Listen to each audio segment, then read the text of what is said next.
Wait, isn't this green bull actually insane? Lin Yi crunched his potato chips loudly, his eyes glued to the latest newly updated chapter of One Piece on the screen. The comet barrage had already exploded, shame of the Logia. One glare from red hair and he cowered. Green Bull quit the group. He could clearly fight, but he surrendered. Oda, come out. Lin Yi couldn't hold back either. His fingers clattered over the keyboard. The forest fruit, a proud natural Logia that can photosynthesize forever and root itself into the earth to absorb energy. And yet when red hair releases conqueror's hockey from across an island, you raise both hands like a kid caught by the homeroom teacher. Green Bull, are you here to be a joke? That fruit is completely wasted on you. If I had that power. He was mid-sentence when the computer screen suddenly flickered violently. It was neither a blue screen nor a crash. The panel of Green Bull howling at the sky began to warp and twist. Black ink lines came alive, crawling out from the edges of the screen and coiling around his fingers. What the hell? Lin Yi tried to pull his hand back only to find he couldn't move. The ink lines grew denser and dragged his whole body into the screen. His fading consciousness held only three thoughts. First, I really need a new computer. I only bought this one 2 years ago. Second, I haven't confirmed my delivery yet. Today's discount meal was a steal. Third, that if I had that power remarked just now. Heaven, did you hear me wrong? New York. Manhattan. A back alley in Hell's Kitchen. Lin Yi was woken up by a stench. He was lying on the wet ground, his face barely 2 centimeters from a puddle of unidentifiable liquid. The trash can beside him was oozing black water. The walls were covered in graffiti and bullet holes, and the sky overhead was as gray as a rag that could never be washed clean. Cough, cough. He turned over and sat up, patting himself down from head to toe, arms and legs all intact, not a single part missing. He was still wearing the gray hoodie printed with Buddha-like youth, and there was half a pack of cigarettes left in his pocket. Then he froze. 2 sets of knowledge had suddenly appeared in his mind, as if 2 USB drives had been force-plugged into his brain. One was called the natural Logia, the forest fruit. It could turn the body into plants, allow elemental transformation, and photosynthesize. Almost invincible except against fire and sea stone. The other was the Sage Art Wood Release, at the level of Hashirama Senju from Naruto, not the inferior version Yamato used. This was the genuine wood release that could create the 1,000-armed cannon. Lin Yi sat on the ground in silence for 3 seconds, then muttered to himself, so. That embarrassing Green Bull's fruit plus old man Hashirama's wood release are all inside me now. He tried raising his right hand and focused his mind. With a soft pop, a tender green sprout grew from his palm. The sprout trembled upright, its 2 tiny leaves looking fragile in New York's exhaust fumes. Lin Yi. That's it. The next second a surge of heat rushed through his head. The dormant power in his body exploded like a hornet's nest that had just been poked. His right hand instantly turned translucent emerald green. The sprout suddenly went wild, from the thickness of a chopstick to an arm, then to a thigh. Black wood release patterns appeared on the vine, which twisted around the nearby fire escape like living snakes, and bent the iron rails out of shape. Lin Yi hastily withdrew his power, and the sprout shrank back. He looked down at his right hand, now back to normal, and the corner of his mouth slowly curled up. Green Bull watched closely. This is how you use it. Boom. The explosion at the mouth of the alley cut off his beautiful fantasy. A yellow taxi lay upside down, wheels in the air. On top of it stood a bald man in a green mechanical wingsuit, 1 foot pressing into the roof, the energy gun in his hand still smoking. Vulture tombs. And in midair a red and blue figure came swinging fast on a web line, leaving a trail of smoke behind him. Tombs. Give back the PIM Technologies particle sample. Spider-Man. Parker. Lin Yi's expression turned complicated. Yesterday he had been watching anime at his computer. Today he was seeing a real Spider-Man.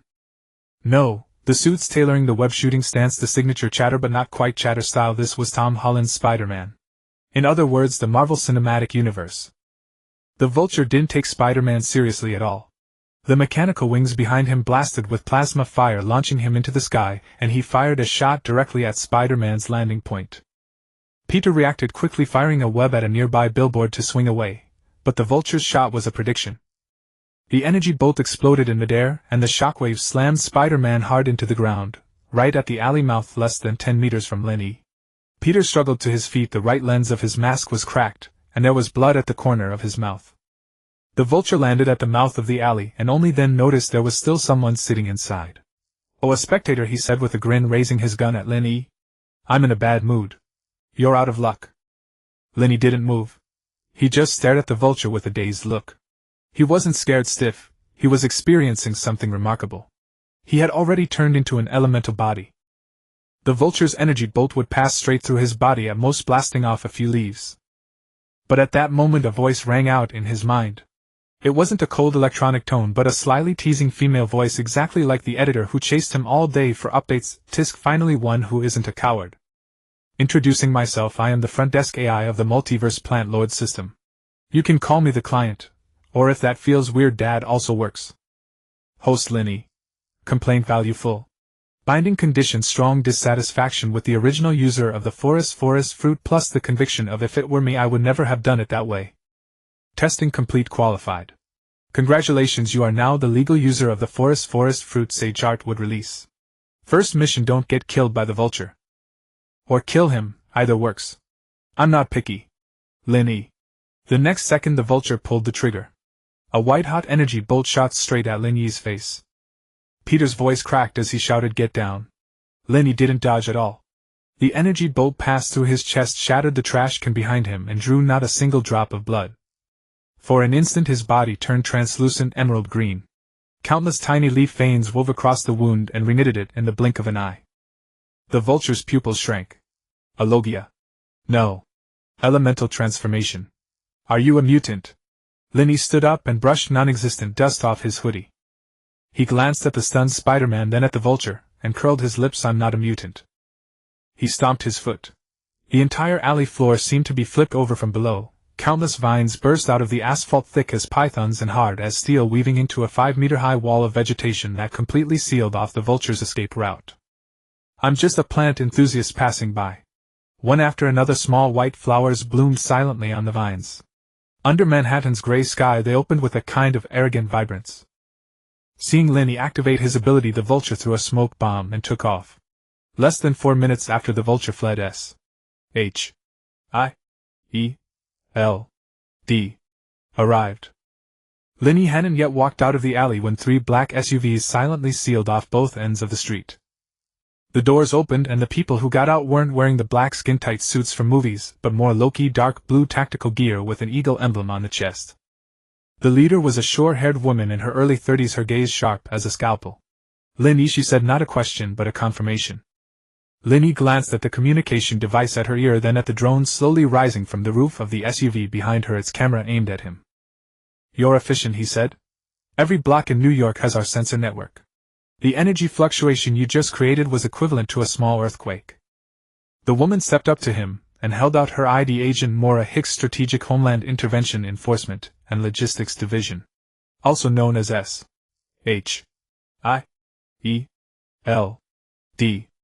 Lin Yi didn't take the ID. I know. Agent Mora raised an eyebrow but didn't press. She glanced at the vine wall still standing in the alley. 5 meters high, 3 meters thick, covered with the black patterns unique to its style, and a few small white flowers swaying gently in the night wind. Did you do this? With what ability? You wouldn't understand. Agent Mora stared at him for 3 seconds, then did something unexpected. She put away her ID and stepped aside. The director wants to see you. Which director? Nick Fury. The SUV drove 20 minutes and stopped in front of a nondescript gray building on the East River of Manhattan. It wasn't the Triskelion. Lin Yi recognized this place. It looked more like a temporary safe house with no sign at the entrance, but the underground security level was absurdly high. Entering the elevator alone required 3 card swipes, 1 iris scan, 1 palm print, and a voice recognition check. The elevator descended 6 floors. The doors opened into an underground command center larger than a basketball court. Huge circular screens displayed real-time data streams from around the world. Dozens of operators were busy at their stations, the clatter of keyboards and murmurs blending into a hum.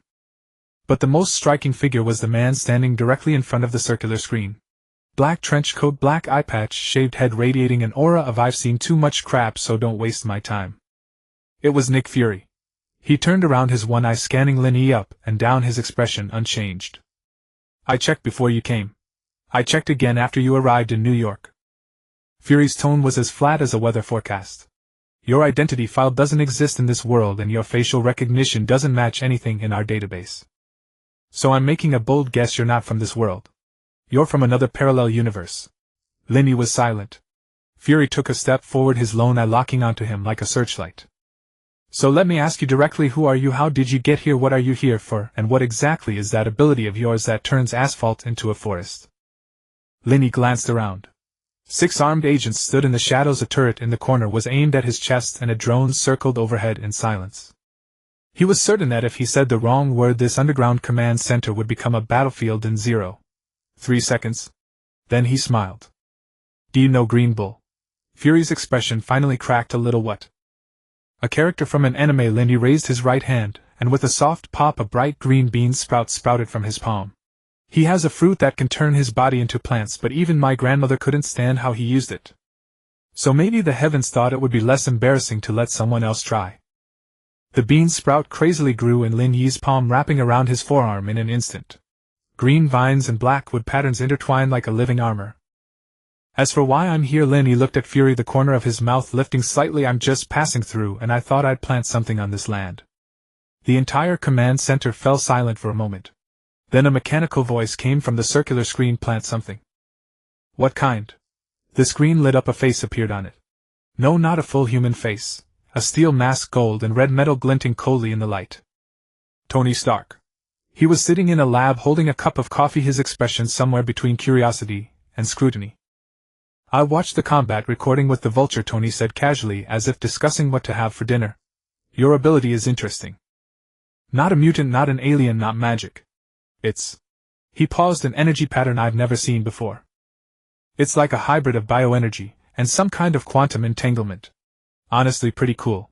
Tony, Fury said, not pleased. This is my interrogation. Your interrogation is boring. Tony drank his coffee. And you can't scare him. Look at his face. He's not afraid of you. He's not even afraid of me.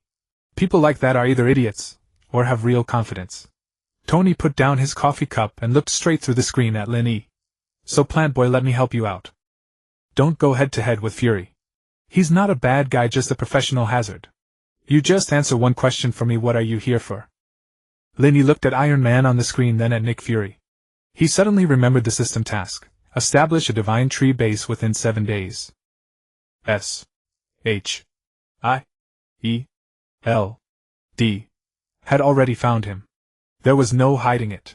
Since he couldn't hide it, he might as well show his cards. Actually, I'm here for Thanos. The instant those words were spoken, the air in the command center felt like half of it had been sucked out. Fury's one eye narrowed sharply. Tony's expression shifted from cynical to a deep scrutiny. Thanos. Tony repeated the name. Do you know what that name means? A madman from Titan with 6 infinity stones. A snap of his fingers could wipe out half the life in the universe. Lin Yi spoke slowly, word by word.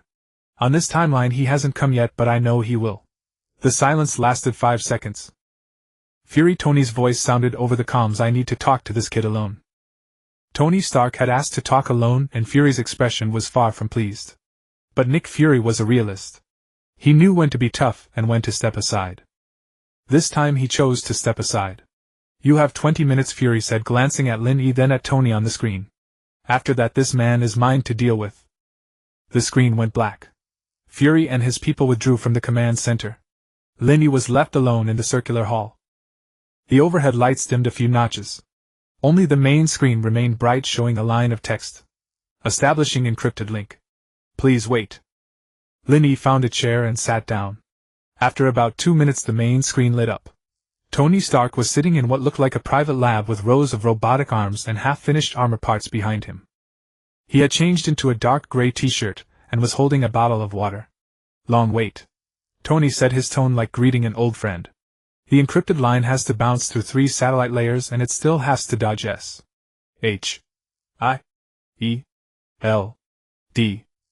own surveillance. That old fox Fury watches too closely. So you're talking to me behind his back? Lin Yi asked. I'm protecting you, Tony said, twisting open the cap and taking a sip. Fury wants to recruit you. He wants to recruit any person with superpowers he sees. Captain America, me, Thor, even the thief who can grow and shrink he didn't let go. And man. Yeah, that's the one. Tony waved a hand. But I don't think you're the kind of person who wants to be managed. Lin Yi thought for a moment, and didn't deny it. So I want to ask you directly, Tony said, setting down his water bottle, his expression turning more serious. You said you came for Thanos? How do you know that name? This question was hard to answer. Lin Yi could hardly say I've seen your movie. He decided to tell half the truth and half a lie. I come from a parallel universe, he said. In my world your story is like a comic book. I've read about Thanos. I know what he did. Tony's eyes narrowed. A comic book. Yes. Our lives are a comic book. Not from your perspective. But from mine they are. Tony was silent for a few seconds. Then he said something that caught Lin Yi off guard. I spent 3 years on multiverse theory. If you told me this a year ago I'd have thought you were crazy. But now. He shrugged. I've seen aliens, I've seen magic, I've seen the time stone. Parallel universes actually sound like the most plausible thing. So you believe me? I believe you're telling the truth, Tony said. But I'm not sure I believe you can really take on Thanos. Lin Yi smiled. Alright then, I'll prove it to you. He stood and walked to the center of the command center's open space. The overhead light tubes cast a pool of white light beneath his feet. He raised his right hand and closed his eyes. This time he did not hold back. The power of the forest fruit surged out from his dantian and spread along his veins to his fingertips. Wood-release chakra followed close behind, covering the surface of the natural energy like a second layer of armor. Wood-release tree bind. The floor of the underground command center was reinforced concrete. Beneath it there was no soil, no seeds, and no conditions for any plant to grow. But that didn't matter. The essence of the forest fruit was to create plants, not to nurture them. A lush green vine squeezed out from the gap between the polished floor tiles as if it had burrowed through from another dimension. Then a second vine, a third, a 10th. Under Lin Yi's control the vines wove together into a hand. A giant hand 2 meters tall formed entirely from vines and wood-release patterns. The giant hand spread its 5 fingers and hung steadily beside Lin Yi like a silent guardian. The entire process took less than 3 seconds. Tony Stark on the screen stared at the vine giant hand, the water bottle in his hand frozen in midair. Is this wood? He asked. It's wood-release, Lin Yi said. One of my abilities. What can it do? At Lin Yi's thought the vine giant hand clenched into a fist and slammed into the ground. Boom. The concrete cracked. Fissures spread from the impact point for at least 5 meters, with the deepest ones exposing the soil below. Tony raised an eyebrow. My Mark armor can do that too, he said, but his tone no longer had that careless lightness from earlier. Can your armor do this? Lin Yi spread his hands. The vines across the entire floor moved at once. They surged, intertwined, and stacked, growing from nothing within 10 seconds to weave into a wooden shield 3 meters high and 4 meters wide. Black markings unique to wood-release surfaced on the shield. They looked less like plant matter and more like ancient runes. Lin Yi walked behind the shield and poked his head out to look at the screen. This shield, how many anti-tank missiles do you think it would take to blast through? Tony didn't answer. He was calculating. Lin Yi could see Tony Stark's brilliant mind racing, analyzing the upper and lower limits of this ability. So Tony finally said, you have this ability? What do you want to do? Save the world? No. Lin Yi's answer was so blunt it made Tony pause. I don't want to save the world, Lin Yi said, sitting back in his chair. Behind him the vine giant hands slowly collapsed into scattered green leaves and branches. And I don't want to be a superhero. I just want to stay in New York, grow some flowers, raise some grass, and live my own life. Then why did you tell me about Thanos?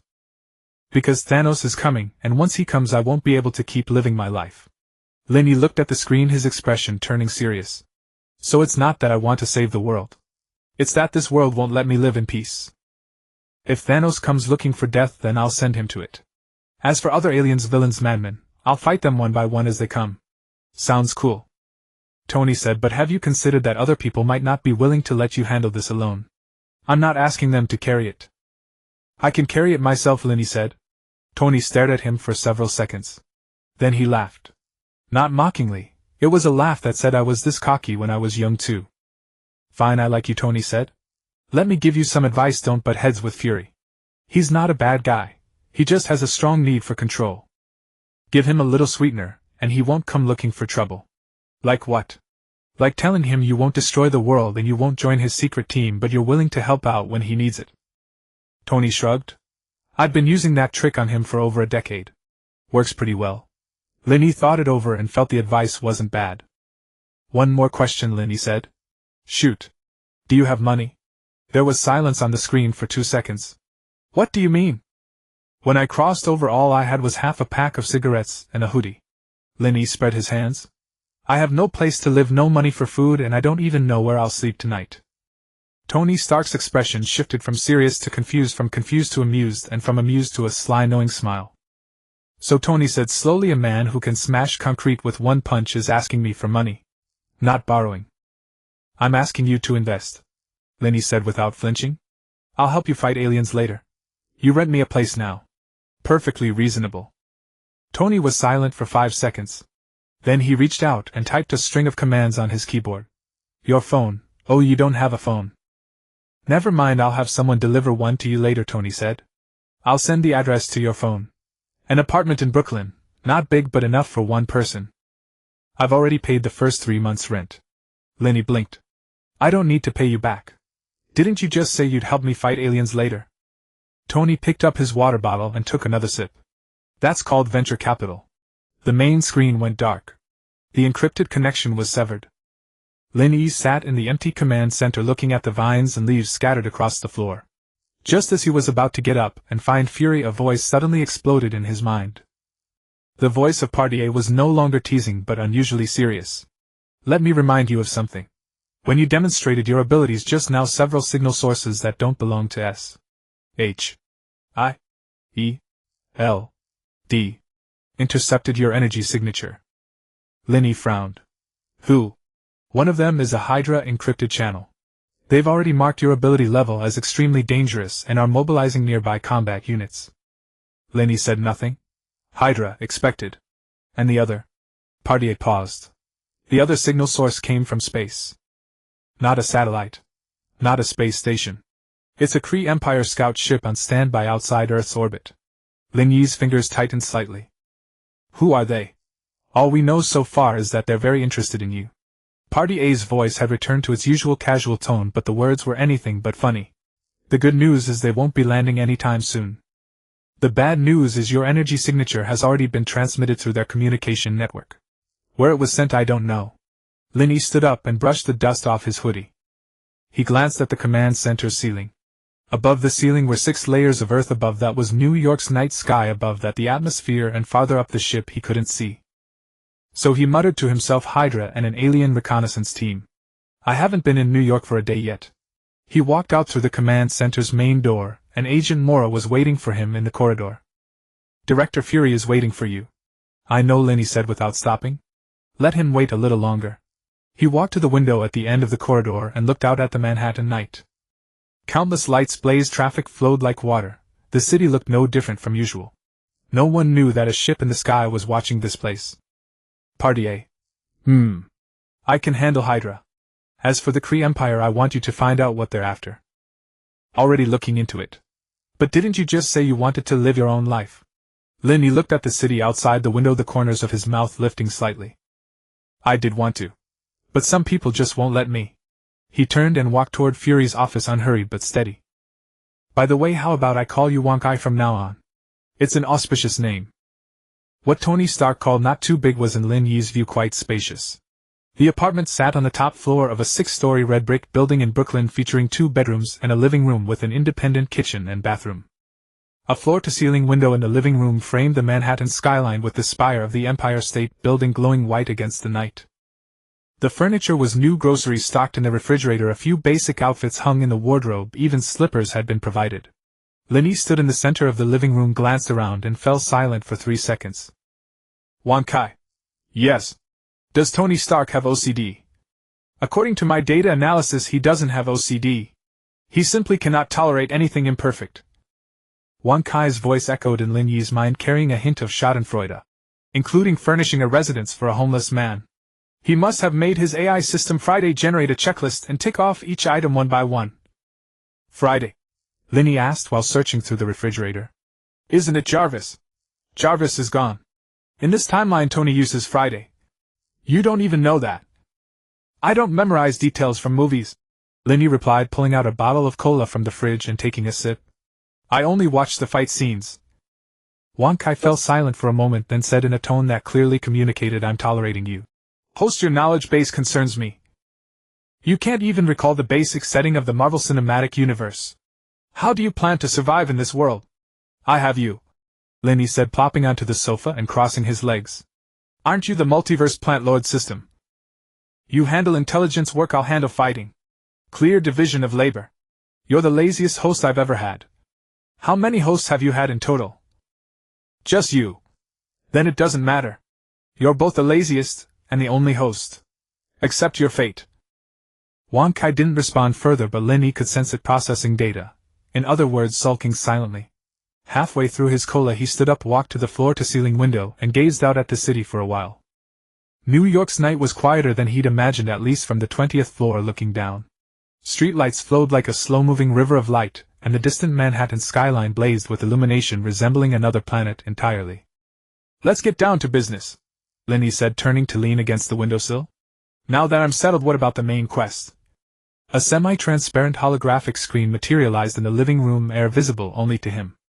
The screen displayed a map of Brooklyn with one coordinate point pulsing in cyan green. Divine Tree Stronghold, Wang Kai continued. Site selection is complete.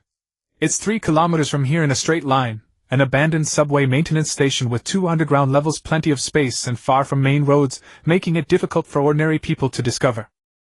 Lin Yi stared at the map for a few seconds. The cyan green dot pulsed rhythmically as if urging him forward. Why can't I just plant it on the balcony? The natural light here is excellent. Host, the divine tree is not a pot hose. It needs to take root near the groundwater table to absorb ley line's energy.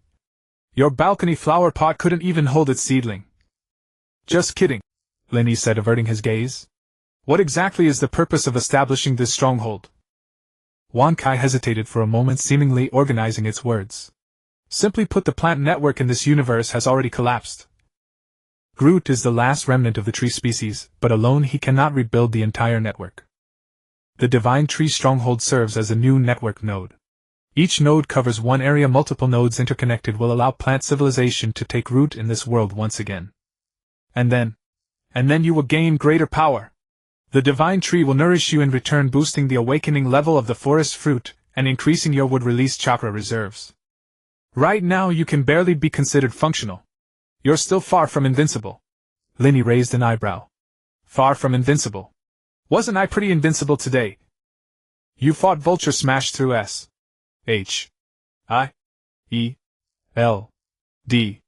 headquarters floors and bragged to Tony Stark, Wang Kai said in a flat tone.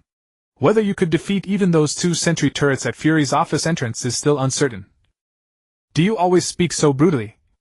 I'm your system, not your hype man.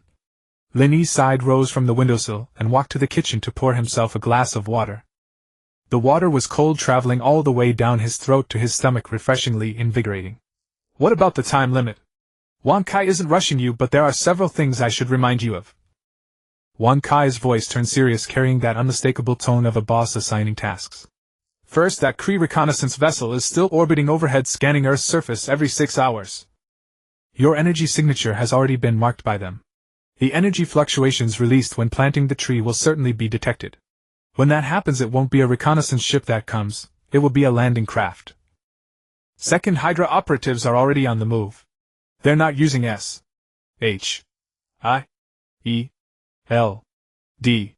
database, but their own intelligence network.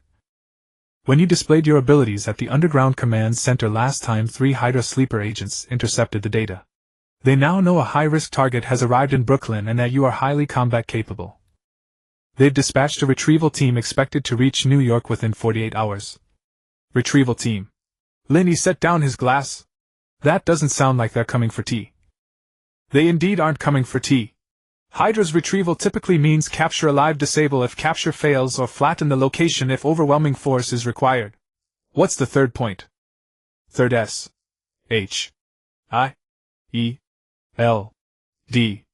Agent Molina will come to visit tomorrow. Fury won't miss any opportunity to monitor you.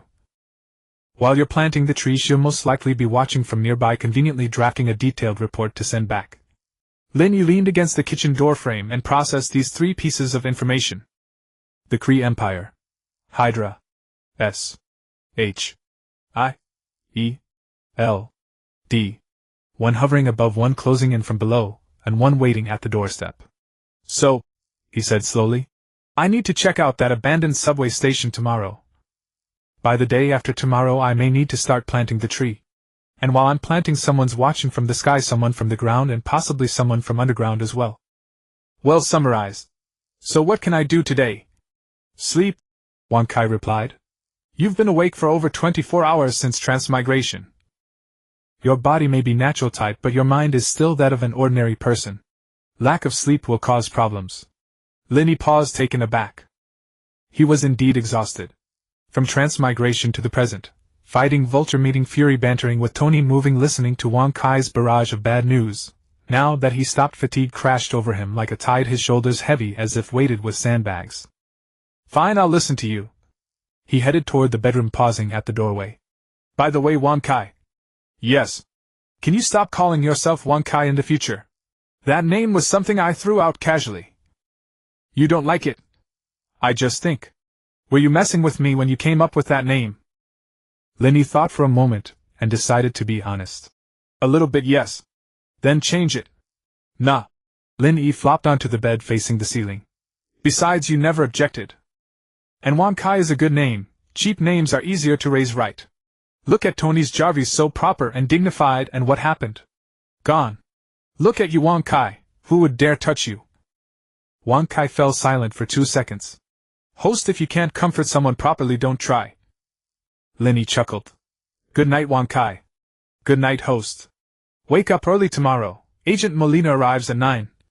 Lin Yi closed his eyes and fell asleep almost the instant his head hit the pillow. Wang Kai was not sleeping. It operated deep within Lin Yi's consciousness like a silent watchdog, monitoring data streams from all directions. The Kree reconnaissance vessel completed another scan. Wang Kai detected that the skin beam lingered over Brooklyn for 0.3 seconds longer than the previous one. It was homing in. Meanwhile, Hydra showed new activity. Wang Kai intercepted an encrypted communication containing only one sentence. Target confirmed in Brooklyn. Retrieval team departs, early expected arrival within 36 hours, carrying Tier 3 suppression equipment. Tier 3 suppression equipment. Wang Kai searched the database for this term, then decided not to wake Lin Yi for now. Even if he were woken, it wouldn't change anything.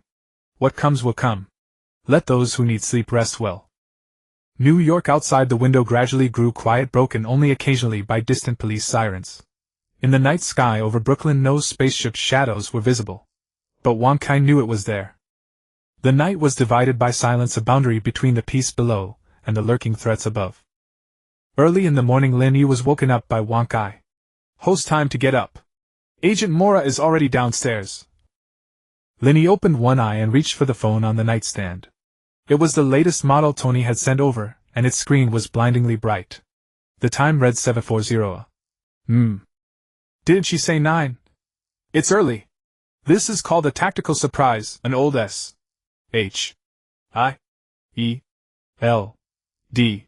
trick. Fury wants to see whether you'll talk in your sleep and reveal your identity when you've just woken up. Did I say anything? No. What you said was, once I stop it. Let me sleep 5 more minutes. Lin Yi sat up and rubbed his face. Outside the floor-to-ceiling window, Brooklyn's morning was gray and overcast, as if it were about to rain. Don't you think S.H.I.E.L.D.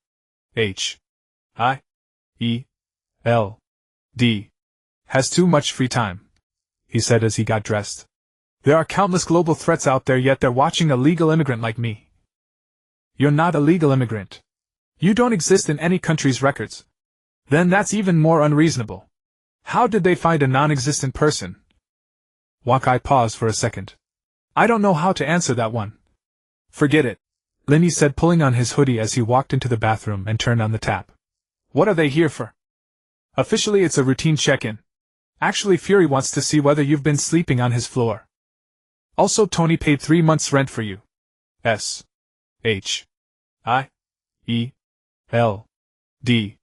thinks you have outside funding and wants to find out exactly what your relationship with Stark is. Lin Yi paused mid-brush. My relationship with Tony. He invests in me and later I'll help him fight. Very clean. S.H.I.E.L.D. doesn't believe in clean deals. Then they must live pretty exhausting lives. After washing up, Lin Yi opened the fridge and took out a carton of milk and a loaf of bread. Just as he stuffed a slice of toast into his mouth, the doorbell rang. He went to the door with the toast still in his mouth. Agent Mora stood at the entrance, still wearing that poker face in a dark blue suit with a communicator at her ear blinking green. Behind her were two plainclothes agents, one man and one woman, both carrying briefcases. But Lin Yi knew without a doubt those briefcases weren't full of files. "Morning," Agent Mora said, her tone like she was greeting a colleague rather than a superpowered individual. "May I come in? If I said no, would you leave?" "No." "Then please come in." Lin Yi stepped aside, taking the toast out of his mouth. "No need to take off your shoes. It's not like I laid the floor anyway." Agent Mora walked into the living room and glanced around. The two underlings didn't come in, instead they stood on either side of the doorway, as professional as a pair of temple guardians. "Stark treats you well," Agent Mora said, looking around and letting her gaze settle on the sofa in front of the floor-to-ceiling window. "This apartment costs $3,200 a month in rent, and he paid 3 months up front. You even checked this. We even checked what milk you drank this morning." Agent Mora turned to look at him. "Whole milk bought at Walmart with a production date 3 days ago. You want me to give you the exact batch number?" Lin Yi took a sip of milk unfazed. "You've looked into it so carefully. Did you find out that I'm actually a good guy?" The corner of Agent Mora's mouth twitched.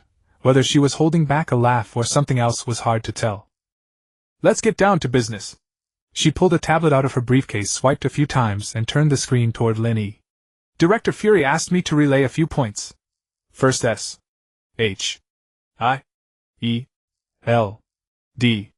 won't interfere with your private life, but any supernatural activity you engage in within New York must be reported. Not asking for approval, just reporting.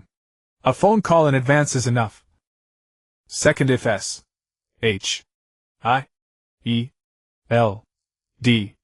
faces a problem within its capabilities and needs your help, you have the right to refuse. But Fury hopes you'll occasionally lend a hand for the sake of coexistence. Third," she swiped to the next page, which showed a photo of a man in green armor standing at the entrance of a bank holding an energy gun. "At 4 o'clock this morning, this man robbed a bank in Queens. Not the Vulture, his old partner the Shocker. We picked up his trail this morning and already sent Spider-Man to handle it." Lin Yi looked at the photo. "So why did you come to me? Isn't there already Spider-Man?" "Spider-Man is only one person. The Shocker's weapon has been improved, it's twice as powerful as last time." Agent Mora put away the tablet. "Fury's meaning is that if you're free, you can go over and take a look. It'll also let us see your actual combat level." Lin Yi stared at her for 2 seconds. "After all that, you just want me to put on a show for you, right? You could see it that way. Is there an appearance fee?" A crack finally appeared in Agent Mora's expression, as if she had been choked by the question. "Are you bargaining with S.H.I.E.L.D. I'm bargaining with Fury. That's different." Lin Yi finished the last mouthful of milk, tossed the carton into the trash can, and said, "He asked me to help, so I helped. Next time I ask him for help, he'd better not play dead. This is mutual exploitation, perfectly fair." Agent Mora was silent for 3 seconds, then spoke quietly into her earpiece. Whoever was on the other end had clearly said something, because her eyebrow moved slightly. "Fury says deal?" Lin Yi smiled. "Then let's go. I've been meaning to check out Queens anyway." By the time Spider-Man arrived, the Shocker had already blown open the wall of a third bank. Herman Schultz, also known as the Shocker, was wearing his iconic green armor with a pair of energy gauntlets that could unleash shockwaves on his hands. After the Vulture escaped, he had taken over the black market PIM Technologies gear, upgraded his equipment, and become insufferably arrogant. Peter had a splitting headache. His webbing hit the Shocker's armor like it was tickling a steel plate, while a single blast from the Shocker could blow apart half a wall. Peter had already dodged 4 shots, the 5th grazed past his shoulder, and flipped a police car behind him upside down. "Can you take a break?" Peter shouted breathlessly as he swung to the top of a lamppost. "A break? I'm in a great mood today, I'll rob a few more." The Shocker laughed loudly, and raised his hand to fire again. At that moment a vine shot up from underground. Not one, a dozen or more. Emerald green vines squeezed out of the cracks in the asphalt like living snakes, and in an instant they wrapped around the Shocker's feet, waist, and wrists. Before the energy gauntlets in his hands could release a shockwave, the vines had them locked tight, squeezing a few innocent little leaves out from between his fingers. "What the hell?" The Shocker stared down at the vines on his body, his eyes almost popping out. Lin Yi walked out from the street corner, hands in his hoodie pockets, still chewing half a slice of toast.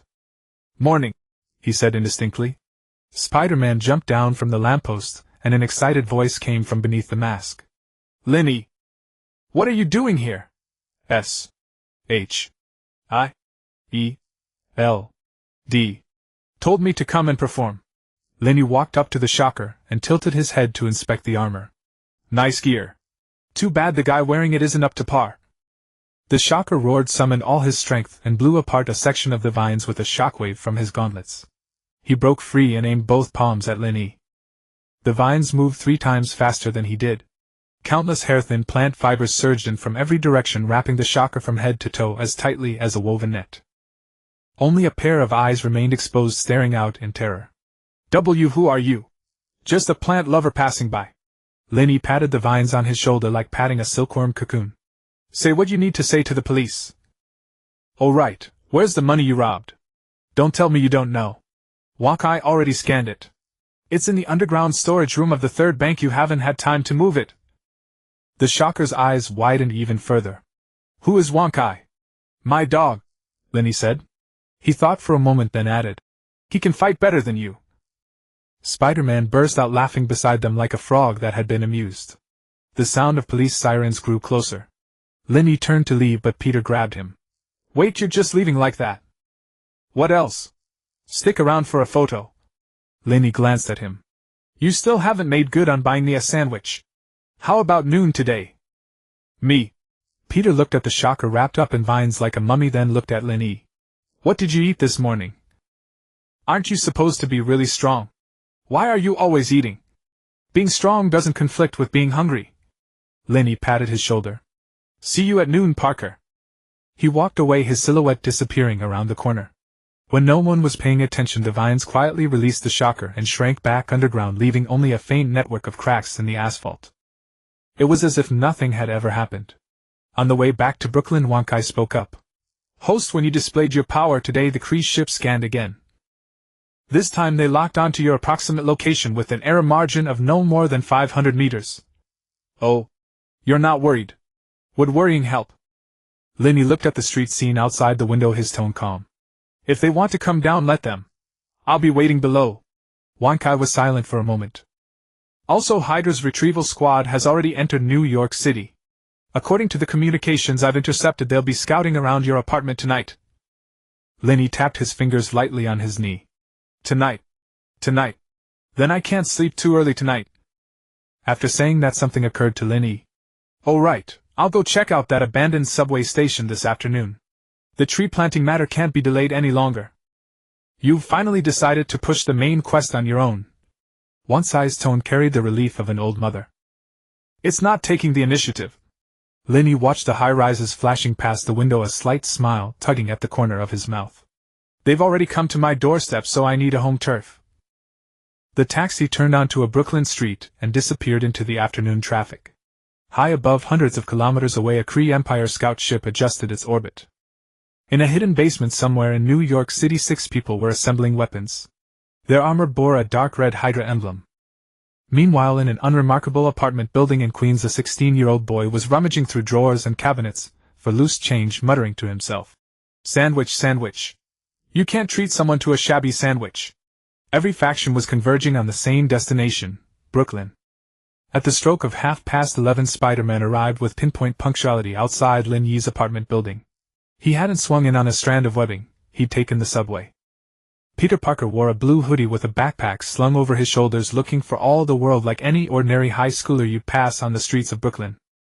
He had crammed his mask into his pocket, revealing a young freckled face, and carried a paper bag bulging at its seams. You took the subway all the way here? Lin Yi leaned against the entrance of the building, staring at him in disbelief. You're Spider-Man. Wouldn't swinging be faster? The wind's too strong today. Swinging over would mess up my hair. Peter delivered that excuse with a perfectly straight face, then raised the paper bag. This is the best Italian sandwich in Brooklyn. I waited 20 minutes in line for it. You'd better finish every bite of it or I'll be angry. The two rode up to the top floor. The moment Peter stepped inside, he began surveying the place like a contractor entering a brand new home. Tony rented this place for you. Those floor-to-ceiling windows are legit. This couch, wow, is that real leather? Food in the fridge. You live in a 2-bedroom all by yourself. Can you ask your questions one at a time? Lin Yi opened the paper bag and pulled out 2 enormous sandwiches. The bread was toasted golden brown, the meat, and cheese threatening to spill out from every side. Peter settled onto the couch, set his backpack at his feet, and suddenly fell quiet. About this morning. Thanks. He said it with a weight far heavier than his usual manner. Shocker's upgraded his gauntlets. My webbing is basically useless against him. I'd already been knocked flying 3 times before you showed up. 3 times. The 3rd time I flew about 20 meters and crashed into a city bus. Lucky for me the bus was empty. Peter shrugged, making a brave attempt to make it all sound trivial. But the bruise on his right arm told the truth. Lin Yi took a bite of his sandwich, chewed and swallowed. You're a high school kid. Isn't it exhausting to go out and fight every day after class? It is, Peter said as if stating something utterly ordinary. But, with great power comes great responsibility. Uncle Ben said that. Lin Yi looked at him. He knew those words. Everyone who knew Spider-Man knew those words. But hearing them from the mouth of a 16-year-old felt completely different. That wood release of yours. Peter abruptly changed the subject, eyes brightening. Can you teach me? I have a wood-natured ability too. My web fluid is. Your web fluid is a chemical compound. It has nothing whatsoever to do with wood release. Then can I touch that vine? Just one touch. No. So stingy. The two polished off the sandwiches. Lin Yi rose, grabbed 2 bottles of water from the fridge and tossed one to Peter. I'm going somewhere this afternoon. If you've got nothing else to do, you can tag along. Peter caught the bottle, his eyes lighting up again. Where? Is there a villain to take down? Or some secret base? Or an abandoned subway station? Lin Yi said. I'm planning to plant a tree inside. Peter fell silent for 2 seconds. Plant a tree? Yes. In a subway station? Yes. Why would you plant a tree in a subway station? Lin Yi considered it, then decided to explain in a way Peter could understand. Because this tree is vitally important. It can make my abilities stronger, and it might be connected to the entire planet's plant ecosystem. But if I explained it to you right now, you'd most likely be lost. Peter was indeed lost. Still he nodded with a serious look, like a student paying attention in class. Understood. Something important. Then let's go. Go where? Didn't I just tell you? The abandoned subway station. Oh. Right. The two headed downstairs. Lin Yi took out his phone to check the coordinates Wankai had marked while Peter peered over his shoulder. Did Tony give you that phone? Does it have any special functions? Can it transform into a tiny robot? It's just an ordinary phone, Lin Yi said without looking up. Tony isn't that bored. You never know. He installed a heating feature in the Spider-Man suit because he was afraid I'd catch a cold during high-altitude patrols. Peter's voice carried a trace of inexplicable helplessness. Lin Yi looked up at him and barely suppressed a laugh. The abandoned subway station was located on the border between Brooklyn and Queens, an old stop called Myrtle Avenue. It had been out of service since the 1970s. The entrance was sealed with iron bars and graffiti covered every wall. Lin Yi stood before the gate, glancing left and right. The street was nearly deserted. In the distance, a few homeless people riffled through trash bins. Wankai, is this the place? That's right. 2 floors below ground, 15 meters deep, with the water table around -12 meters. Ideal conditions for the divine tree to take root. Divine tree. Peter caught the word from nearby. The tree has a name now. Don't ask so many questions yet. Lin Yi pressed his hand against the iron gate. A stream of fine vines surged from his palms, slipped into the keyhole, and gave a gentle twist. The lock clicked open. Your power is pretty convenient for lock-picking, Peter said. Say one more word and I'll lock you outside. The two descended the rusted stairway. The air grew heavier and damper with every step, tinged with the smell of rust and damp soil. At the bottom of the stairs lay a narrow corridor, peeling tiles on both walls, broken glass, and old newspapers scattered across the floor. Wankai unfurled a 3-dimensional map in Lin Yi's mind. 50 meters ahead, turn left. There's an abandoned maintenance workshop. Maximum space, solid load-bearing structure. The optimal spot for planting is right there. Lin Yi followed the route, Peter trailing behind him, flashlight on his phone sweeping through the darkness. This place is kind of creepy, Peter said in a hushed voice. You're Spider-Man. Are you afraid of the dark? Even Spider-Man can be afraid of the dark. Spiders are naturally afraid of it. No, wait, spiders aren't afraid of the dark. But I am, and that has nothing to do with being Spider-Man. Lin Yi was just about to mock him when a warning exploded in his head. Wang Kai's shrill alert. Ho, stop! Lin Yi halted mid-stride and raised a hand to signal Peter not to move. Hydra's men, Wang Kai said in an urgent tone. They're already here. Second floor down 6 life science. They're waiting for you. Waiting for me. They intercepted your location data ahead of time. That's no coincidence. They've got someone embedded in S.H.I.E.L.D.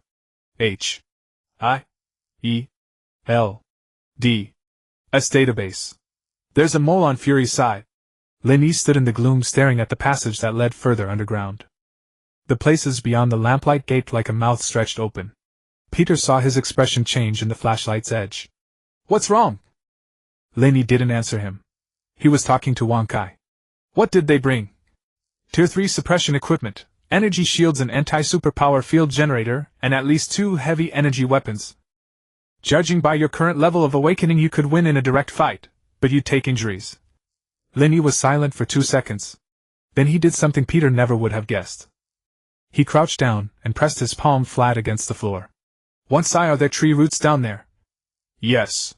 The root systems of the street trees around the station have already spread about 5 meters underground.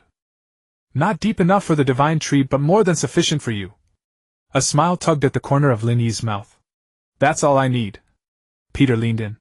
What exactly are you talking about? What Hydra? What anti-superpower? He never got to finish the sentence. Because the ground began to tremble. It wasn't an earthquake. It was something growing, surging rapidly through the soil. Countless thin root tendrils pressed out from the cracks in the walls, squeezed through the floor seams, and seeped from the pipes in the ceiling. They crept through the darkness in utter silence like a net being woven. Shouts rose from the second floor down. Energy surge. He's upstairs. He knows.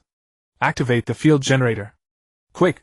A blue screen of light rose from the second floor, attempting to seal off the maintenance workshop's entrance. That was the anti-superpower field, a device built to suppress paranormal abilities. But what Lin Yi commanded was not paranormal at all.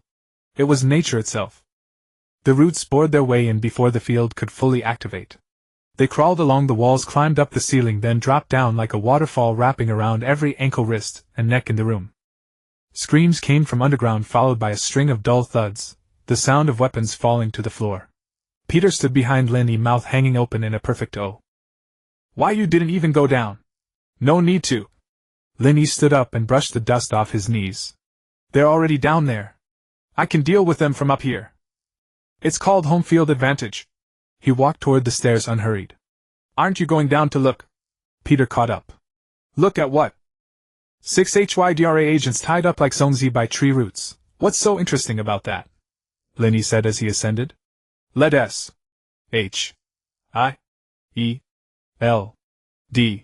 come clean up the bodies. And tell Fury this too, his database has been poked full of holes. He needs to change his passwords. But, Peter, you treated me to a sandwich today. So in return, let me teach you one principle. They walked out of the subway station. Lin Yi locked the iron gate behind him, then turned to look at Brooklyn's dull gray sky. Fighting on your own turf is always less exhausting than fighting on someone else's. Peter nodded as if he half understood. Wang Kai sighed in Lin Yi's mind. Done posturing. The mission hasn't even started. The divine tree isn't planted yet. I know. Lin Yi answered in his thoughts. Let's wait for the cleanup crew to haul the trash away first. He glanced at his phone. On the screen, Agent Mora's number was flashing. Agent Mora arrived sooner than Lin Yi expected. It had been less than 10 minutes after he and Peter emerged from the subway when 3 black SUVs sealed off both ends of the street. These were no ordinary agents. Leading them was a bald man in a black trench coat. Nick Fury had come in person. Peter's first reaction was to pull his hood low and shrink behind Lin Yi. His identity now was Peter Parker, not Spider-Man, and his face was unmasked. Fury's single eye swept over him but said nothing. That eye rested on Peter like a searchlight for a second, then shifted to Lin Yi. 6 Hydra agents taken down by you alone. Are you questioning my abilities? Lin Yi leaned on the iron railing, his tone as casual as if he were talking about the weather. I'm confirming one thing. Fury took a step forward. When you were underground, you were at least 50 meters away from them. You never even saw them. How did you do it? Lin Yi looked at him and didn't reply at once. Wang Kai reminded him in his head, don't tell him everything. Only tell part of it. You can mention the root sensing, but you can't say anything about the plant network. Lin Yi acknowledged inwardly, then began. I can sense the root network within 5 meters underground. The roots of the street trees down here extend around the subway station. They stand on those roots, which is like standing on my nerve endings. Fury fell silent. Agent Mora stood behind him, tablet in hand, rapidly recording notes. 2 agents in protective suits emerged from the tunnel and nodded to Fury, signaling that it's safe down there. How did Hydra know you would come here? Fury looked puzzled. Your people told them, Lin Yi said flatly. The words were like a nail hammered into the atmosphere of the scene. Director Fury, there's a mole in your database. Hydra intercepted my site selection information and arranged an ambush in advance. If I hadn't brought Spider today, Lin Yi paused, glancing at Peter behind him. If I hadn't brought backup, I'd be the one tied up down there now. Fury's expression didn't change, but his silence said everything. I'll look into it, he finally said. You'd better look into it quickly. Lin Yi rose from the iron railing and brushed the dust off his hands. Because next time I may not be the first to discover them. If I don't notice them in time, I'll have a hard fight on my hands. I can win a hard fight, but your agents will have to dig me out of the rubble. Fury stared at him for 3 seconds, then did something no one present expected. He smiled. It was not a happy smile, but a smile that said, finally I've met someone interesting. Only the corner of his mouth moved, yet it was enough to crack Agent Mora's expression. Lin Yi, Fury continued, you told Tony you didn't want to join any organization, you just wanted to live your own life in New York. But what you did today doesn't look much like living your own life. What I did today is uninvited guests came knocking. If I don't hit back, am I supposed to wait for a beating? Lin Yi spread his hands. I'm a simple man. If you don't mess with me, I won't mess with you. If you mess with me, I hit you. If you send people to mess with me, I'll hit you too. Fury's single eye narrowed. Peter whispered from behind Lin Yi, you're talking to the director of S.H.I.E.L.D. I know, Lin Yi said without turning his head. He knows I'm telling the truth. The silence lasted 5 seconds. Fury turned and walked to the SUV. Before opening the door, he paused and said without looking back, Mora purged the database. I want the list within 3 days. Yes, Director. One more thing. Fury paused. Lin Yi, your divine tree, whatever you're planning to plant, notify S.H.I.E.L.D. before you plant it.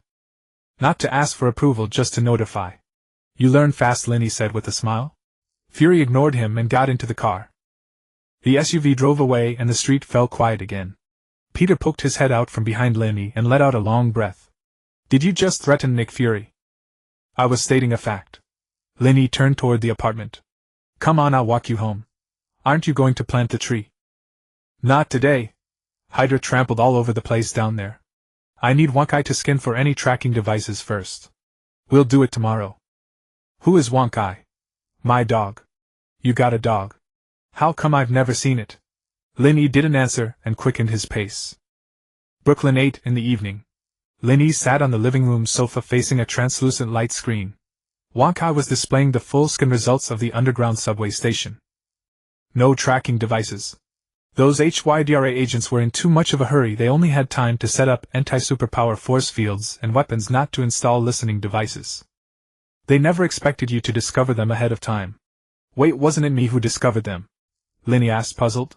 Right, so you get no credit. The credit goes to Wonkai. Lin Yi ignored the jab. When do we plant the divine tree? Tomorrow morning. The optimal planting time is for But you definitely won't be up. So 9 after the sun's up. 9 works. Lin Yi stood and walked to the floor-to-ceiling window, gazing at the Brooklyn nightscape. What happens after it's planted?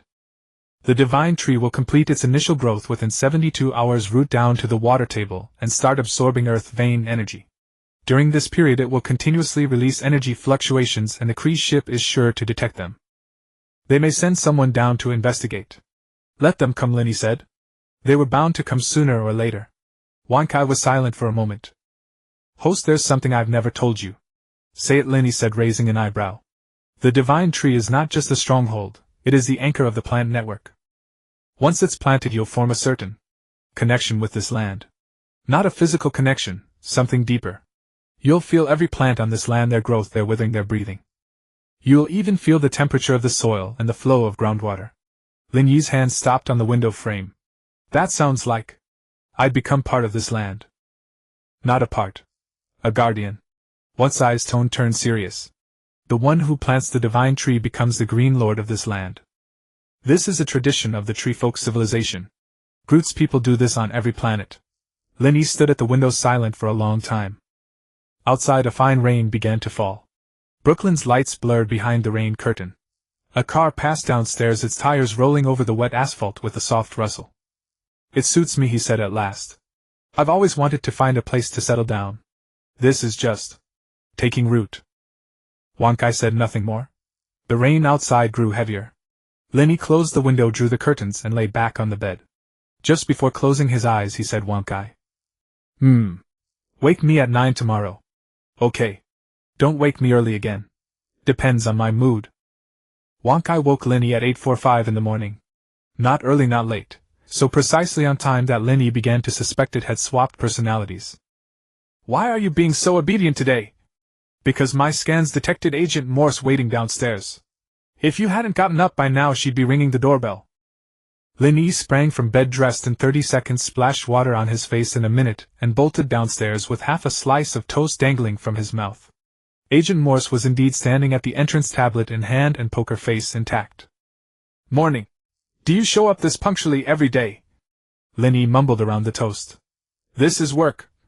The two set off on foot toward the abandoned subway station. Agent Morse walked ahead while Lin Yi trailed behind, chewing his toast. Brooklyn's morning was quiet. The corner cafe had just opened, and the rich aroma of roasting beans drifted into the street. Fury sent you to monitor me planting trees. Lin Yi raised an eyebrow.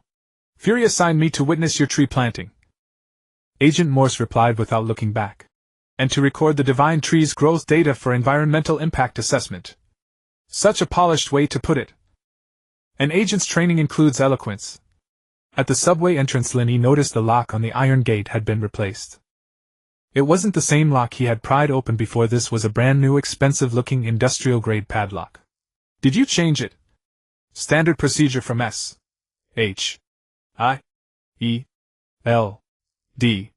Property management. Any public facilities you damage will be repaired by us. Agent Morse produced a key from her pocket and unlocked the padlock, including the floor you smashed at the command center. The repair costs have been factored into S.H.I.E.L.D's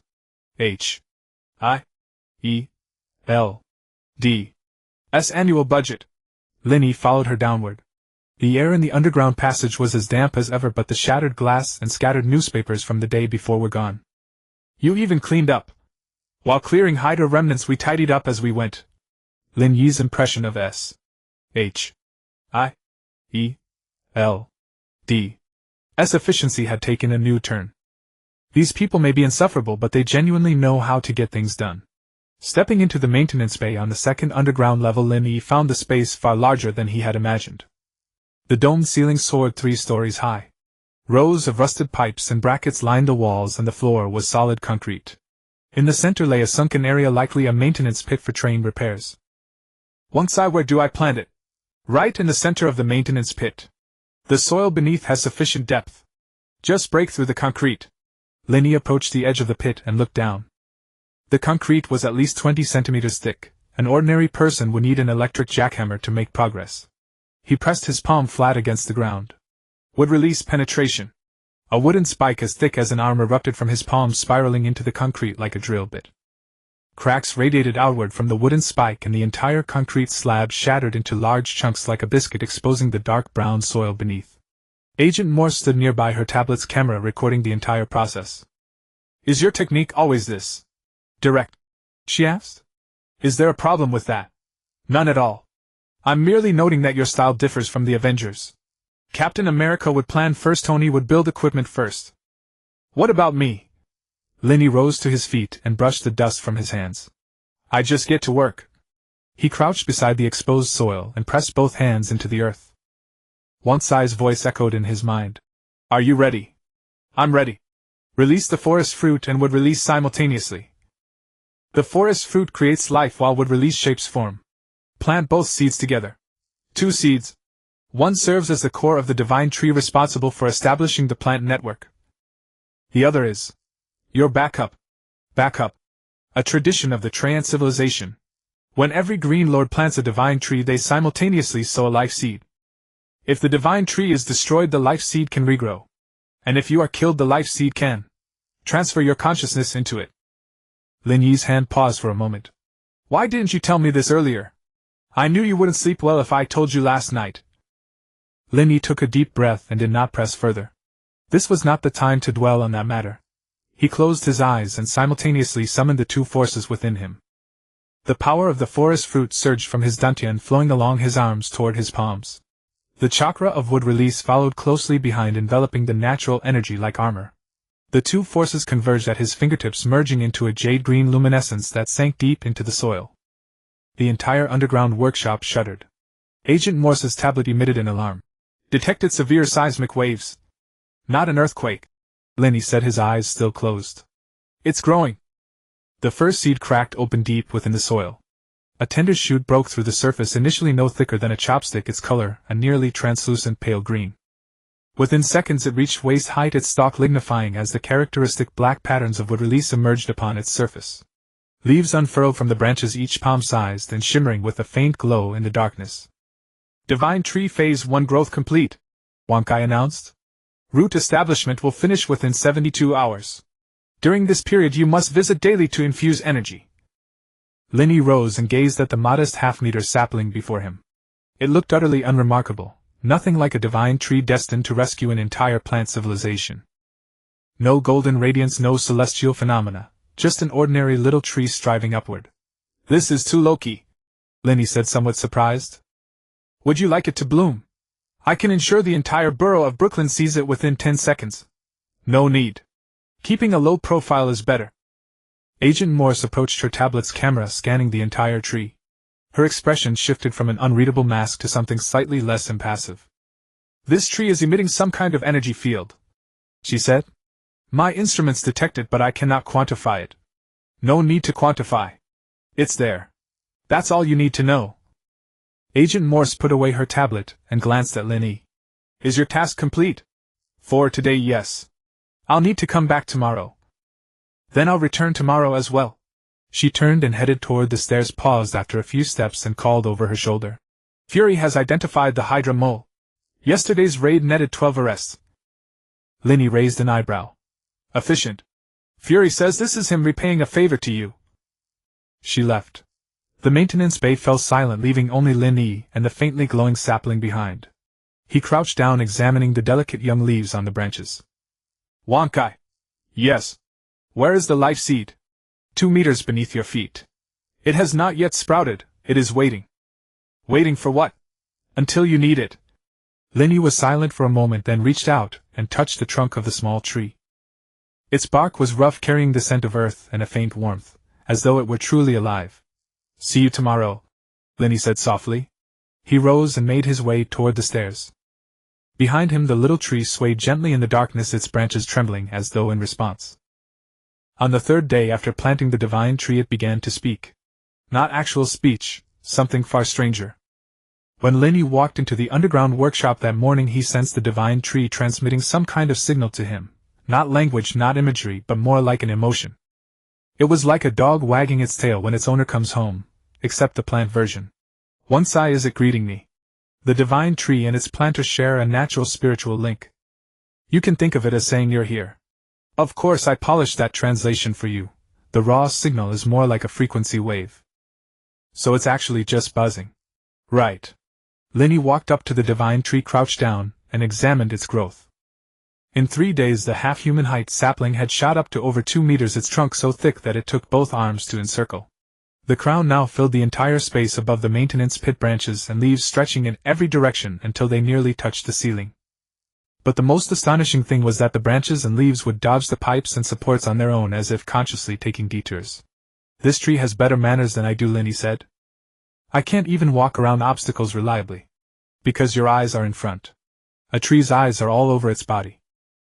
Trees don't have eyes. Every leaf is an eye. You're standing here now, and it has already scanned you 300 times. Don't worry, it's not peeping. It's confirming your identity. Lin Yi pressed his hand against the trunk and, following the routine from the past 2 days, channeled energy into the divine tree. The power of the forest fruit and the chakra of wood release flowed from his palm into the trunk, spreading along the roots into the deep underground. The entire process lasted about 10 minutes, a little shorter than the previous 2 days. The root system has already extended 50 meters underground, Wankai reported. It covers roughly 200 meters around. Plant growth near the divine tree has increased by 30%. The street trees on the surface are now growing 3 times faster than usual. Won't ordinary people notice? Right now it's only 30% faster. At most people will think the leaves are especially green this year. Once the divine tree enters its second stage, the increase will reach 300%, and then it won't be so easy to explain. We'll deal with that when the time comes. Lin Yi withdrew his hand and was about to leave when the divine tree's trunk suddenly trembled. It wasn't an illusion. The whole tree was shaking, leaves and branches rustling as if swept by wind, but there was no wind in the underground workshop. Wankai. It's splitting. Splitting. Lin Yi took 2 steps back and watched a crack split open down the middle of the divine tree's trunk. Inside the crack was not wood but a mass of emerald light, like something incubating.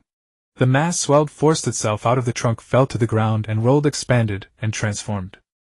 A few seconds later the light took the shape of a human. It looked exactly like Lin Yi. The same height, the same gray hoodie, the same Zen Youth hairstyle. Even the Zen Youth print on the hoodie had been perfectly replicated. The only difference was that this Lin Yi had glowing emerald eyes like a pair of LED beads. The 2 Lin Yis stood face to face, and the whole scene was deeply uncanny. What is this thing? Lin Yi took a step back. A wood clone. One-side's tone was as calm as a weather report. A guardian born from the divine tree's division. It will guard the divine tree and carry out defensive tasks when you're not here. Its combat power is about 40% of your main bodies, but it gets a combat boost near the divine tree. The clone turned its head, looked at Lin Yi with those glowing green eyes, and spoke. Its voice was exactly like Lin Yi's, but its tone was as flat as an AI reading aloud. Main body confirmed. Receiving commands. Standby mode. It can talk. Lin Yi turned to look at the divine tree's trunk. The crack had already healed as if it had never existed. Basic communication functions. It can execute simple commands like guard, patrol, attack intruders. But it can't chat with you. Its CPU isn't enough. What does a wood-release clone need a CPU for? People from your era didn't need a 3-nanometer chip in their phones either. But once it was installed it did work better.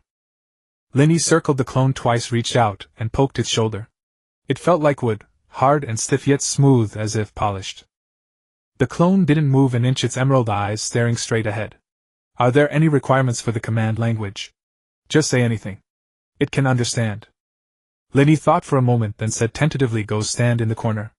The clone immediately turned and with crisp, measured steps walked to the wall in the southeast corner of the workshop. It stopped, faced the wall, and stood motionless. The sight reminded Lin Yi of a horror movie scene, a person standing facing the wall. You don't know what he's staring at and you don't want to find out. Tell it to come back.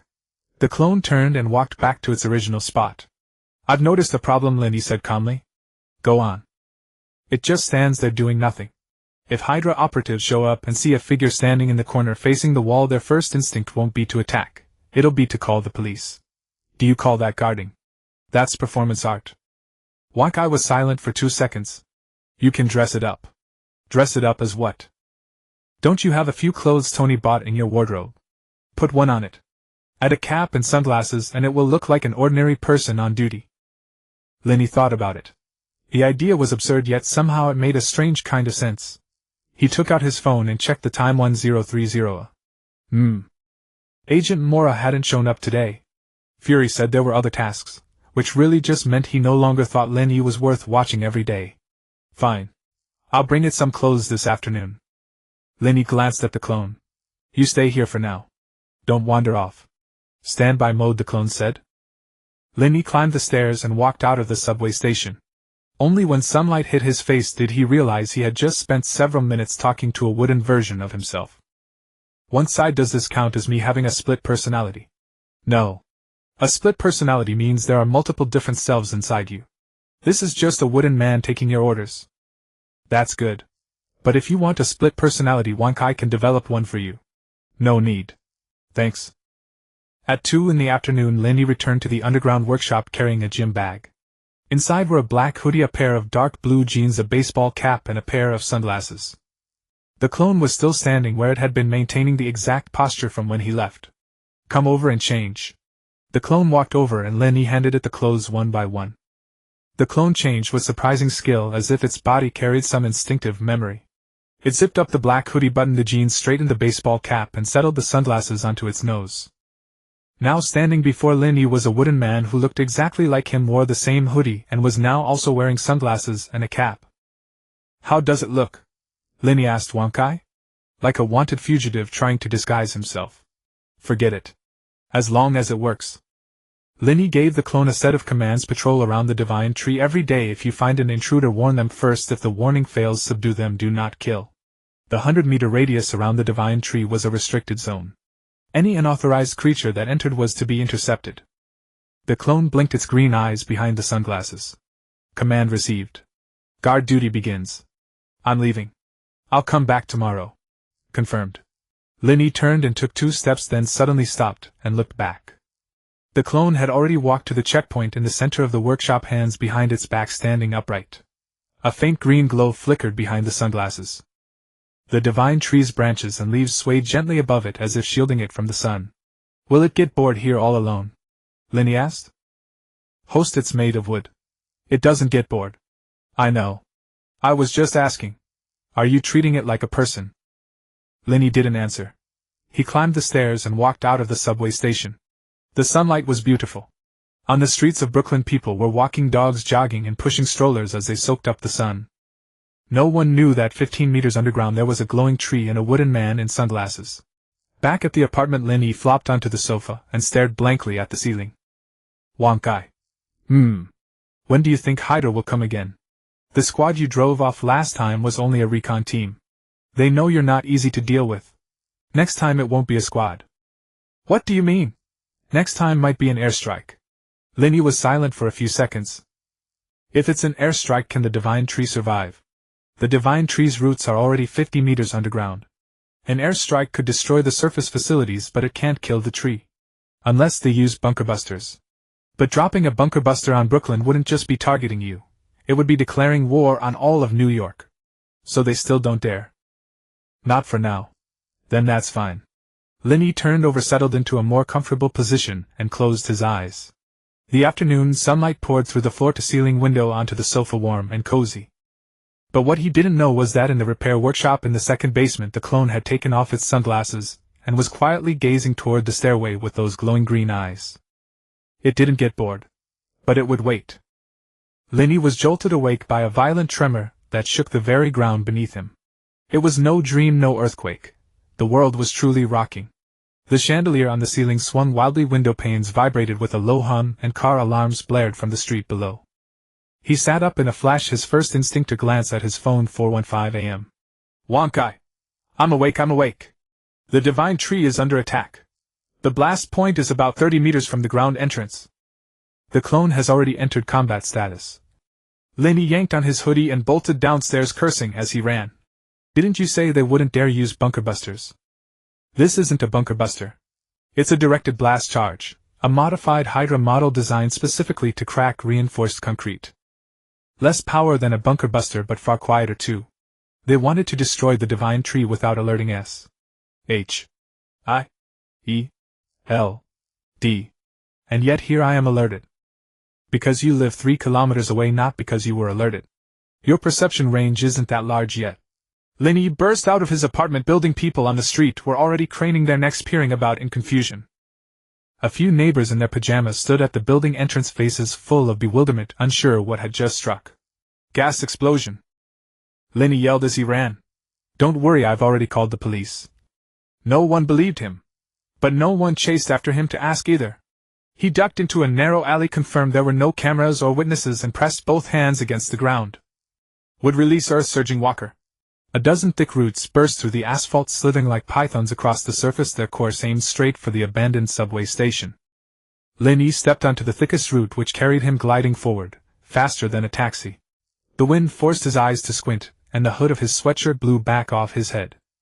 A 3-kilometer journey completed in 2 minutes. The iron gate of the subway entrance had been blasted clean off, leaving a crater 3 meters wide in the ground. Rebar jutted out from the shattered concrete like snapped bones. Thick smoke poured out of the underground passage, reeking of gunpowder and earth. Lin Yi leaped into the pit and charged down the corridor. The maintenance workshop on the second basement level was utterly transformed. A corner of the ceiling had collapsed, leaving piles of broken concrete scattered everywhere. The divine tree still stood, its trunk bore a few scorched marks, but its overall structure remained intact, and its leaves still emanated a faint verdant glow. The clone stood before the divine tree. His sunglasses were gone, his baseball cap was missing, and one sleeve of his hoodie had been torn off. His pair of emerald eyes blazed eerily bright through the smoke. 5 people stood opposite him. The leader was a burly bald man in a black tactical vest wielding a massive energy cannon whose muzzle was still smoking. Behind him 4 fully armed soldiers had their guns trained on the clone. The bald man caught sight of Lin Yi emerging from the stairwell, froze for a moment, then glanced at the clone, then back at Lin Yi. 2. 1 real, 1 fake. Lin Yi stepped out of the smoke and brushed dust off his hoodie. Guess which is which? The bald man didn't guess. He raised the energy cannon and fired at Lin Yi without hesitation. A blue energy bolt trailing arcs of electricity came screaming toward him at breakneck speed. Lin Yi didn't dodge. A split second before impact, his body dissolved into a semi-translucent substance of vivid green. The energy bolt tore through his chest and exploded into a wash-basin-sized hole in the wall behind him. A Logia. The bald man's expression shifted. You're that. That's right. I'm that. Lin Yi's body solidified once more, his right hand rising, palm aimed at the bald man. You blew up my tree, woke me from my sleep, and now you're swaggering around in that hideous tactical vest. Vines surged forth simultaneously from the ground, the walls and the ceiling flooding the workshop like a rising tide. The 5 Hydra soldiers reacted quickly enough. They opened fire at once. Energy bolts and bullets raked the vines, sending debris flying, but the foliage grew faster than the barrage could destroy it. The bald man's energy cannon could blast through concrete, but it couldn't blast through the endless surge of vines. His ankles, waist, and wrists were entangled, his whole body wrapped in greenery, leaving only an enraged face exposed. The other 4 soldiers didn't last 5 seconds. The battle was over. From the moment Lin Yi had walked in, less than 40 seconds had passed. The clone stood in place, blinking his emerald eyes, and stated, "Intruders neutralized. Guard mission complete. Well done." Lin Yi praised. Acknowledged. Lin Yi walked over to the bald man, crouched down, and looked at his red, swollen face. Who sent you? The man clenched his jaw and said nothing. You don't have to tell me. Hydra. Old acquaintances. Lin Yi stood up, pulled out his phone, and checked the signal. S.H.I.E.L.D. Will probably be here in about 5 minutes. You want to wait here for them, or should I bury you right now? A flicker of fear crossed the man's eyes, but he still didn't speak. Fine. Have it your way. Lin Yi turned to the clone and said, Keep an eye on them. Don't let them escape. Acknowledge. Lin Yi walked up to the divine tree and reached out to touch the scorched marks on its trunk. Beneath the bark, fresh green was visible, a sign it was healing itself. One-side damage assessment. Superficial bark burns. The root system is intact. It can fully heal within 72 hours. The divine tree is tougher than you give it credit for. Good. Urgent footsteps echoed from the stairwell. Agent Mora and her team charged down, then halted mid-step at the sight of the vine-strewn workshop, and 5 Hydra soldiers wrapped up like Sonzi. It happened at 4:15 a.m., Lin Yi said, looking at her. Your response time is a little slow. Agent Mora's expression turned sour. Our communication lines were jammed. Hydra cut all signals in this area before the operation. So you weren't slow. You just had no idea. Correct. Lin Yi was silent for 2 seconds. That Mo Fury. Have you actually rooted him out cleanly? Agent Mora didn't answer the question. She crouched down to inspect the bald man's gear and pulled a map from the inner layer of his tactical vest. The map marked the divine tree's location and bore the words, Phase 1 target, in scrawled notation. What's this? Lin Yi leaned in to look. Their operation plan. Agent Mora's face grew even darker. This isn't a one-off attack. It's phased. Phase 1 destroy the divine tree. Phase 2 capture you. Phase 3 what? Take control of Brooklyn. Lin Yi stared at the dense markings on the map, then suddenly smiled. It wasn't a happy smile, it was the kind of smile that said, Fine. If you insist on playing this big, then let's play. Are you Hydra people out of your minds? He said to the bald man. Take control of Brooklyn. Do you have any idea how many trees are in Brooklyn? The man's mouth twitched. Every tree is my eye. Every blade of grass is my ear. Lin Yi stood up and looked down at him. You want to cause trouble in Brooklyn? First ask the 1.2 million trees here whether they'll allow it. The workshop fell silent for a moment. Then everyone heard it, a sound rising from the earth like the rustling of countless branches rubbing together in the wind. Agent Mora looked toward the stairwell, her expression shifting. Outside. The street trees outside are moving. Lin Yi offered no explanation. He turned and walked toward the stairs, leaving a single sentence echoing in the dark corridor. Clean up the trash. I'm going back to sleep. Behind him the divine tree let out a low hum in the darkness, its branches and leaves swaying gently, as if saying good night. Lin Yi returned to his apartment at 5:03 in the morning. He closed the door, kicked off his shoes and collapsed into the sofa. Once I keep watch for me. If anyone comes looking for trouble, wake me up directly. Wake you up directly? Don't you need me to fight for you? What else can you do besides talk? Wankai was silent for 2 seconds. Indeed, my functions are only speech and scanning. There's no physical attack module as of now. Then shut up and guard the door. Lin Yi closed his eyes and fell asleep within 3 seconds. Unfortunately, this time he only slept for 40 minutes. At 5:43, Wankai's voice exploded in his mind. Host, wake up. There's a new situation, not Hydra. Lin Yi didn't move, not even lifting his eyelids. Aliens. Yes, a scout from a Kree reconnaissance ship has landed in Brooklyn. Less than 2 kilometers from your apartment. Approaching on foot. Lin Yi opened one eye and glanced at the ceiling. Can't they pick a normal time? At 5 in the morning everyone's asleep and you, an alien, are strutting down a Brooklyn street. Aren't you afraid of getting stopped by the police? The Kree's stealth technology is more advanced than Hydra's. Right now he looks like an ordinary middle-aged white male wearing a trench coat and a hat. Ordinary people can't tell the difference. Can you tell? Wankai scans biological energy signatures, not appearances. His energy frequency is completely different from a human's. Lin Yi sat up and rubbed his face. Did he bring weapons? Yes. A standard-issue energy pistol of the Kree Empire hidden inside his coat. Also a vibro knife. Moreover, his body has undergone genetic enhancement. His strength and reaction speed are 3 to 5 times that of an ordinary person. How does that compare to me? With your current abilities, elemental intangibility plus would release, you can handle him easily. But you need to watch out for his energy pistol. That weapon can harm elementalized bodies. The principle is different. Lin Yi stood up and walked toward the door. I have to go out again. I just got back. You can choose not to go. He's heading toward the divine tree. His target is probably not you but the divine tree. Lin Yi paused mid-step. He's coming for the divine tree too. We just finished dealing with Hydra and now aliens come.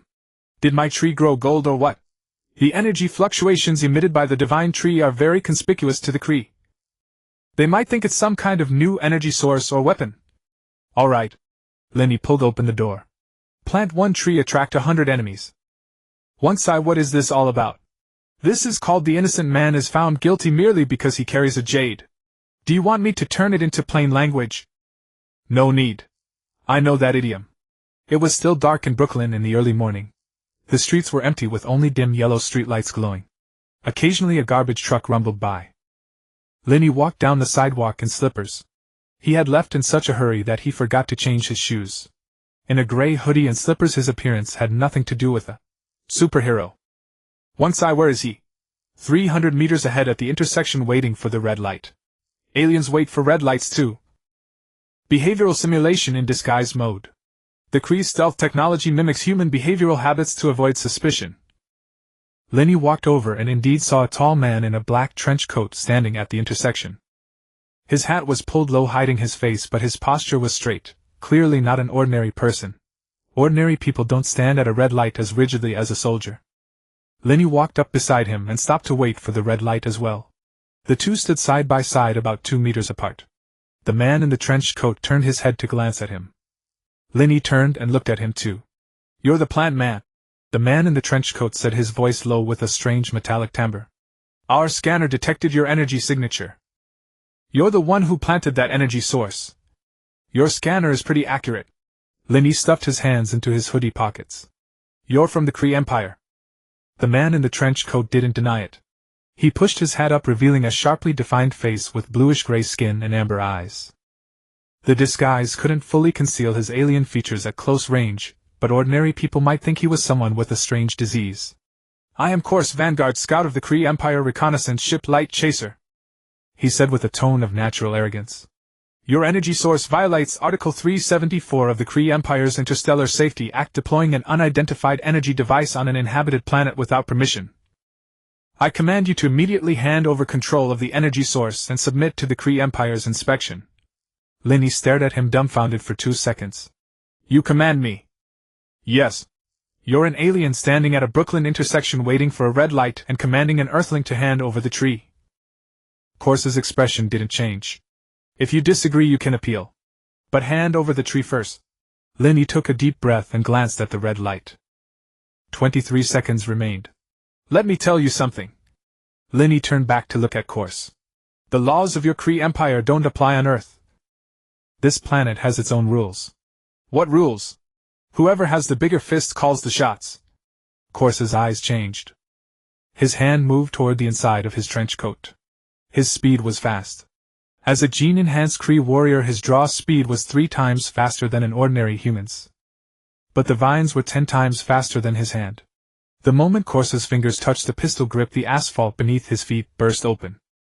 More than a dozen emerald green vines surged from the ground, instantly wrapping around his wrists, waist, and ankles, lifting him off the ground like an insect caught in a spider's web. The light turned green. Pedestrians across the street began to cross. A white woman out for a morning jog passed by wearing earphones. She glanced at the trench-coated man suspended in the air by vines, then at Lin Yi, looked puzzled for a second, and quickened her pace to run away. The aloofness of New Yorkers was on full display in the early morning. Course struggled a few times. His gene-enhanced strength was indeed far greater than an ordinary human's, and he snapped 2 vines. But Lin Yi immediately added 5 thicker ones, binding him even tighter. "You know what?" Lin Yi said, looking up at him, his tone like chatting with a friend. "You're the second one to come to me asking for the tree. The last one was a group of Hydra agents who came with energy cannons to blow it up. I wrapped them up like mummies and sent them to S.H.I.E.L.D. You're a bit better than them, at least you wait for the red light." Course glared with his amber eyes and said through clenched teeth, "The Kree Empire won't let this go. You're declaring war." "Declaring war?" Lin Yi laughed. "You aliens love declaring war at the drop of a hat. Thanos hasn't even come yet and you're already here." At the name Thanos, Course's pupils constricted. "You know Thanos?" "I know a lot of things." Lin Yi's smile faded. He curled his fingers slightly, and the vines pulled Course down from midair, setting his feet on the ground but still bound. "Now I'll give you 2 options. First, go back to your ship and tell your superiors that this energy source on Earth is not a weapon, it's just a tree. The person who planted it doesn't want trouble, but he's not afraid of it either. Don't bother me again." "What's the second option?" Course asked. "Second, I'll have S.H.I.E.L.D. come and pick you up. They'll lock you in some underground prison, and then your superiors may have to get you back through diplomatic channels. The process would probably take a few months, during which you might have to eat terrible American prison food." Course fell silent. His expression showed an inner struggle, the pride of the Kree Empire battling fiercely against an alien's fear of Earth's prison food. "I'll choose the first option." Lin Yi snapped his fingers. All the vines retracted into the ground, and the asphalt returned to its original state without a single crack. Course flexed his reddened wrists, looking at Lin Yi with a complicated expression. "You're strong," he said. "But the Kree Empire is far bigger than you imagine. A Vanguard scout can't defeat you. The next time they come, it won't be a scout." "I'll be waiting," Lin Yi said. "But next time, could you call first? 5 in the morning isn't really a good time to receive alien visitors." Course opened his mouth as if to say something, but in the end said nothing. He turned and walked in the opposite direction, his figure soon disappearing into the morning mist. Lin Yi stood at the intersection watching his back and let out a long breath. "Wonkai. After he goes back, will the ship leave?" "Not sure. But they won't send anyone down again in the short term. With their scout instantly defeated, they'll need to reassess your combat strength. The process will probably take 3 to 5 days. 3 to 5 days. Lin Yi turned and walked toward his apartment. "So I can get a few good days of sleep?" "Not necessarily. Hydra might still have a plan. And your armor hasn't been developed yet. Want to take advantage of these few days. Sleep?" Lin Yi interrupted him. Whatever it is, we'll talk after I wake up. He pushed open the building's entrance door, climbed the stairs, opened his apartment door, and collapsed into the sofa. This time he didn't say, "Keep watch for me," because he knew that whether he said it or not, Wan Kai was always watching. Outside the window, the sky over Brooklyn began to lighten. A new day was coming. Lin Yi had a rare good night's sleep. No Hydra, no aliens, and no one called at 4 in the morning to tell him your tree was blown up. He slept straight through until 10. When he woke, sunlight had already flooded across the entire sofa, warm and pleasant, so comfortable he didn't want to move. Wan Kai, is there anything on the schedule today? The spirit tree is growing normally. The Avatar is on patrol. S.H.I.E.L.D. hasn't contacted you. The Kree's ship is parked outside Earth's orbit, showing no signs of movement. Then today is a rest day. Lin Yi turned over and buried his face in the cushion. Not quite. There's someone downstairs waiting for you. He's been standing there for 20 minutes. Lin Yi went still. Who is it? About 190 centimeters tall, about 120 kilograms, with unusually high bone density. There's adamantium in his body. He's not S.H.I.E.L.D. Lin Yi sat up and rubbed his eyes. Adamantium in his body. Wolverine. According to database matching, there's a 97% probability it's Wolverine Logan Howlett. A member of the X-Men. Lin Yi was taken aback. In the days since he had arrived in New York, he had met Spider-Man, dealt with S.H.I.E.L.D. and seen Iron Man, but he had never made contact with the X-Men. Could the spirit tree's energy fluctuations have attracted them here too? What does he want? For now he's just standing downstairs smoking a cigar. He hasn't shown any aggression. But he's already drawing attention from quite a few passers-by because of his hairstyle and the smoke. Lin Yi walked to the window, lifted a corner of the curtain, and looked down. Sure enough, at the entrance to the building stood a middle-aged man in a brown leather jacket, broad-shouldered and thick-set with pronounced sideburns. A cigar in his mouth, he was looking up at the windows of this building. Their eyes met across a distance of 6 stories. Wolverine blew out a smoke ring and lifted his chin at Lin Yi. The message was unmistakable: come down. Let's talk. Lin Yi sighed, changed out of his pajamas, pulled on a hoodie and sneakers, and went downstairs. When he pushed open the entry door, a wave of cigar smoke hit him in the face. So you're the one who plants trees. Wolverine took the cigar from his mouth and gave Lin Yi a once-over. Younger than I expected. And you're the one with the claws that pop out. Lin Yi also looked him up and down. Shorter than I expected. Wolverine's mouth twitched. I'm not short. You're just too tall. 178 centimeters is a normal height. You're just so massive that I look short. The two of them stared at each other for 2 seconds. Wolverine suddenly grinned, not a big laugh, but the kind of smile that said, "All right, kid, you're interesting. Charles wants to see you." Charles. Professor X. Yeah. The energy field released by that tree of yours is affecting Cerebro's readings.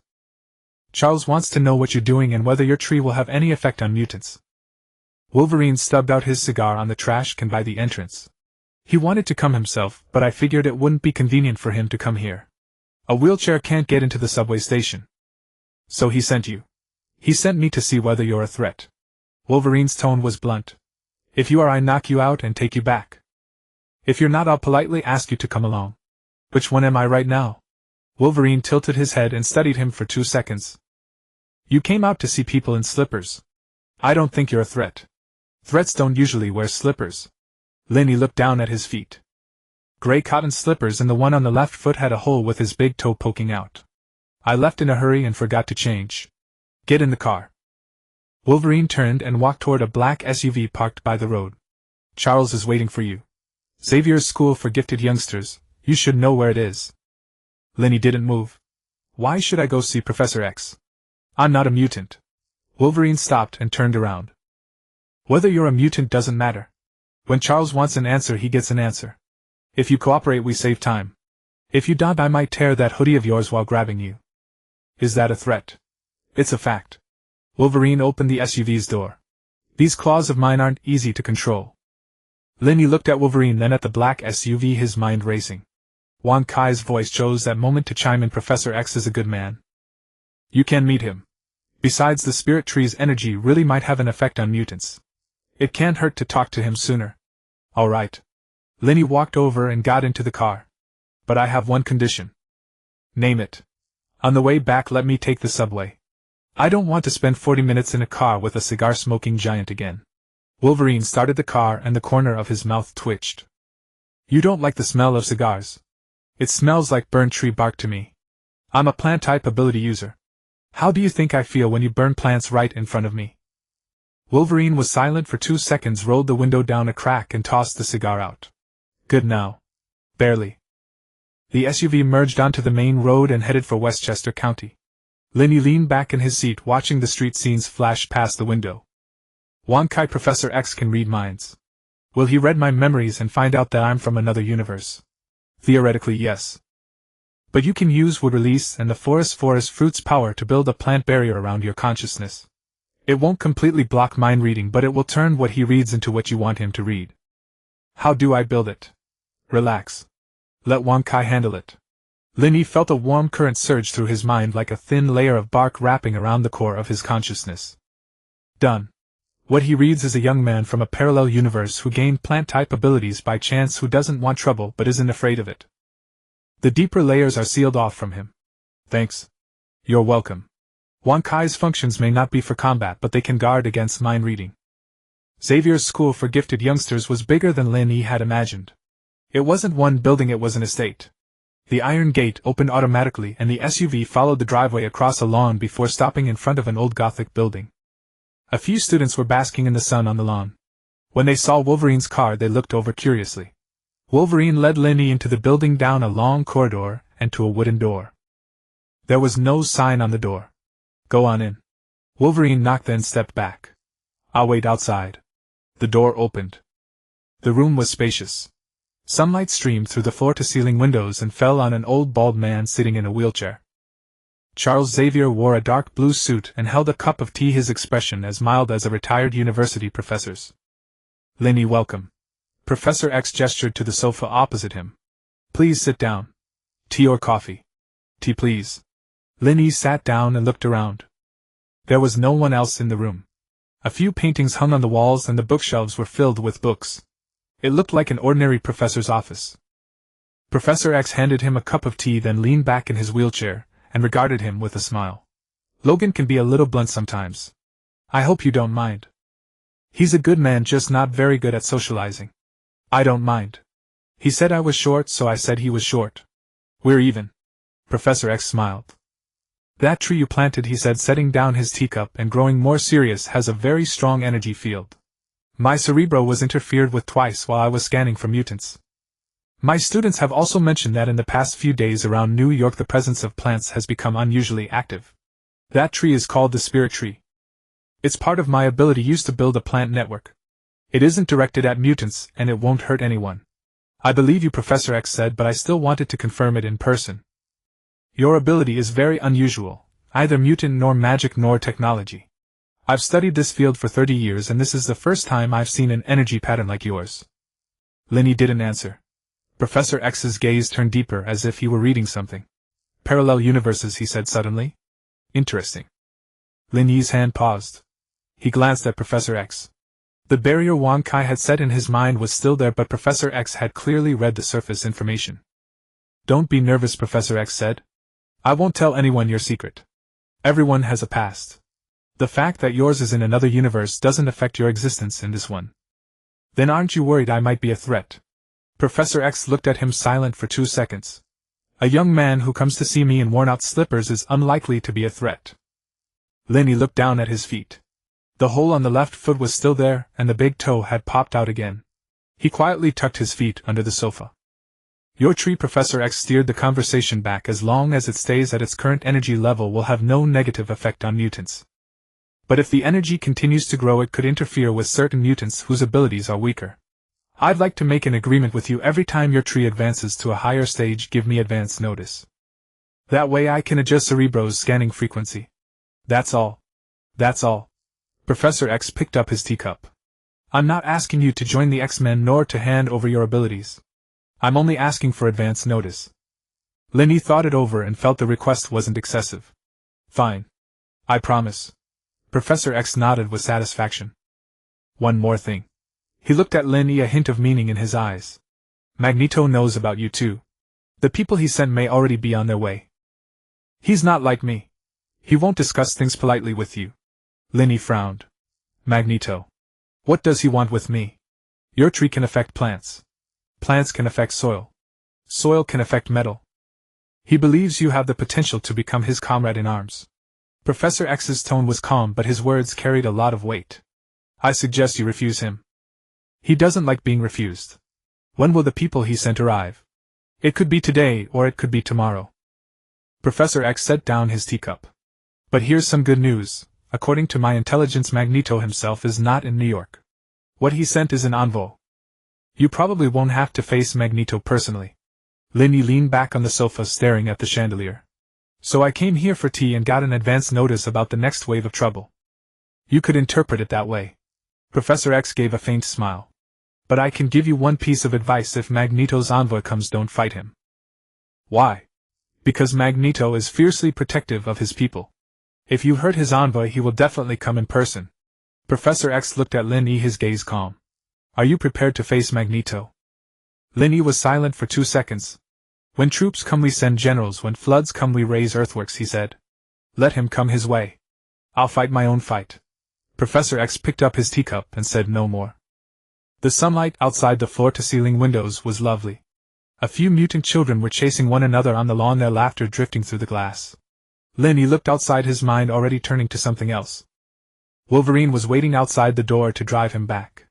And Magneto's envoy might already be on his way.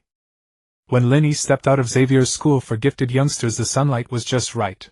Wolverine saw him to the door, tossed out a "Next time let me know in advance so I can arrange someone to pick you up," and then drove off. Lin Yi stood at the entrance of the manor, pulled out his phone, and called a ride-hailing car. "Wonkai, when is Magneto's envoy arriving?" "Uncertain, but Wonkai suggests you head back to the apartment first. Don't linger on the road.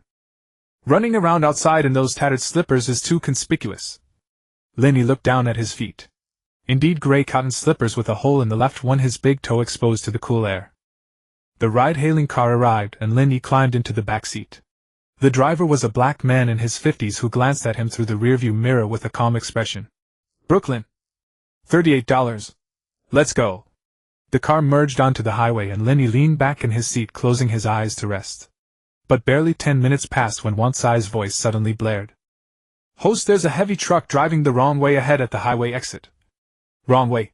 "Yes. And it's heading straight for you.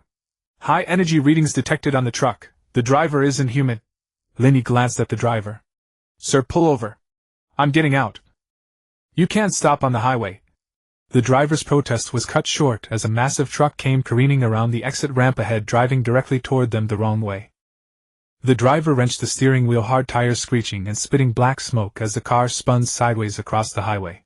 Lin Yi grabbed the driver's collar with one hand and shoved the door open with the other. Vines erupted from the doorway, wrapping around both of them before launching them onto the grass beyond the guardrail. The ride-hailing car was smashed to pieces by the truck debris scattering dozens of meters away.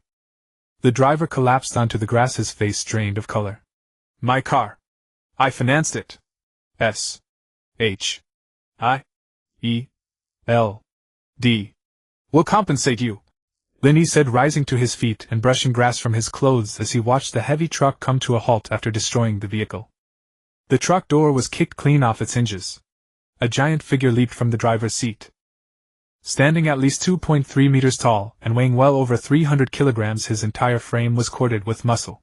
He wore a black tank top stretched to its limits, and a red-domed helmet that left only his glaring eyes visible. "Red Hulk. You must be the tree planter." Red Hulk boomed, his voice like thunder that made the roadside guardrail vibrate. "Magneto sent me to fetch you. If you don't come willingly, I'll tear this junk car apart, flatten this road, and break your bones." Lin Yi glanced at him, then looked over at the wreckage of the ride-hailing car. "You know that car wasn't mine, right? You hit someone else's vehicle. None of my concern. It's not your concern, but it's mine." Lin Yi stepped forward. "The loans on that car still haven't been paid off, and the driver is quite distressed. You'll need to cover the damages." Red Hulk paused, then burst into laughter that made the roadside trees tremble. "Compensate? I could crush you like an ant." He moved. Red Hulk's charge was like an out-of-control train. Each footfall carved deep imprints into the asphalt, moving faster than a cheetah. His 300-kilogram frame combined with superhuman strength generated a shockwave that flattened the weeds along the roadside. Lin Yi didn't dodge. He pressed both hands to the ground. Would release multiple wood walls. 3-meter-tall wooden barriers erupted from the earth, each half a meter thick and etched with black wood release patterns across their surfaces. Even a standard anti-tank missile might struggle to breach all three. Red Hulk slammed into the first barrier. The wooden wall shattered into splinters. The second one. Half of it crumbled while the rest fractured into a web of cracks. Red Hulk's momentum slowed only slightly. The third wall. It shattered and Red Hulk's charging pace finally came to a halt. He shook the fragments from his head like a rhinoceros that had charged a tree, then glared with renewed ferocity. Is that all? Lin Yi's expression remained unchanged, but he was conversing mentally with Wang Kai. This guy's strength is greater than I anticipated. Red Hulk's physical combat prowess ranks among the top 10 on Earth in the Marvel Universe. Your wooden walls held him for 3 seconds, that's quite respectable. That's sufficient. Red Hulk charged again, this time varying his approach rather than running straight at Lin Yi, weaving side to side to find an opening. But Lin Yi didn't need to aim at all. Beneath the ground, the root systems of every tree lining the street responded to his control. On Red Hulk's third step, his foot met nothing. Over a dozen tree roots thick as arms burst from the earth and seized his left foot. Red Hulk's momentum was too great. He crashed face first onto the asphalt and skidded forward, carving a furrow in the road. He rose to his feet, blood smeared across his face from superficial wounds. While Red Hulk's healing factor paled in comparison to Wolverine's, it was still formidable. You've pissed me off. Red Hulk roared, wrenching the tree roots from his ankle and uprooting a street lamp with both hands, hurling it toward Lin Yi. Lin Yi raised his right hand, vines surging from his palm to catch the street lamp midair, setting it down as gently as one might catch a frisbee. Have you had enough? Lin Yi asked, his tone remaining calm. Once you're done, go back and tell Magneto I have no interest in joining his brotherhood. I don't start trouble, but I won't shy away from it either. If he wants to talk, he can meet me at a cafe, instead of sending thugs to ram cars. Red Hulk answered with another roar, charging forward once more. Lin Yi sighed. Clone. The clone stationed at the underground workshop was on patrol. The moment it received the command, its eyes flickered to life and its body dissolved into emerald light before vanishing from sight. In the next instant it materialized beside Lin Yi, wearing the identical hoodie, the same slippers, and bearing the exact same expression. Red Hulk's charge was interrupted by the two-pronged assault. He halted, glancing between Lin Yi and his clone, confusion flickering across his face beneath the helmet. Two of them. Yes, two. Lin Yi and his clone spoke in unison, their voices and tones perfectly synchronized. The clone struck first, charging forward without deploying any plant-based abilities, and landed a punch straight to Red Hulk's midsection. Though the clone's strength was only 40% of Lin Yi's true power, the blow still forced Red Hulk to bend slightly at the waist. Red Hulk swung back in retaliation, and the clone took the hit head-on without flinching. The clone was driven back 5 steps, a fissure splitting its chest to reveal the wooden fibers beneath. Red Hulk froze. Are you some kind of wooden man? The clone replied with an expressionless face. Seizing the moment of Red Hulk's distraction, Lin Yi pressed his palms together. Would release tree bind. Countless vines surged from every direction, coiling around Red Hulk's limbs, torso, and neck like living serpents. The binding force was 3 times stronger than before, each vine as thick as an arm and coated in hardened wood release patterns. Red Hulk struggled and snapped several vines, but new ones immediately took their place. He sank deeper into the sea of vines like someone trapped in quicksand. Let me go. Have the courage to fight me head-on. Isn't this exactly what I'm doing? Lin Yi stepped forward and crouched down to meet Red Hulk's gaze, his head the only part visible above the constricting vines. Go back and tell Magneto this: first, I won't join his brotherhood. Second, send anyone else and I won't hold back. Third, you're paying for the ride-hailing car damage. Red Hulk glared at him, panting heavily, his eyes blazing with fury beneath the helmet. But he couldn't move. Scram! The vines released their grip. Red Hulk rose from the ground, bruised and battered all over. He shot Lin Yi a venomous look before turning toward the highway exit, his heavy footsteps grinding into the earth. After a few steps he paused without looking back. Magneto won't let this go. Let him come. I'll be waiting. Red Hulk departed. The roadway was left strewn with wood chips, shattered glass craters from the uprooted street lamp, and the ride-hailing car reduced to scrap metal. The driver was still sprawled on the grass by the roadside, staring blankly at the destruction. Lin Yi approached and patted his shoulder. Sir S.H.I.E.L. D. We'll be in touch with you. They compensate quickly. Who exactly are you? Just a plant enthusiast passing through. After saying this, Lin Yi pulled out his phone and called another ride. Wankai. Yes. Magneto sent a big strongman this time. Next time it might be him in person. That's also possible, but Wankai thinks you held back today. You used clones and the wood release multiple wood walls but never once activated the ancient fruit's elemental form. You kept a trump card in reserve. One shouldn't reveal all their trump cards at once, Lin Yi said, watching the approaching ride-hailing car from across the highway. Besides, my armor isn't finished yet. He got in the car and gave the Brooklyn address. The driver was a young guy who glanced at him through the rearview mirror, then looked at the devastation by the roadside. Dude, what happened over there just now? A traffic accident, Lin Yi replied. A big truck hit a small car. The driver fled the scene. No way. I thought I saw a really tall guy. You misjudged it. The car merged back onto the highway heading toward Brooklyn. Lin Yi leaned back in his seat and closed his eyes. What he didn't know was that in some concealed underground bunker beneath New York City, an old man with a horned helmet sat upon a metallic throne, his fingers tapping gently against the armrest. A screen before him played footage of Red Hulk's battle. Interesting. Magneto shut off the display, the corners of his mouth lifting slightly. A person who can control plants has rejected my invitation. He rose from his throne, his cape stirring as if caught in an unseen wind. Then I shall visit him in person. Magneto arrived sooner than Lin Yi expected. The afternoon after Juggernaut was driven off, Lin Yi was in his apartment studying how to use wood release to craft armor. Wankai had pulled up a flood of materials for him, from Iron Man's Mark armors to Black Panther's vibranium suit, a dizzying array that gave him a headache. Host, stop researching. Magneto is here. The vine in Lin Yi's hand paused. Where is he? Downstairs. This time he didn't send an envoy, didn't take a car. He walked here himself. He's in civilian clothes, but if I were you I wouldn't let the lack of armor lower my guard. Lin Yi walked to the window and lifted a corner of the curtain. Downstairs a tall elderly man stood at the entrance of the building. A dark gray trench coat, silver-white hair, and a cane in his hand. Judging by appearance alone he looked like an ordinary wealthy old man. But Lin Yi knew that cane could turn into a lethal weapon at any moment. Won't see any ambushes around. No, he came alone. Pretty bold. He's Magneto. He can afford to be. Lin Yi put on his shoes, not slippers this time but sneakers, and went downstairs. As he pushed open the building door, Magneto was looking up at the red brick building with an expression like he was admiring an old piece of architecture. Hearing the door, Magneto turned around, his gaze landing on Lin Yi. His eyes were gray, deep as two cold stones. Lin Yi, he said, his voice low but every word distinct. Young man, you declined my invitation. You're Magneto.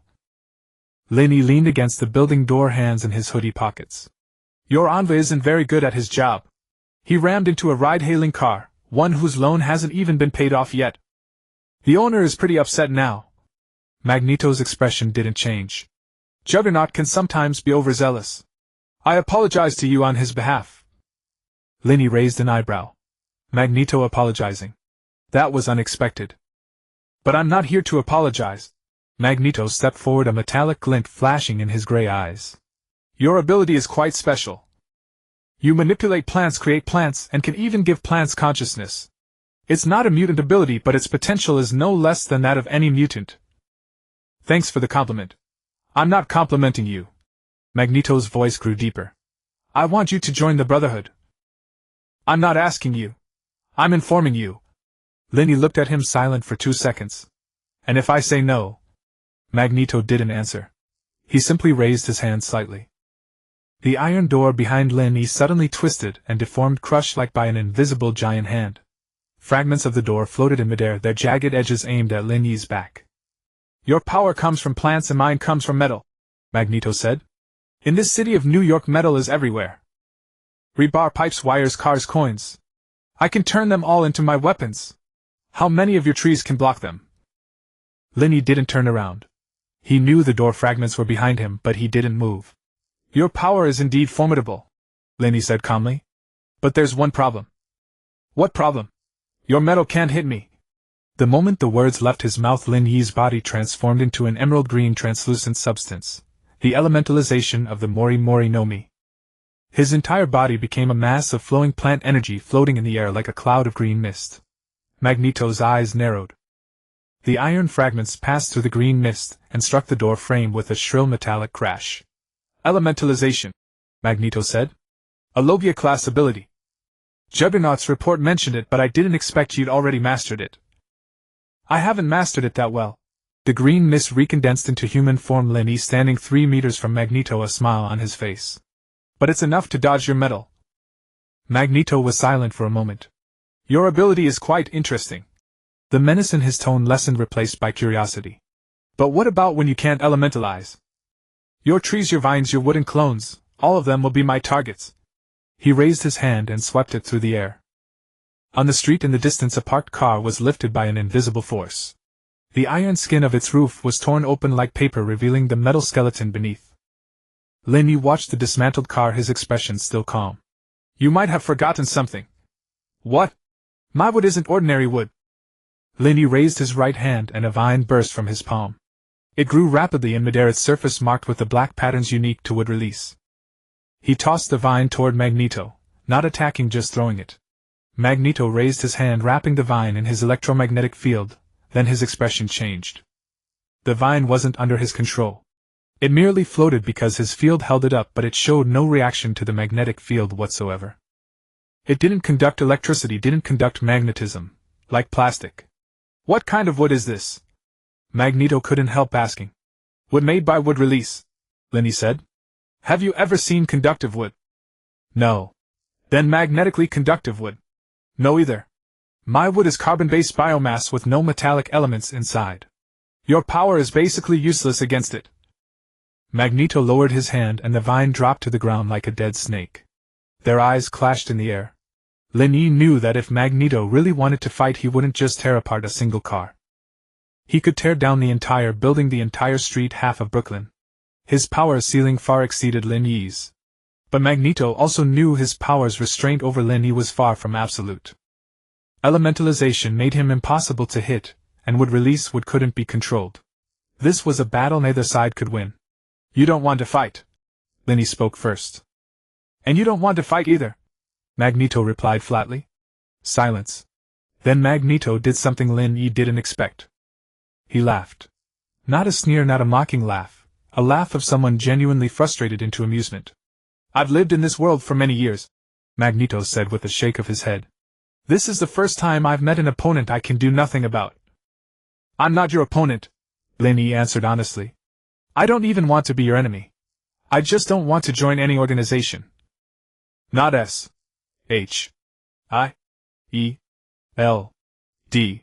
Not the Avengers, not the X-Men, not the Brotherhood. Why? Because I'm lazy. Lin Yi waved a hand. I just want to live a good life in New York.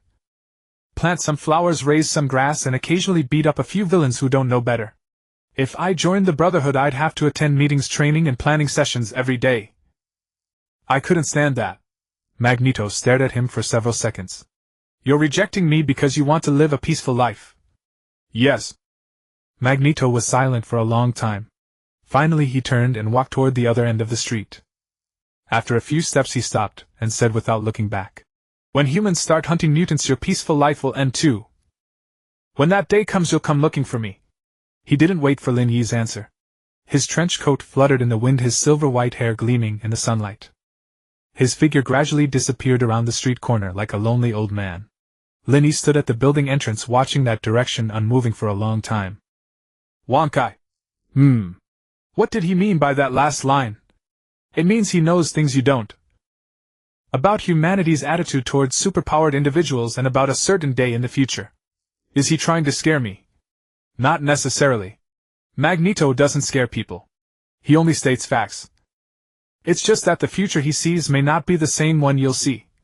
Lin Yi turned and went back into the apartment. The building door behind him was now a heap of twisted iron, while his slippers still lay perfectly undisturbed on the shoe cabinet by the entrance. When Lin Yi said he wanted to forge armor, he wasn't joking. Early the next morning he sat on the living room floor with a pile of blueprints spread before him. Though blueprints was generous, Wang Kai had simply projected a 3D model into the air, colorful and resembling prop designs from some sci-fi film. Is this the Iron Man Mark III suit you showed me? Lin Yi pointed at one of the models. This isn't my style. These are reference designs. The armor you're making is a biological armor based on wood release and the Mori Mori fruit, not mechanical exoskeletonry. Wankai just wanted you to understand the structure. Lin Yi extended his right hand and a cluster of wood fibers surged from his palm.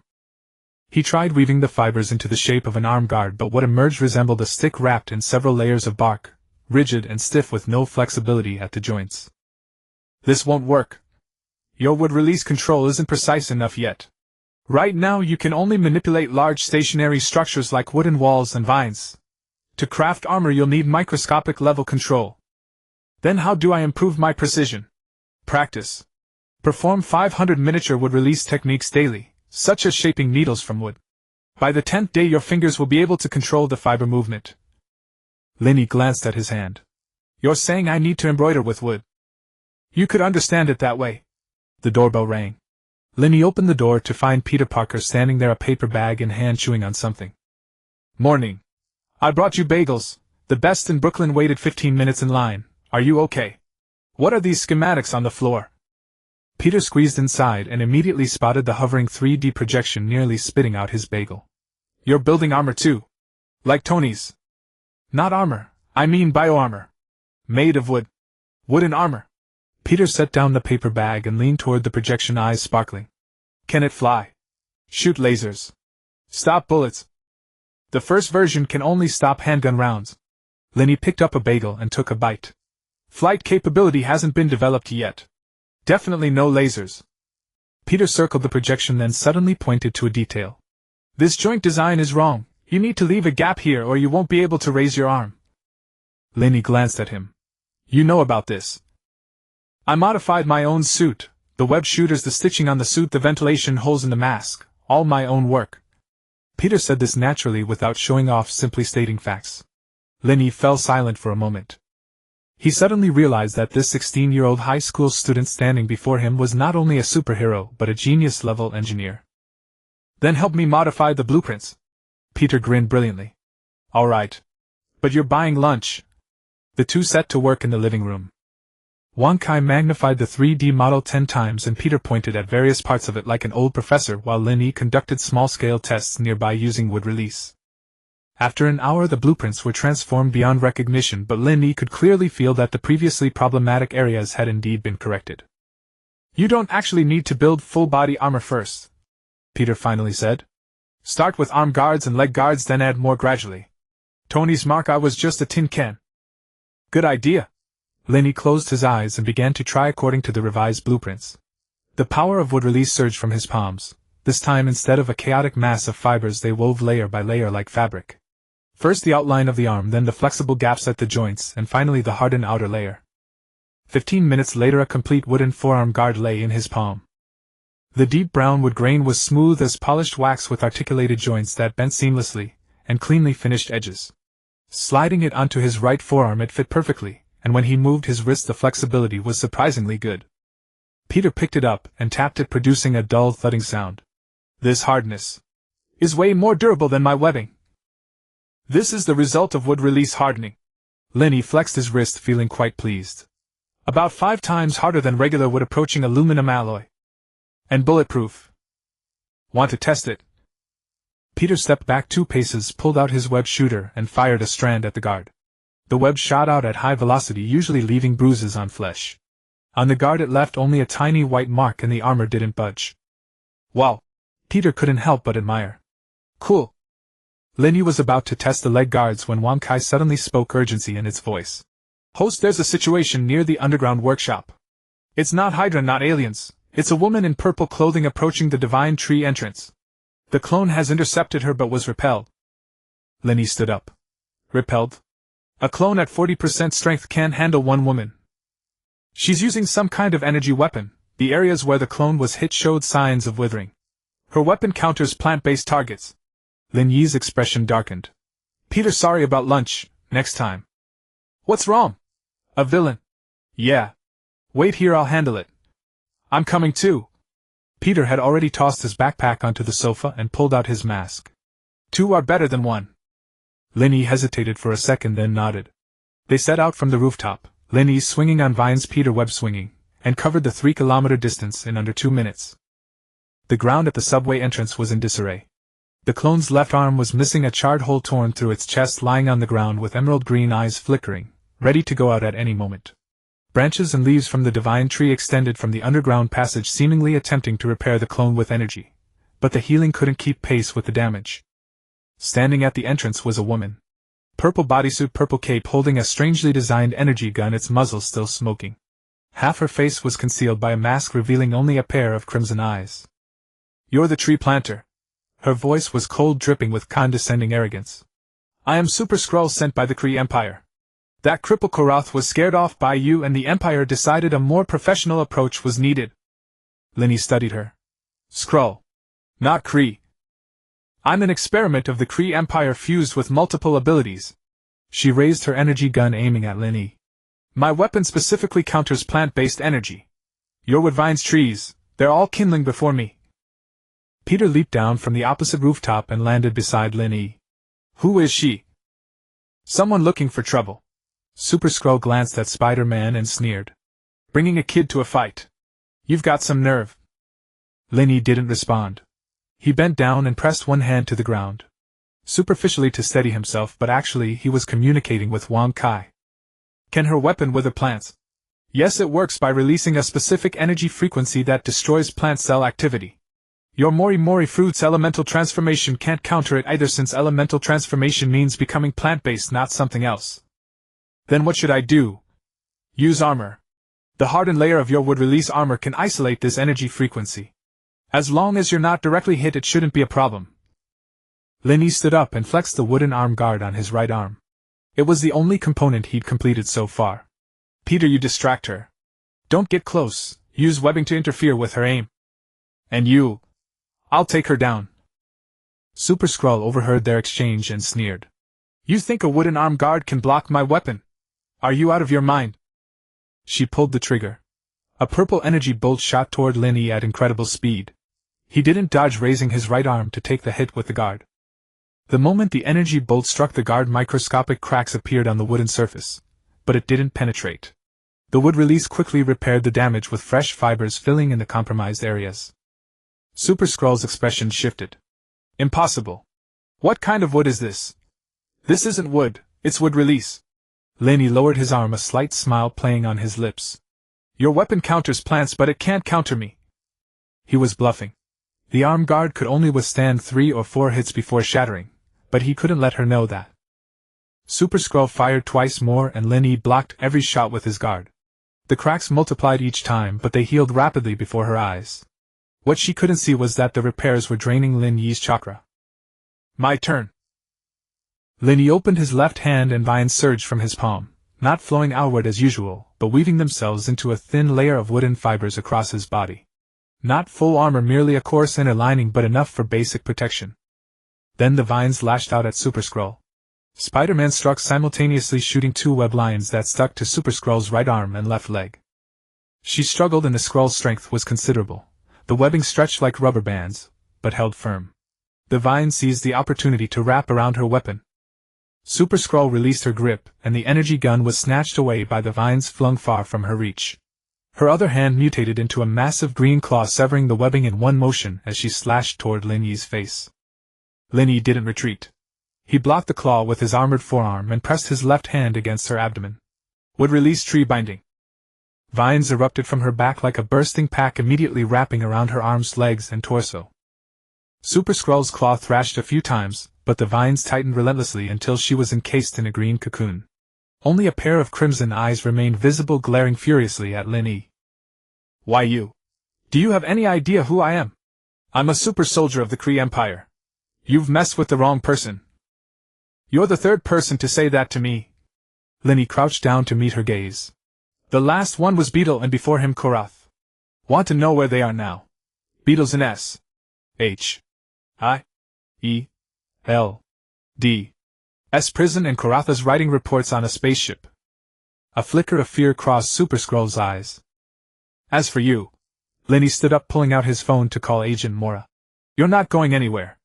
If the Kree Empire wants to send someone to rescue you, let them come. I'll catch every single one."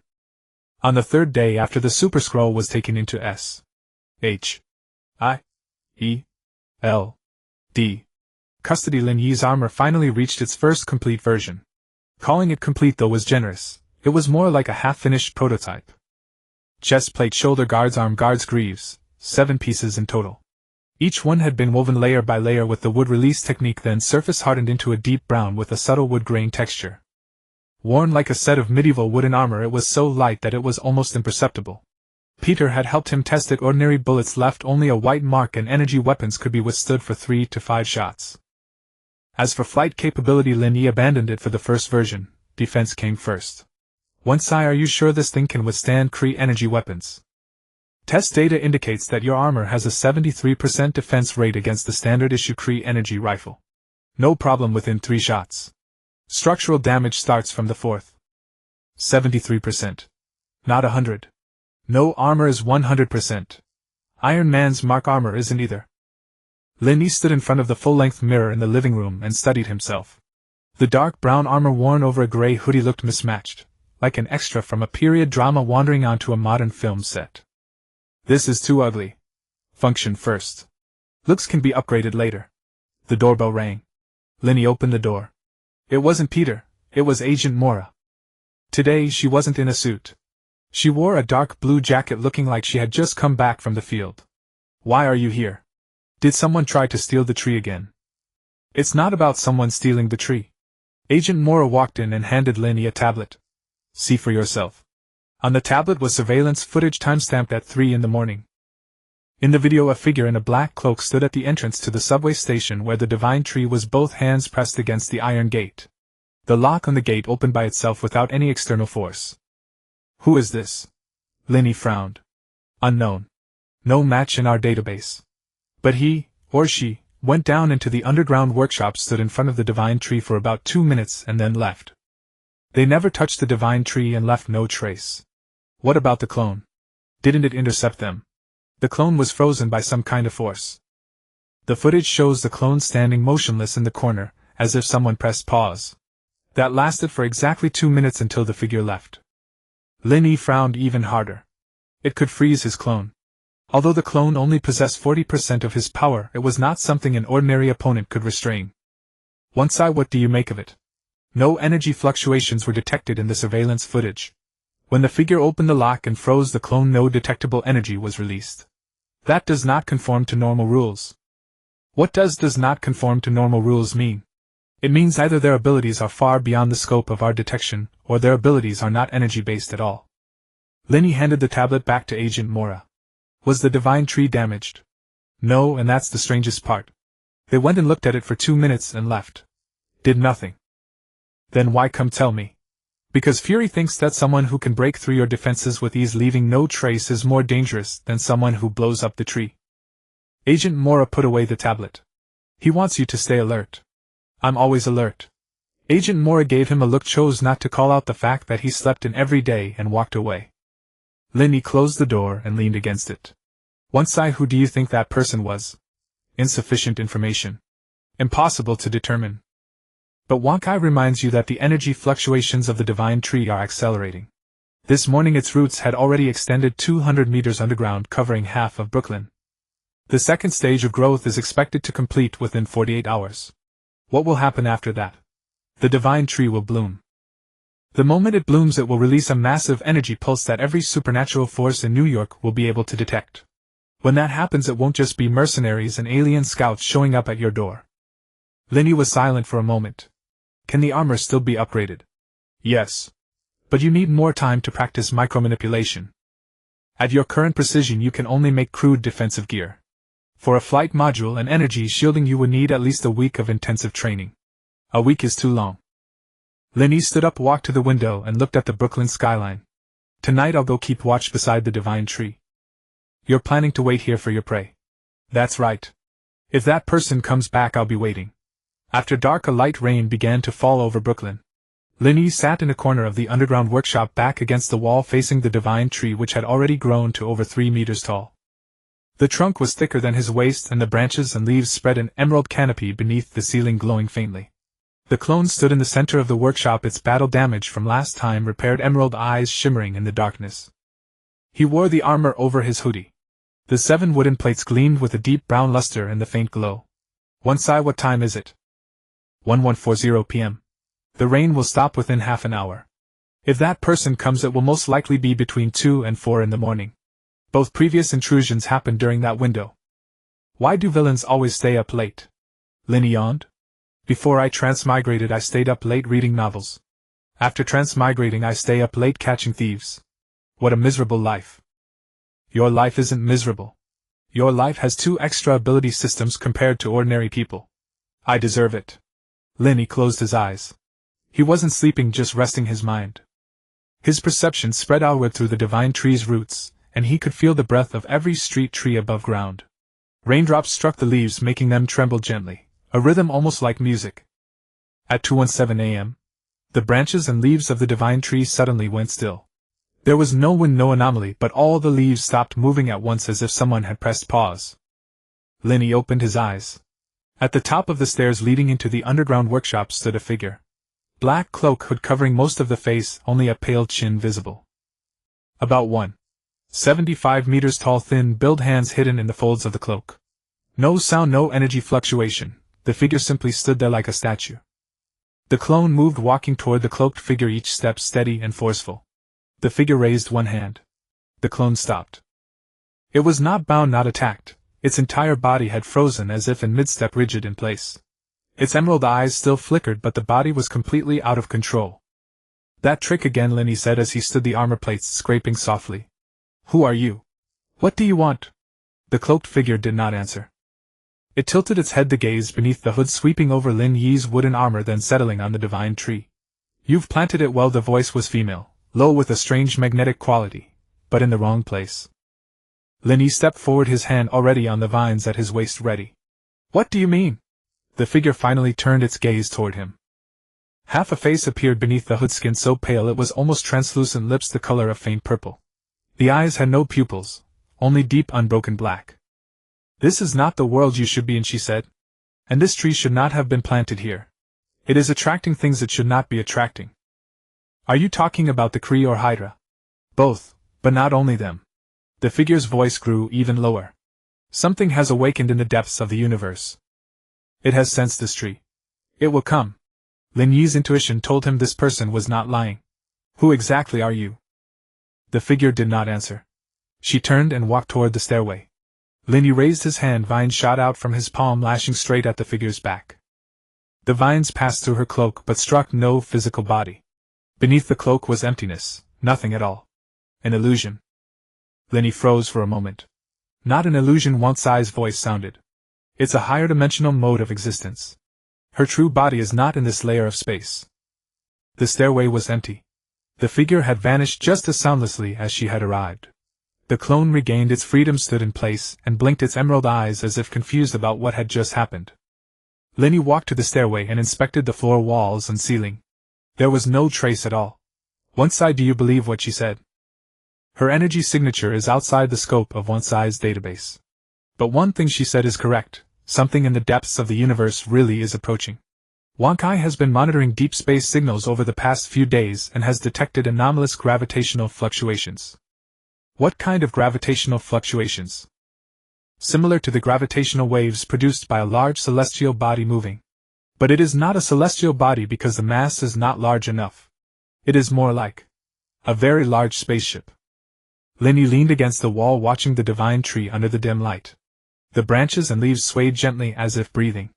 "How large of a spaceship?" "More than 100 times larger than a Kree scout ship. If it is a warship, its destination is very likely Earth." Lin Yi was silent for a long time. "Once I speed up the armor upgrade plan. Starting tomorrow, I'm not sleeping." "Are you sure?" "You'll die from exhaustion." "My body is elemental, I won't die." Lin Yi turned and headed up the stairs. "Besides, if a ship that big really is coming, I have to be ready." He stood at the subway entrance. The rain had stopped. Brooklyn's night sky was covered by clouds and no stars could be seen. But he knew that beyond the clouds, beyond the moon's orbit, something was crossing the dark universe, heading straight for this place. She was right. Something had awakened. It was coming. Lin Yi said he would skip sleep to upgrade his armor, and S.H.I.E.L.D thought he was joking. At 4 Lin Yi was still sitting on the living room floor. Floating before him were a dozen tiny wood-release models, every wooden fiber precisely woven under his control. His fingers traced through the air like playing an invisible piano. Host, you have been working for 6 hours straight. I know. Your mental expenditure is considerable. Even with a Logia body, mental exhaustion will still take its toll. Since when did you become so naggy? Wankai paused for 2 seconds. Wankai has always been this long-winded. You just never noticed before. Lin Yi put down the wooden armor piece in his hand and rubbed his temples. He was indeed a bit tired, but it was bearable. The black-clad woman's words kept circling in his mind. Something has awakened in the depths of the universe. That sentence sounded less like a threat and more like a warning. Her true body was not in this layer of space, an existence of a higher dimension. Can you find out the identity of that black-clad person? No match. One-size database has nothing. But she did mention this tree shouldn't have been planted here and attract things that shouldn't be attracted. Based on comprehensive analysis, she might not be an enemy but rather a kind of reminder. Something like a seer, a watcher, or an observer of the multiverse. There are quite a few such characters in the Marvel Universe, the Watcher Watu for example. But they usually don't interfere, they only observe and stay silent. She both interferes and speaks, so her identity is hard to define. Lin Yi stood up and walked to the window. Brooklyn's night sky was beginning to turn blue, dawn was approaching. What about the spaceship? The gravitational fluctuation signal is intensifying. Wankai recalculated the data. The spaceship was far larger than previous estimates, not 100 times larger but 300 times. Its mass approached that of a small asteroid. Lin Yi tapped the window frame twice. A spaceship the size of an asteroid. You think it's coming for the Divine Tree? Not certain, but the Divine Tree's energy pulse will be released during its second stage blooming. At that point the entire solar system will be able to detect it. If that spaceship is already on its way, its destination is likely Earth. The Divine Tree's energy pulse merely gives it even more reason to come. How much time is left? The Divine Tree will bloom in about 36 hours. The spaceship's arrival time cannot be precisely calculated because its velocity exceeds one-size monitoring range. It could be 3 days or 3 hours. Lin Yi turned around and looked at the scattered wooden armor pieces on the floor. The incomplete 7-piece set had limited defensive power, it couldn't fly, and it couldn't fire energy cannons. Not enough, he said. What's not enough? This armor isn't enough. I need something better.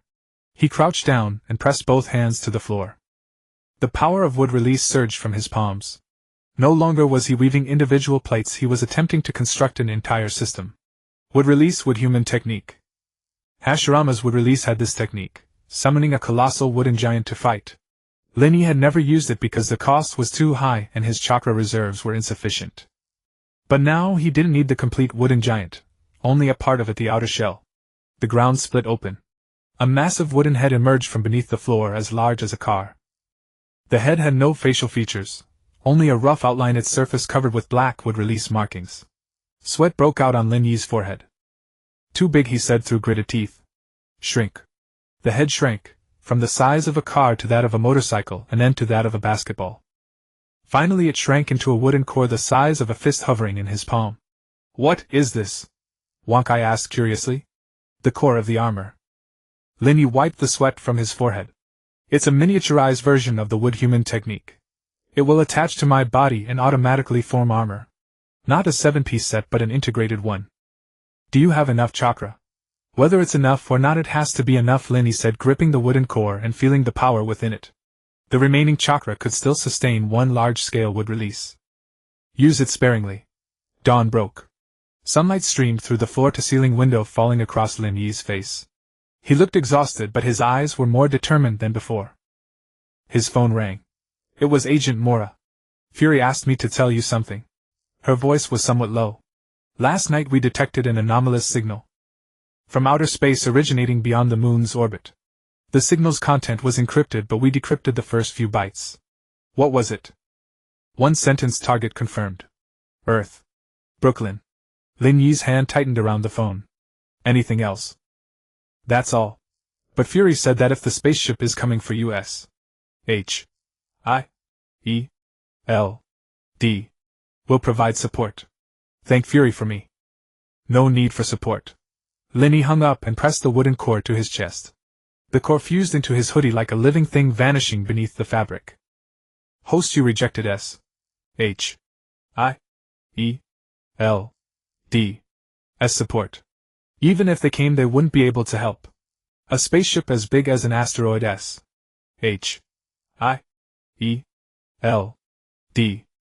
fighters hitting it would be like scratching an itch. Then what do you plan to do? Lin Yi put on his jacket and zipped it up. Wait for it to come. Before it arrives, I'll go to the divine tree and delay its second stage blooming. Can it be delayed? I don't know. Let's try. He walked out of the apartment. The sky was now fully bright. On the streets of Brooklyn, people came and went. The aroma of breakfast carts drifted in the air. A woman pushing a stroller passed by, completely unaware that a spaceship was approaching in the sky. Lin Yi walked to the subway station entrance, opened the iron gate, and descended the stairs. Underground in the workshop, the divine tree had grown tall. Its branches and leaves had already reached the ceiling, spreading along the pipes in both directions. In some places they had even pierced through the concrete and extended above the ground. The tree's energy field was now more than twice as strong as before. Lin Yi could feel the oppressive pressure the moment he stepped in. His clone stood beneath the tree, its emerald green eyes glowing briefly as he entered. The divine tree's second stage growth is at 89%, the clone said. Estimated completion time is 35 hours from now. Can it be paused? The clone was silent for 2 seconds. No. The divine tree's growth is irreversible. Once it begins, it cannot be stopped until it blooms. Lin Yi approached the divine tree and pressed his hand against its trunk. The bark was warm, as if blood were flowing within. His perception followed the trunk down into the root system, extending to a depth of 200 meters underground. The roots covered half of Brooklyn, every fine rootlet driving deeper into the soil. Someone was using his tree. No, not using it. They were doing something through his tree. Lin Yi's eyes snapped open. Once I scan the area around the divine tree's roots for any anomalous signals. Scanning. Anomaly detected. There's a weak energy fluctuation near the root tips. It isn't from the divine tree itself, it's external. Location. Near the Brooklyn Bridge. About 15 meters underground. The fluctuation is weak but persistent. Lin Yi withdrew his hand and turned toward the stairs. Clone, guard the divine tree. If anyone approaches, attack directly without warning. Understood. Lin Yi exited the subway station and hailed a rideshare car. Where to? The driver said indifferently. Brooklyn Bridge, the end near Manhattan. The car pulled onto the main road. Lin Yi leaned against the window, watching the street trees recede rapidly. His ability could sense the presence of plants, but not the foreign energy attached to their roots. That person, whoever it was. He had found the tip of the divine tree's root system and tampered with it beneath the Brooklyn Bridge. 20 minutes later, Lin Yi stood under the Brooklyn Bridge. There was an inconspicuous crack in the ground beside the bridge pier, about 2 fingers wide and seemingly bottomless. The divine tree's roots extended underground to this spot, and a faint green glow could be seen within the crack. Lin Yi crouched down and slipped his fingers into the crack. His consciousness followed the roots downward. At a depth of 15 meters, the divine tree's root tendrils were coiled around something. It wasn't a bomb or a tracker. It was a stone. Fist-sized smooth surface glowing with a faint purple luminescence. The root tendrils had wrapped around it as if the divine tree had seized it on its own. Lin Yi pulled the stone out of the ground. The purple glow faded in the sunlight, but he could still see it pulsing faintly like a heartbeat. One-Psi, what is this? An unknown substance. It's not in One-Psi's database. Its energy frequency lies between magic and technology, and doesn't belong to any known system. But one thing is certain, it's not from Earth. Lin Yi held the stone up to his eyes and examined it closely. Purple. Pulsing. Not from Earth. What had that person been trying to accomplish by wedging this stone into the divine tree's roots? His phone rang again. This time it was an unknown number. Hello? Don't touch the stone for too long. A female voice came through the line, low and husky. Lin Yi recognized it. It was the black-clad woman from last night. Who exactly are you? Someone who doesn't want you to destroy this universe. That stone is a seed. If you leave it in the divine tree's roots, when the tree blooms, it will release the stone's energy along with its own. What comes then won't be just one spaceship. Then why did you put the stone inside? Not put. Sealed. That stone was already there. I merely helped you find it. Lin Yi held the stone and was silent for a few seconds. Then what should I do now? Destroy it. Or send it somewhere no one can find it. But don't leave it on Earth. The call ended. When Lin Yi called back, the number was no longer in service. He looked at the purple stone in his hand. It pulsed gently in the sunlight as if breathing. Once I destroy it, I suggest you wrap it with wood release and compress it with all your strength. Its structure is unstable, crushing it may release energy. Lin Yi used wood release to create a wooden container in his palm, placed the stone inside, then pressed his hands together, and compressed with all his might. The wooden container creaked and groaned, purple light leaking through the cracks. Lin Yi gritted his teeth as sweat droplets fell from his forehead one by one. Push harder, Wang Kai said. It's about to break. I am pushing. The wooden container suddenly contracted into a wooden ball the size of a fist. The purple light flashed once in its final instant, then vanished. Gasping for breath, Lin Yi opened the wooden ball. The stone inside had been crushed into gray powder, no luster, no pulse like ordinary lime. Should be destroyed. The energy fluctuation is completely gone. Lin Yi leaned against the bridge pier and tossed the wooden ball and powder into the river. He pulled out his phone and sent a message to Agent Mora. I've found out about the spaceship. It's not coming for the divine tree, it's coming for a stone. I've already dealt with the stone. Agent Mora's reply came quickly. What was that stone? I don't know. But no one will be coming for it anymore. Lin Yi put away his phone and looked up at the Brooklyn sky. The sky was blue, the clouds were white, and the sunlight was pleasant. But the black-clad woman's words still swirled in his mind. I don't want you to destroy this universe. Had he planted this tree right or wrong? He didn't know. Lin Yi thought that destroying that purple stone would bring fewer troubles. He was wrong. The very night the stone was destroyed, the divine tree bloomed. It wasn't a gradual opening, it burst open. As Wang Kai reported second stage growth 100%, Lin Yi was lying on his bed scrolling through his phone. The next second the entire building shook. In the direction of Brooklyn, outside the window, an emerald green pillar of light shot into the sky, pierced the clouds, and vanished into the night. Lin Yi sprang out of bed and rushed to the window. Wang Kai. What's going on? The divine tree is blooming. The energy pulse is 3 times stronger than expected. That green light can reach at least the lunar orbit. Now everyone has seen your tree. Didn't you say blooming would produce an energy pulse? You didn't say it would emit a light pillar. Wang Kai has also seen the divine tree bloom for the first time. There is no historical data to reference. Lin Yi put on his armor and swung on vines to the subway station entrance. A circle of people had already gathered there, not villains but ordinary citizens. Some young people were holding up their phones to film the green light, some were calling the police, others thought it was an alien invasion. A middle-aged woman in her pajamas was shouting into her phone. There's a glowing tree in Brooklyn. No, I haven't been drinking. I'm serious. Lin Yi pushed aside the crowd and dashed down the stairs. The underground workshop had turned green, not metaphorically but physically green. The trunk, branches, leaves, and flowers of the divine tree emitted intense light, simultaneously illuminating the entire space like daylight. The ceiling was pierced by the green light, and the concrete became as transparent as glass, revealing the street and pedestrians above. His clone stood beneath the tree, its emerald eyes merging with the divine tree's fluorescence, making it nearly impossible to tell where the clone ended and the tree began. 7 blossoms had bloomed atop the canopy. They were not ordinary flowers. Each one was the size of a washbasin, with translucent emerald petals and golden stamens that rotated slowly like some intricate mechanical mechanism.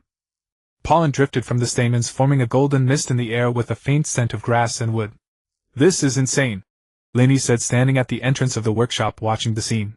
It's 100 times more insane than I imagined. The energy pulse has been released. Wang Kai's voice carried a hint of tension. Wang Kai has detected at least 12 signal sources approaching. 5 are on Earth, 7 in outer space. All are high-energy entities, not ordinary humans. 12. The Kree ships reacted first. After receiving the pulse, they immediately changed course and accelerated toward Earth. Additionally, Wang Kai detected a new spatial fluctuation near the lunar orbit. Someone is using a space jump. Lin Yi took a deep breath. Can we win? With your current awakening level and armor completion, you can win against 1, barely against 2, and you'll lose against 3. What about 12? Are you asking Wang Kai a math problem? If 3 means losing, 12 is losing raised to the 4th power. Lin Yi was not in the mood for jokes. He walked up to the divine tree and pressed his palm against the trunk. The bark was scorching hot like feverish skin. He could sense that the divine tree was rejoicing. It was not a human cheer but an ecstasy at the botanical level. It had finally bloomed, finally completed the first stage of its life cycle, and finally could proclaim its existence to the entire universe. Can you tone it down? Lin Yi said to the divine tree. You're glowing so bright that all of New York can see you. The divine tree seemed to understand. The green light dimmed somewhat, but it still shone like a giant street lamp. Footsteps came from the stairway. Lin Yi turned around, his hand already raised. But the person who came was not a villain. It was Agent Mora. She stood at the stairway, her perpetual poker face finally showing a crack, staring dumbfounded at the glowing tree and the golden pollen floating in the air. So this is what you meant by planting a tree? Yes. You call that a tree? What else would you call it? A giant potted plant. Agent Mora took a deep breath, trying to calm herself. She pulled out a tablet, took over a dozen photos of the divine tree, then called Fury. Director, you should come see this yourself. Several seconds of silence followed on the other end. Fury's voice came through. I'm already outside the subway station. Tell that brat to come out and pick me up. By the time Lin Yi walked out of the subway station, a cordon had already been set up outside. Fury stood beside the iron fence with over a dozen black SUVs and at least 30 fully armed agents behind him. Outside the cordon, citizens and journalists were packed together, holding up their phones. The buzz of drones came from overhead. Your people move fast, Lin Yi said. Your people have caused quite a mess, Fury said, his single eye fixed on Lin Yi, his tone 3 degrees colder than usual. Every energy monitoring station on the East Coast has triggered an alarm. The Pentagon called to ask if I was conducting a secret weapons experiment. Even the United Nations sent an inquiry letter. Is a tree blooming worth all this? Fury did not answer. He took the tablet from Agent Mora, glanced at the photos of the divine tree for a few seconds, then handed the tablet back to Lin Yi. See for yourself. On the tablet was a satellite image. Not an ordinary one. It was a composite of thermal and energy scans overlaid. The image showed that from Brooklyn to Manhattan, from Queens to Staten Island, the underground of all New York was crisscrossed with green energy veins. That was the root system of the divine tree. It had already covered all of New York. Lin Yi stared at the image, stunned for 2 seconds. When did it grow this big? It's your tree, you're asking me. Wan Kai. Lin Yi shouted in his mind. The divine tree's root system completed its 3rd expansion at the same time as blooming. The current coverage radius is about 15 kilometers, essentially covering the entire New York metropolitan area. The energy pulse is also increasing, expected to reach its peak within the next 12 to 24 hours, then gradually subside to normal levels. Why didn't you tell me sooner? Wan Kai has been telling you, but you were always fighting and didn't pay attention. Lin Yi closed his eyes, took a deep breath, then opened them again. Fury, I know you'd love to arrest me and interrogate me right now. But you'd better allocate your resources to deal with those guys outside. What guys? 12 signal sources? At least 12. Some are already on their way. Fury's single eye narrowed. What signal sources? Lin Yi pointed to the sky. Some are outside Earth. Some are inside Earth. They're all coming for this tree.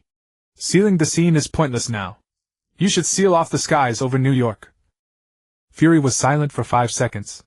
Then he turned to Agent Mora. Activate the red alert for the Manhattan Air Defense Identification Zone. All non-military aircraft are grounded. Agent Mora nodded and turned away to convey the order. Fury turned back to Lin Yi. Your people made this mess, so you clean it up. I've been cleaning up all along, Lin Yi said. But have you considered that maybe I didn't cause the trouble? The trouble came to me.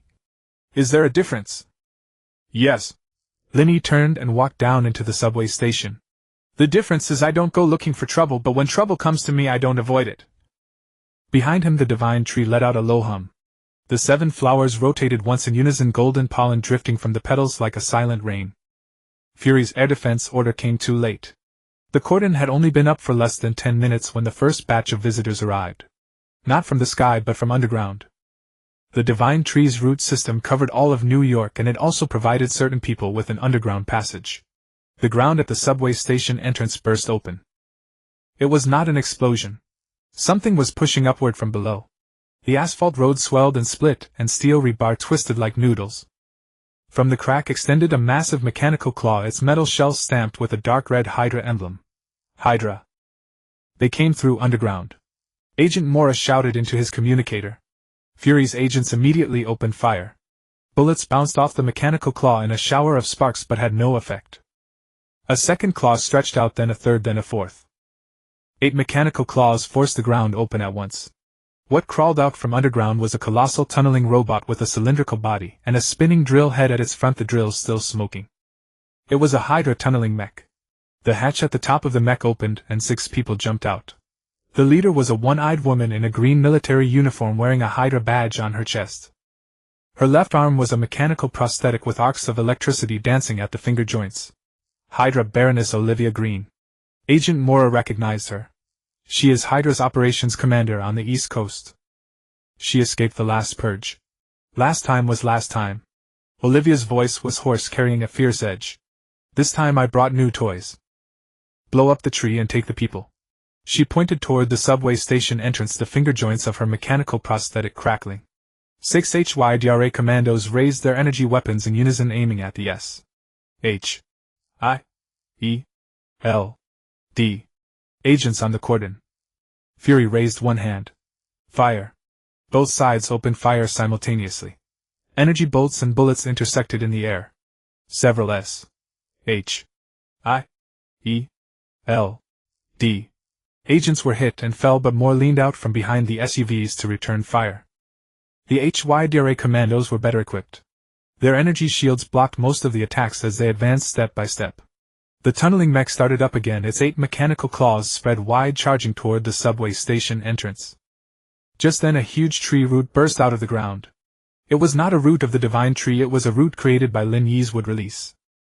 The root was half a meter thick, its surface covered with black wood release patterns. It coiled around the body of the tunneling mech like a giant python.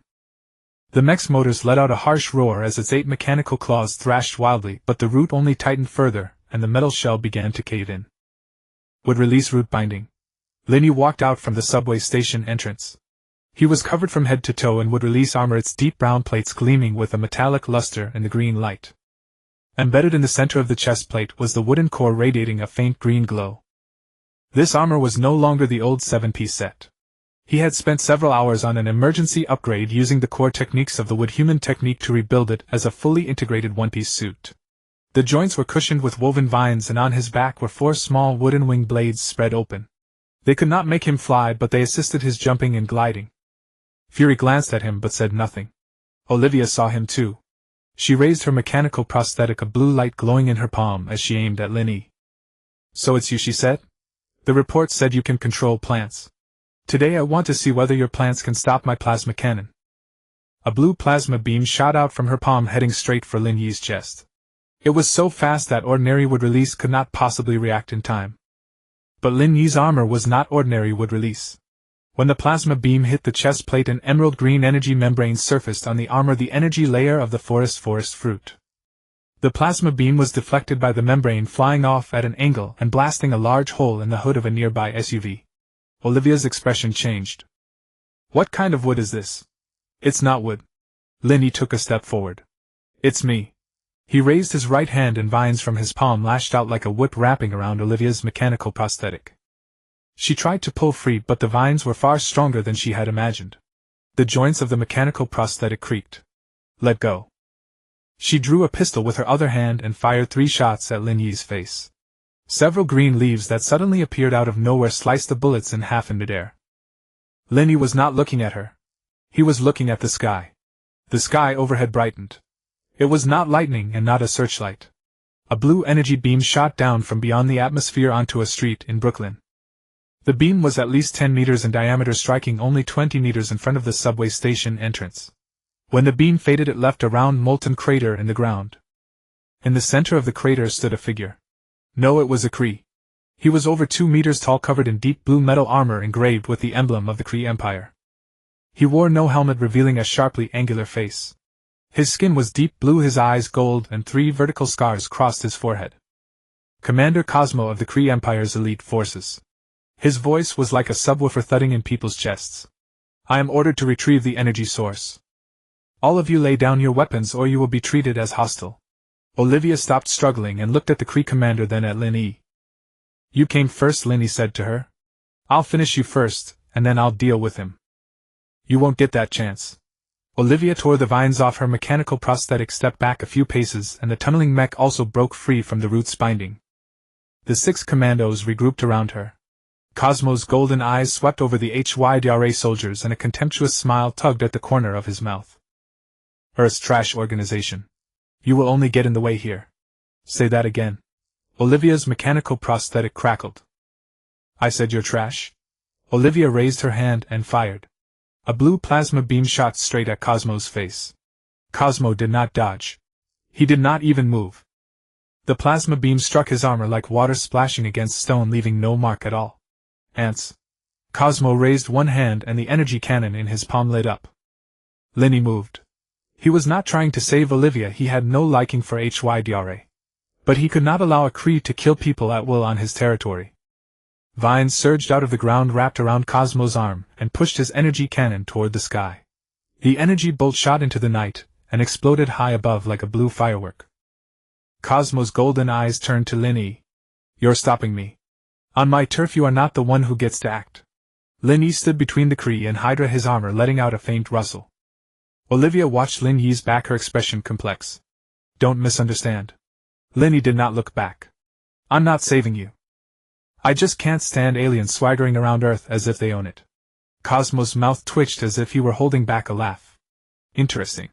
A plant ability user facing an elite force of the Kree Empire still dares to say such words. What is there to fear? The last Kree who came looking for trouble was named Course you know, Lin Yi said. He is still on his spaceship writing a self-criticism because I tied him to an intersection and made him wait at a red light. Cosmo's expression finally changed. It was not anger, it was wariness. Course is my subordinate. He mentioned you in his report. He said your ability was very special and advised the Empire not to act rashly. Cosmo paused. I did not believe it. So I came. Do you believe it now? Cosmo did not answer. He raised his hand and the energy cannon in his palm flared again. But this time it was aimed not at Lin Yi but at Olivia's tunneling mech. The energy bolt pierced the mech's hull. The engine exploded, turning the entire mech into a blazing fireball. Olivia screamed and was thrown to the ground by the shockwave. 3 of the 6 commandos were also blasted away, the remaining 3 dragged their wounded comrades back. Trash removed. Cosmo lowered his hand and looked at Lin Yi. Now we can talk properly. Lin Yi looked at the burning wreckage and was silent for 2 seconds. You blew up my street. S.H.I.E.L.D. will pay for it. It is not about compensation. Lin Yi raised his hand and vines began to weave from his palm. You pick a fight at my doorstep, blow up my doorstep, and then tell me we can talk properly. Cosmo's golden eyes narrowed slightly. What do you want? I want you to repair this road before you leave. Cosmo was silent for 1 second, then laughed. It was not a friendly laugh. It was the laugh of you actually dared to say that. You are the first person who has ever dared to speak to me like that. He did not finish his sentence. Because Lin Yi had already moved. The wooden wing panels on the armor's back spread open and Lin Yi shot toward Cosmo like an arrow. Cosmo reacted with extraordinary speed, crossing his arms to block as the wooden wings struck his armor with the ring of clashing metal.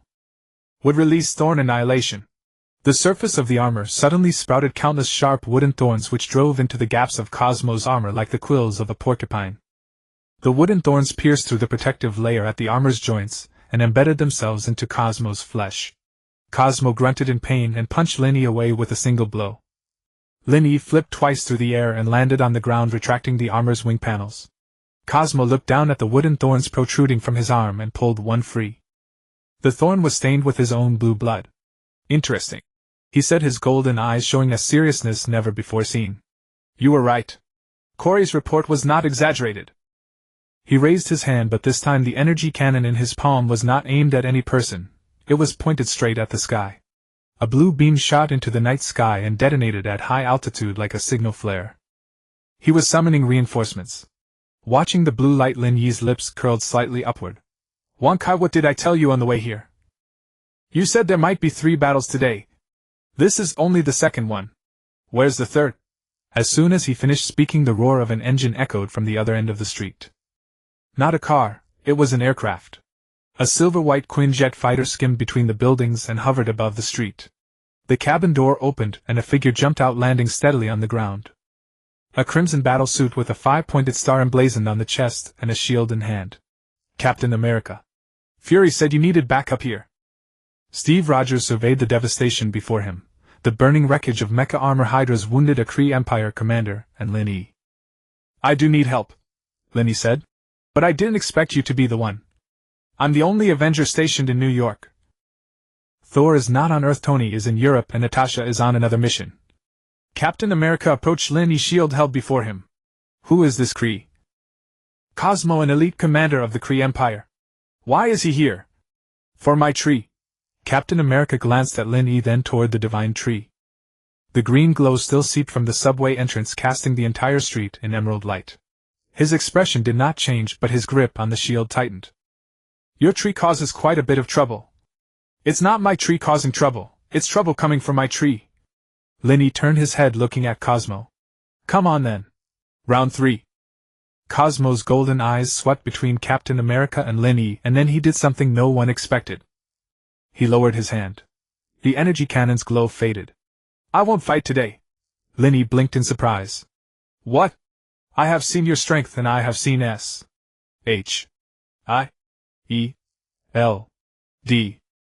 capabilities. Cosmo spoke coldly. My mission is to recover the energy source, not to wage a battle I cannot guarantee winning. I will return and reassess.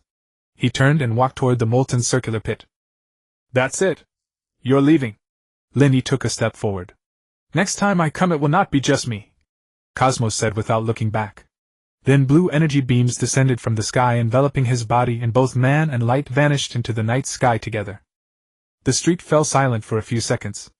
Olivia and her subordinates had already fled during the chaos. The wreckage of the burrowing mecha still burned, crackling with sound. S.H.I.E.L.D. Agents were clearing the scene, and the wail of ambulance sirens drifted from afar. Captain America holstered his shield and walked over to Lin Yi. Are you injured? No. How much longer can that tree hold out? It's fine. It bloomed today, it's in a good mood. Captain America fell silent for 2 seconds, as if trying to judge whether Lin Yi was joking. Fury told me you come from a parallel universe. That's right. He said you don't want to be a superhero. That's right. But what you're doing now isn't so different from a superhero's work. Lin Yi looked at the burning mecha wreckage, then at the S.H.I.E.L.D. perimeter, and finally up at the night sky once lit by energy beams. I'm not a superhero. I'm just someone who doesn't want aliens blowing up roads in front of my house. Captain America watched him, and the corners of his mouth moved slightly. All right. I'm heading back. Call if you need anything. He turned and walked toward the Quinjet, climbed into the cabin, and the fighter lifted into the air, disappearing between the buildings. Lin Yi stood beside the perimeter tape, watching everything gradually settle. Kai. Yes. Does this count as finished for today? Barely. But Cosmo said he won't come alone next time. Kai recommends upgrading your armor as soon as possible. Lin Yi looked down at the armor on his body. There were several cracks on the chest plate, the work of Cosmo's single punch. We'll deal with it tomorrow. He finished speaking and walked toward the subway entrance.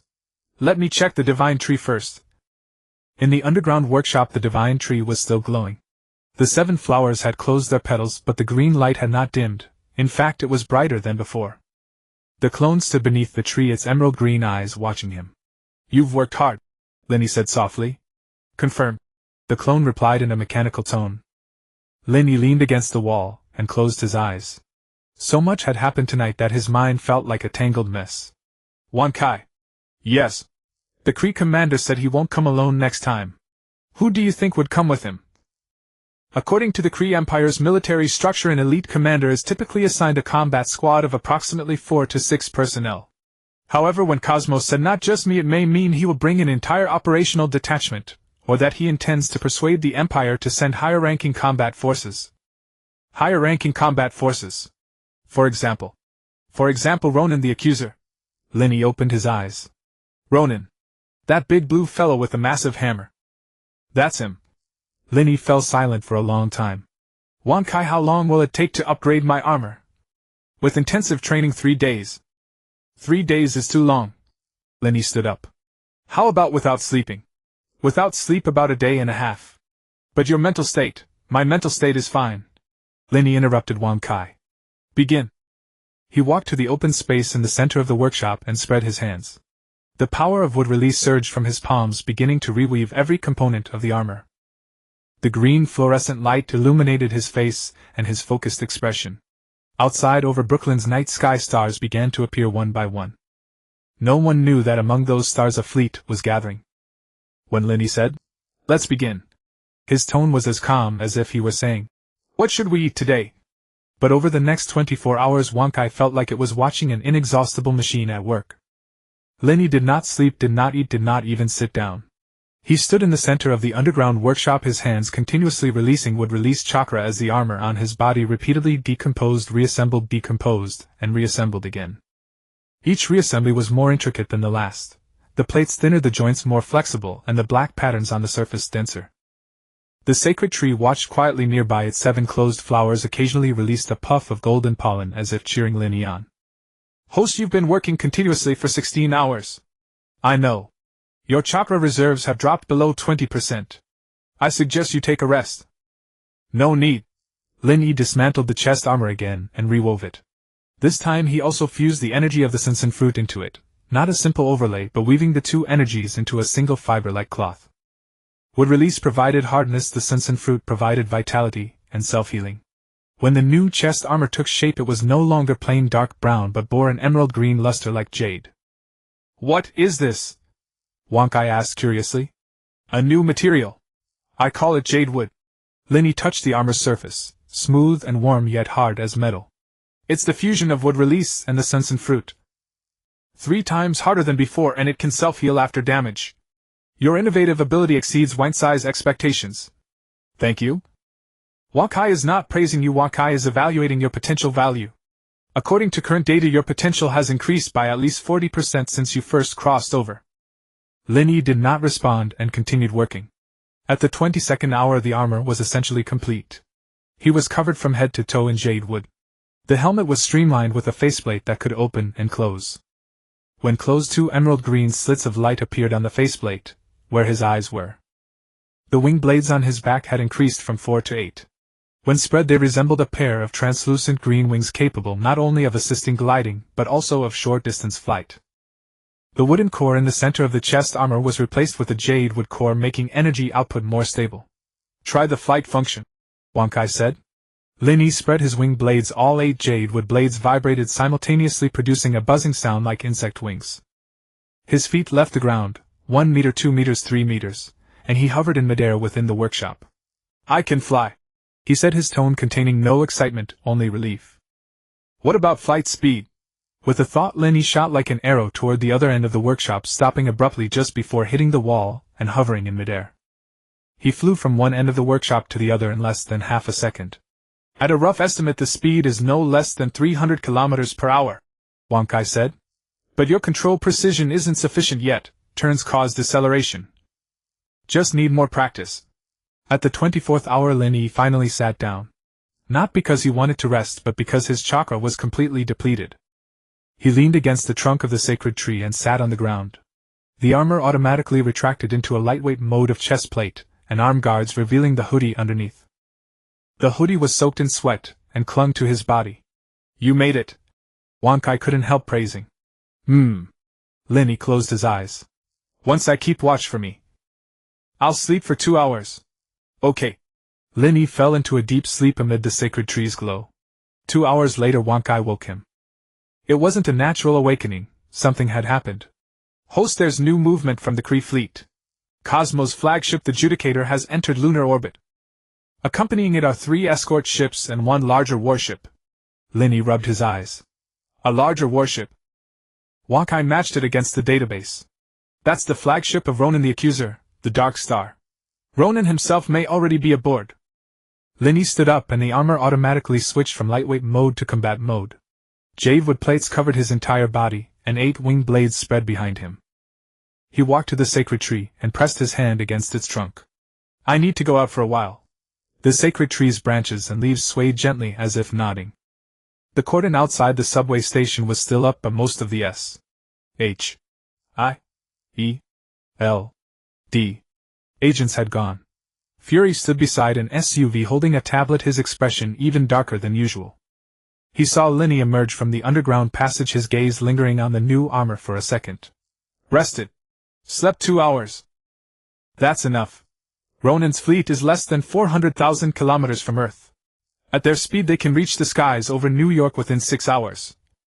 Fury handed the tablet to Lin Yi. The Pentagon has gone to maximum alert. The President is asking if this is an act of war.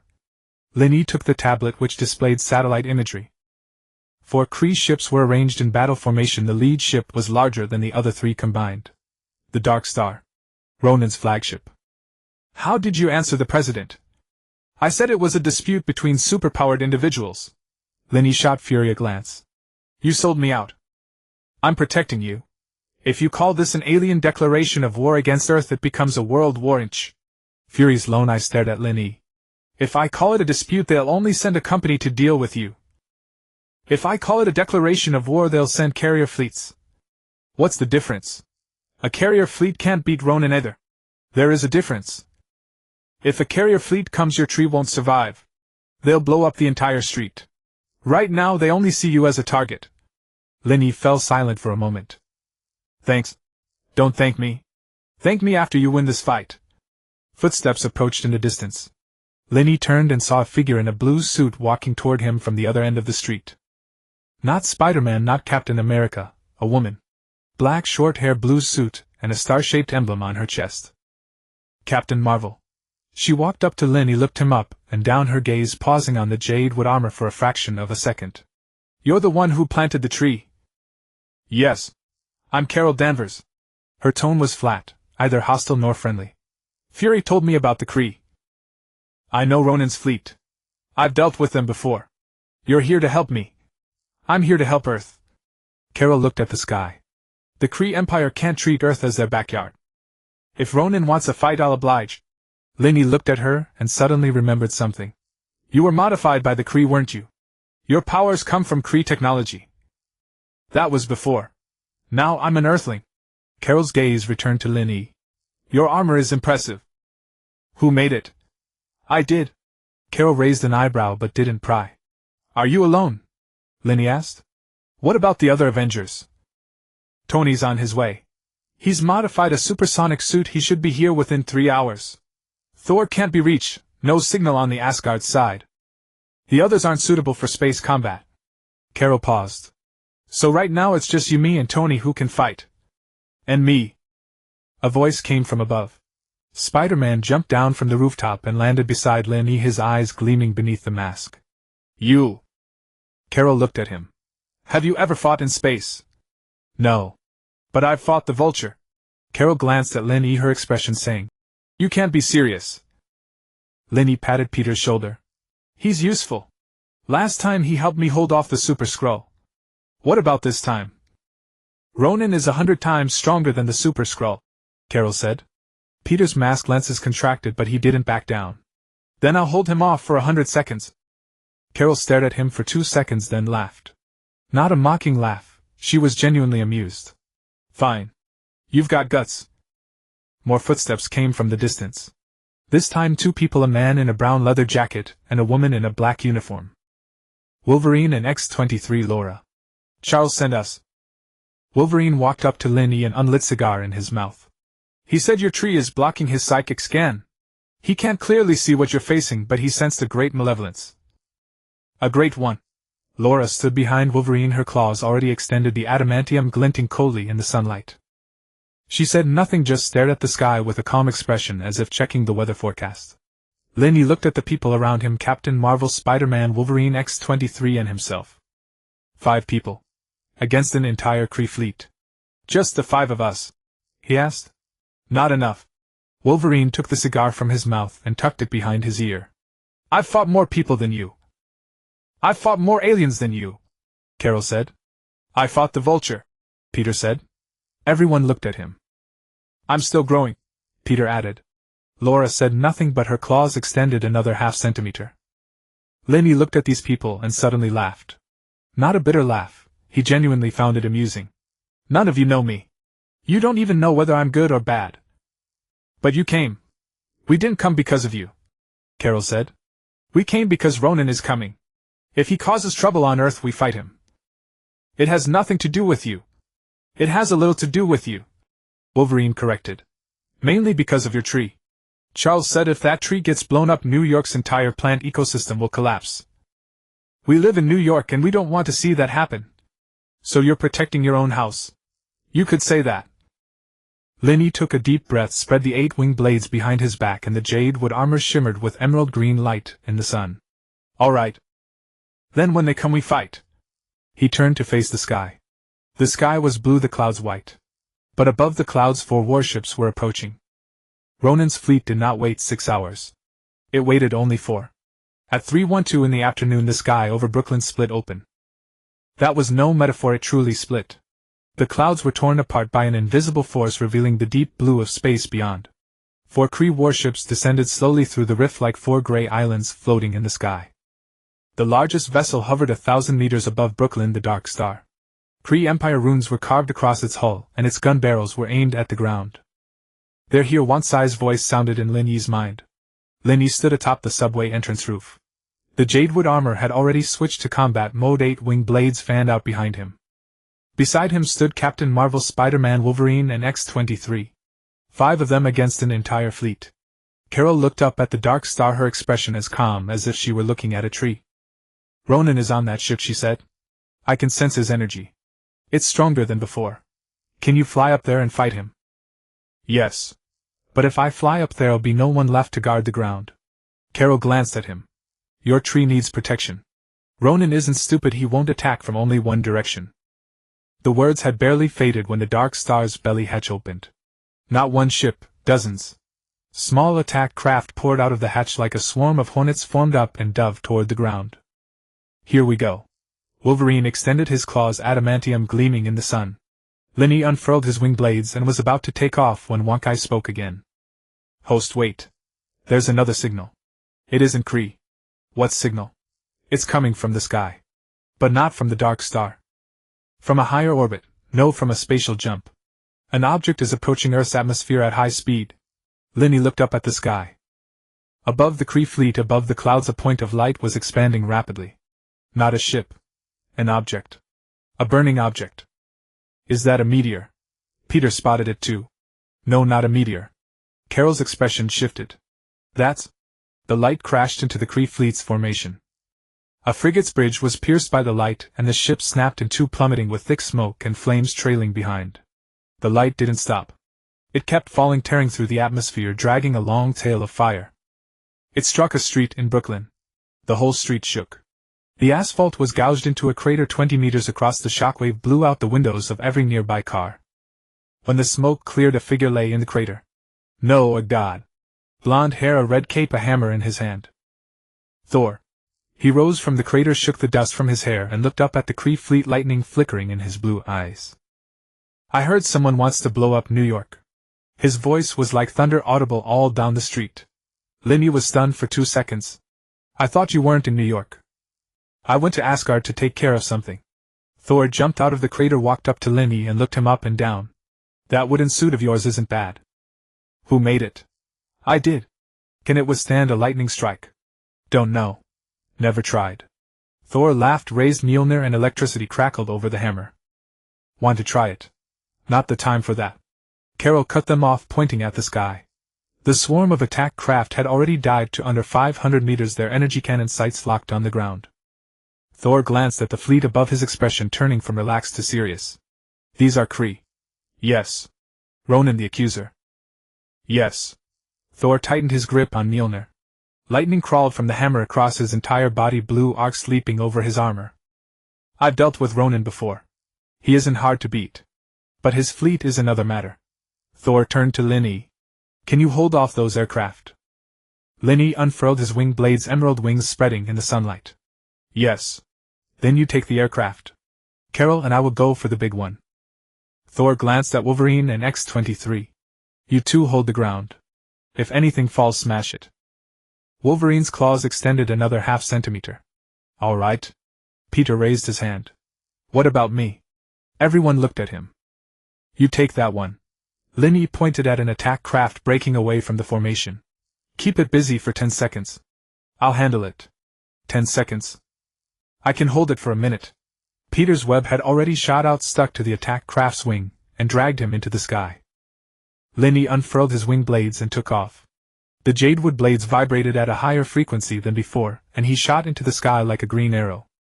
Before the first pilot could react, vines had wrapped around the engine. The engine died and the attack craft spiraled down.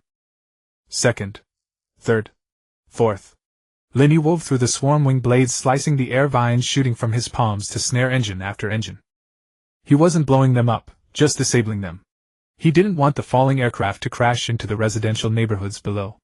One attack craft dodged his vines and banked to the side.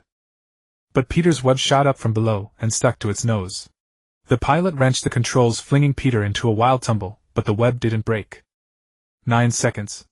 10. Enough. Peter shouted into the communicator. Lin Yi turned vines lashing out like whips and caught the aircraft's tail. He yanked, and the tail tore clean off. At the same time, Thor flew to the front of the Dark Star. Mjolnir held high, storm clouds gathered, lightning churning in them. Ronan. Thor's voice tore across the sky. Come out. The Dark Star's bridge opened. A towering figure stepped out, blue skin, black armor, a massive warhammer in his hand. Ronan the Accuser. He stood on the bridge platform looking down at Thor, his expression utterly still. Thor. Shouldn't you be in Asgard? Did you come to Earth to die? Earth is under my protection. Strike Earth and you strike Asgard. Ronan said nothing. He raised his warhammer, and the energy core at its head blazed violet. A violet beam shot from the hammer straight at Thor. Thor didn't dodge. Mjolnir answered with a bolt of blue lightning. The two energies collided in midair. The explosion lit up half the sky. Carol swooped in from the flank. Her body blazed with golden light, and her fist cannons lined up on the Dark Star's engines. The energy bolt struck the engine housing, scattering sparks, but the housing didn't crack. Kree warships have thick engine armor. Carol stopped in midair, turned, and threw another punch. Needs something bigger, stronger. Before she could finish, a violet beam from Ronan's warhammer struck her in the back. Carol was hurled backward, crashing into a building rooftop, dust erupting around her. Carol. Peter shouted into the communicator. Lin Yi was finishing the last attack craft when he heard the shout. He glanced over. Carol flew out of the rubble, dusted herself off, and looked furious. I'm not hurt. Just a little angry. She shot into the sky straight at Ronan. Lin Yi took out the last aircraft, hovered in midair, and watched the battle above. Thor and Ronan were locked in a head-on clash, Mjolnir and the cosmic energy warhammer colliding again and again, every impact a thunderclap. Carol attacked from the flank, her fist cannons hammering Ronan's armor without pause. But Ronan was too strong. He fought both Thor and Carol without yielding an inch. The warhammer's power seemed inexhaustible. Every few seconds it sent out a wave of violet energy, forcing Thor and Carol to dodge at the same time. Once I what is Ronan's weakness? His warhammer is his power source. Without it, his combat strength drops by at least half. Then take his hammer. Easier said than done. Lin Yi didn't argue. He unfurled his wing blades and flew toward Ronan. Ronan was locked in combat with Thor and didn't notice Lin Yi approaching from below. Lin Yi flew in behind him, vines shot from his palms and wrapped around the warhammer's haft. Ronan whipped his head around, violet eyes glaring. Insect. With a violent swing he flung Lin Yi away, vines and all. Lin Yi tumbled through the air more than a dozen times before steadying himself. The vines were still on the haft. They hadn't broken. Ronan glanced down at the vines on the haft, a slight change crossing his face. Not surprise. Curiosity. What is this? A weed from your backyard. Lin Yi pulled hard. Ronan's warhammer trembled but didn't leave his hand. Thor seized the opening and slammed Mjolnir into Ronan's chest. Ronan grunted and staggered back several steps. Carol punched him in the face from the side. Golden energy burst and Ronan's head snapped sideways. Lin Yi pulled the vines again. This time the warhammer slipped from Ronan's grasp. The violet warhammer tumbled through the air, Lin Yi's vines still holding it, floating like a kite. Ronan's expression changed at last. You! His eyes flared violet, not from the warhammer but from his own power. Even without the warhammer, Ronan the Accuser was no ordinary man. He charged at Lin Yi almost too fast to see. Lin Yi didn't dodge. He let go of the warhammer and crossed his arms in front of his chest. The forearms of the jadewood armor thickened into twin shields. Ronan's fist crashed into the shields. The jadewood cracked. Not all the way through, only the surface layer split, exposing the second layer underneath. The punch sent Lin Yi flying dozens of meters backward, his arms numb. But he didn't let go. The vines were still there, growing anew from the shields and coiling around Ronan's wrist. Thor! Lin Yi shouted. Thor dove from above, Mjolnir crashing into the crown of Ronan's head. Ronan's vision went dark and his body began to fall. Carol caught the falling warhammer, gripped the haft with both hands and twisted hard. The energy core gave a piercing shriek, flickered violet once or twice and died. Without the warhammer and its energy core, the hammer was just an ordinary hunk of metal. Ronin fell from the sky. On the ground, Wolverine and X-23 were ready. The instant Ronin hit the ground, 4 adamantium claws pierced his armor and pinned him in place. Seeing their commander subdued, the Kree fleet above came to a halt. The Dark Star's engines died, and the other 3 frigates stopped moving as well. Lin Yi descended from the sky and stood before Ronin.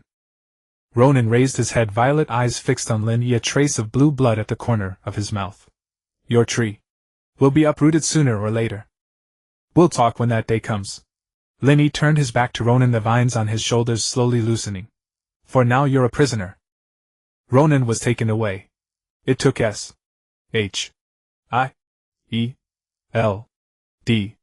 agents a full 20 minutes to pry him loose from the claws of Wolverine and X-23. Ronin wasn't resisting. By that point he'd been struck 3 times by Thor's Mjolnir and disarmed by Carol, leaving him utterly spent. The problem was that Wolverine's claws had become lodged in the gaps of his armor, requiring considerable effort to extract. You couldn't have been gentler. The moment Ronin was escorted into the armored vehicle, he finally spoke his first words since capture. Shut up, Wolverine replied, retracting his claws and wiping the blue residue onto his clothing. The armored vehicle doors sealed shut. 3 SUVs flanked it as the convoy pulled away from Brooklyn. Above, the Kree fleet was retreating. The Dark Star and its 3 escort vessels rose slowly through the clouds, fading into the blue expanse. No shots were fired, no threats exchanged. With their commander captured, the fleet had no choice but to withdraw. Lin Yi stood in the center of the street, watching the fleet disappear, his jadewood armor gleaming softly in the sunlight. Why will they come back? Not in the short term. Their commander has been captured and the fleet needs to regroup. But Ronin holds a high position in the Kree Empire. They won't let this go. Next time it might not be a fleet, it could be a diplomatic delegation. A diplomatic delegation. Yes. They'll apply political pressure demanding Ronin's release. By then the one with a headache won't be you, it'll be S.H.I.E.L.D. and the United Nations. Lin Yi turned his gaze back to the battlefield around him. The street was in disarray. Wreckage from down-attacked ships was scattered across several blocks. Windows in several buildings had been shattered, but fortunately none had collapsed. S.H.I.E.L.D. agents were cleaning up the scene. Fire trucks and ambulances waited outside the perimeter, though there were few casualties to treat. Peter swung down from a nearby rooftop and landed beside Lin Yi. His suit was covered in dust with a tear on the right shoulder, but he was unharmed. How many did you take down? Lin Yi asked. 12. I didn't shoot them down, I held them off. The moment your vines wrapped around the engines, the planes were done for. Peter's voice carried a hint of excitement. We made a good team. Where's Thor? Up there. Lin Yi pointed to the sky. Thor was still flying beneath the cloud layer, Mjolnir carrying him in circles as if patrolling to confirm the Kree fleet had truly left. After a few laps he descended and stood in the center of the street, his cape billowing behind him. They're gone, Thor said, a note of disappointment in his voice. Ronin's fleet was weaker than I expected. Perhaps he relied too much on that hammer of his. Don't you rely on yours? Wolverine said. Thor looked down at Mjolnir in his hand and nodded seriously. True. But I'm still the god of thunder without it. He's nothing without his. Carol emerged from the rubble, brushing dust from her hair. Her golden energy glow had faded, revealing the blue suit beneath. Next time the Kree Empire sends anyone, give me a heads up in advance. She looked at Lin Yi. Don't wait until they've already arrived to tell me. I'll do my best, Lin Yi said. Carol nodded, then lifted off the ground and shot straight up, disappearing into the clouds. She didn't wait for anyone to say goodbye. Wolverine watched her vanish and scoffed. Is she always like this? Pretty much. She's not exactly socially gifted, Thor said. What about you? Are you good with people? I'm a god. Gods don't need social skills. Wolverine glanced at him and said nothing. X-23 stood behind Wolverine, her claws retracted. She had remained silent the entire time, yet her gaze kept drifting to the jadewood armor on Lin Yi. Your armor. She finally spoke, her voice barely above a whisper. Does it heal itself? Lin Yi looked down at his chest plate. Several cracks ran across its surface, slowly knitting themselves shut. New wood fibers grew from the edges of the fractures, healing like living skin. Yes. It's alive. Laura nodded and said nothing more. Peter stepped over and poked Lin Yi's chest plate with his finger. The texture was smooth and warm, more like jade than wood. This armor is far tougher than my suit. Could you make me one? Tony made your suit, Go asked him. Tony's in Europe. And he might not do it anyway. Then wait until he comes back from Europe. Footsteps approached from the distance. Fury crossed the perimeter and walked over, his single eye sweeping across Lin Yi, Thor, Wolverine, X-23 and Peter. You're done fighting. We're done, Lin Yi said. Good.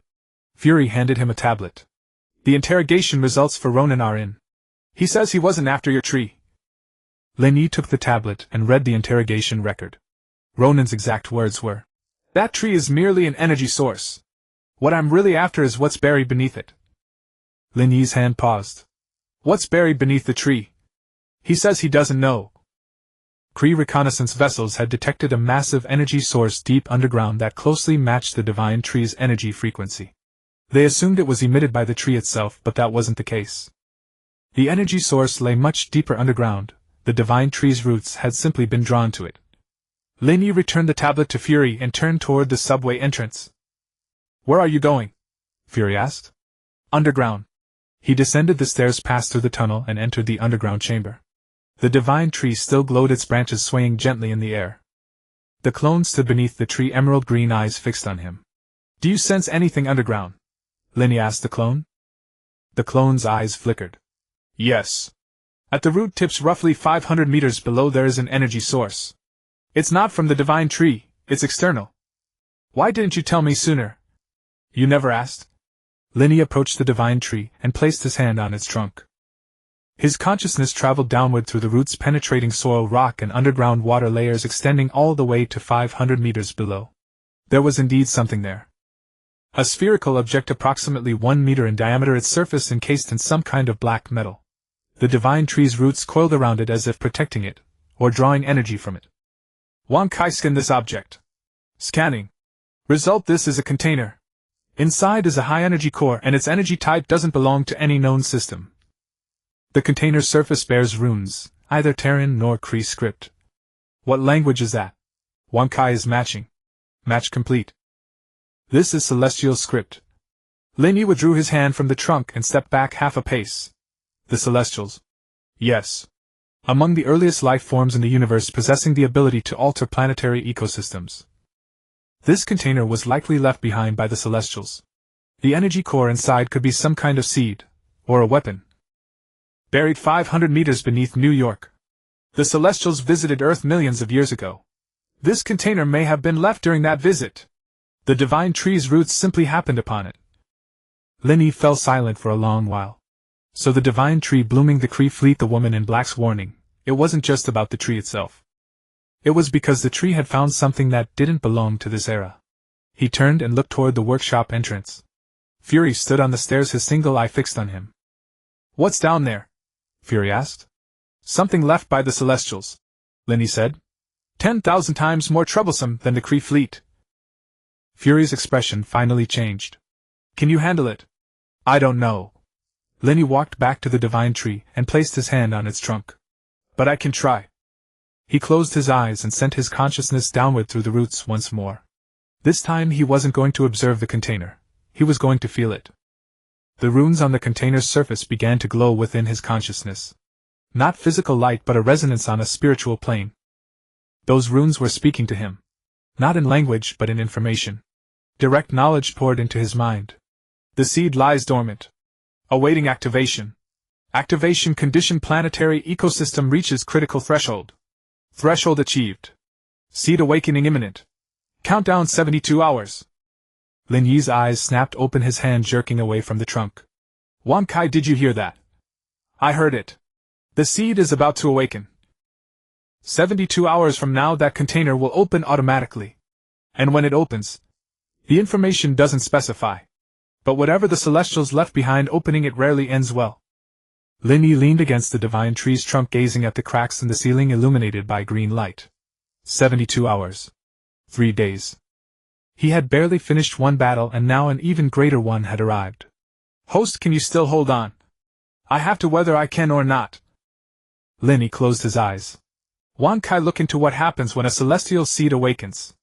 I need any relevant information. Wan Kai is already searching. But my database contains very little information about the Celestials. They existed in too ancient an era, many records have been lost. Then find someone who can. Who? Lin Yi opened his eyes and looked toward the workshop entrance. That woman in black. She knows about this stone. She must know about the seed as well. How do you plan to find her?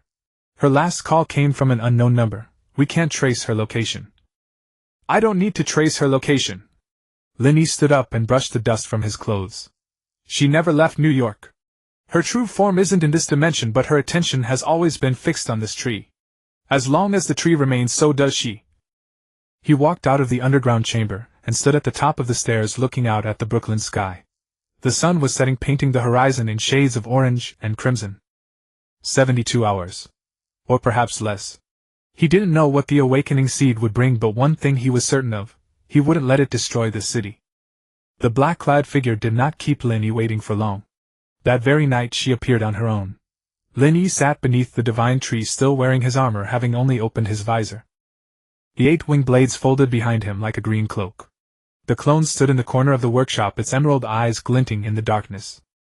You were looking for me. The voice came from the stairwell entrance. Lin Yi opened his eyes.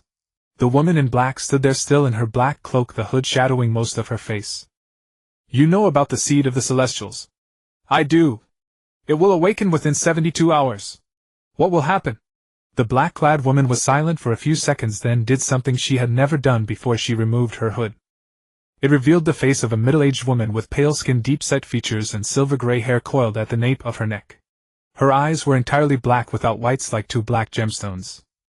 My name is Callie, she said. I am the former librarian of Asgard. Lin Yi was stunned. Asgard. Former librarian. That means, before Hela destroyed Asgard, I left. I took part of the library's collection with me.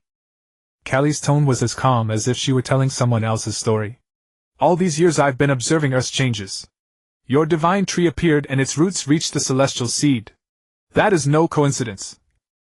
What do you mean? The seed was programmed to awaken when the planet's ecosystem reaches a critical point. Your divine tree accelerated the ecological shifts, advancing that point by at least 100 years. So I'm the one who woke this thing up. Yes. But without you the seed would still have awakened in 100 years. You merely shortened the countdown. Callie produced an ancient parchment scroll from beneath her cloak and handed it to Lin Yi. This is Asgard's record of the celestial seed. It says that when the seed awakens it will release an energy entity. The entity's form depends on the seed's nurturing environment. Nurturing environment. The seed has been buried underground for millions of years, absorbing Earth's energy. When it wakes it will become some kind of projection of Earth. Callie looked at Lin Yi. It could be flora, fauna, or mineral. No one knows exactly what it will become. But one thing in the records is certain: it will cover the entire planet. Lin Yi held the parchment, his fingers tightening slightly. Can it be stopped? Yes. Before it wakes, use your divine tree's roots to envelop it and cut off its energy supply. Once it can't absorb external energy, it will re-enter dormancy. Is it that simple? Not at all. Your divine tree's roots currently only touch the seed's surface. To fully envelop it, the roots must extend at least another 200 meters deeper. And the divine tree's growth rate isn't fast enough. Lin Yi handed the parchment back to Callie, walked up to the divine tree, and placed a hand on its trunk. Once can the divine tree's roots grow faster? Yes. But you'll need to supply extra chakra. The energy of the Sinsen fruit can also be converted to root growth power. The price will be double the strain on your body. Can it extend 200 meters more within 72 hours? Theoretically, yes. Practically, it depends on the stability of your chakra output. Lin Yi withdrew his hand and turned to look at Callie. I'll try.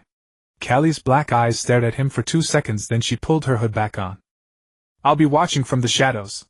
If you fail, I'll intervene. She turned and vanished into the shadows at the stairwell. Lin Yi watched the direction she had gone, the corner of his mouth twitching slightly. Once can she be trusted? Her energy signature matches the last time. Her identity can be essentially confirmed as Asgard's librarian. The information she provided aligns with partial records in Wan-Sai's database. Trustworthiness 70%. 70% isn't very high. In this world, 70% is already high. Lin Yi did not argue. He took off his armor wearing only a hoodie and sat cross-legged before the divine tree. He pressed both hands against the trunk and closed his eyes. Chakra surged from his dantian, flowed through his arms into the tree and traveled down along the roots. He could sense the seed's location 500 meters underground, wrapped in root tendrils like a sleeping infant. The roots needed to go another 200 meters deeper to fully envelop the seed. "Let's begin," he said. Wankai did not respond. It didn't need to. It was silently monitoring Lin Yi's vitals, ready to warn him when he reached his limit. Time passed second by second. In the underground workshop only the divine tree's glow, and Lin Yi's breathing could be heard. In the first hour the roots extended 20 meters. Second hour 20 meters. Third hour 15 meters. The speed was slowing. "Host, your chakra output is declining. You need rest." "No need." Fourth hour 15 meters. Fifth hour 10 meters. Sixth hour Lin Yi's body began to tremble. Sweat dripped from his forehead, landing on the divine tree's roots and being absorbed instantly. "Host, you're already overdrawing yourself. How much more is needed?" 800 meters more are needed to completely envelop the seed.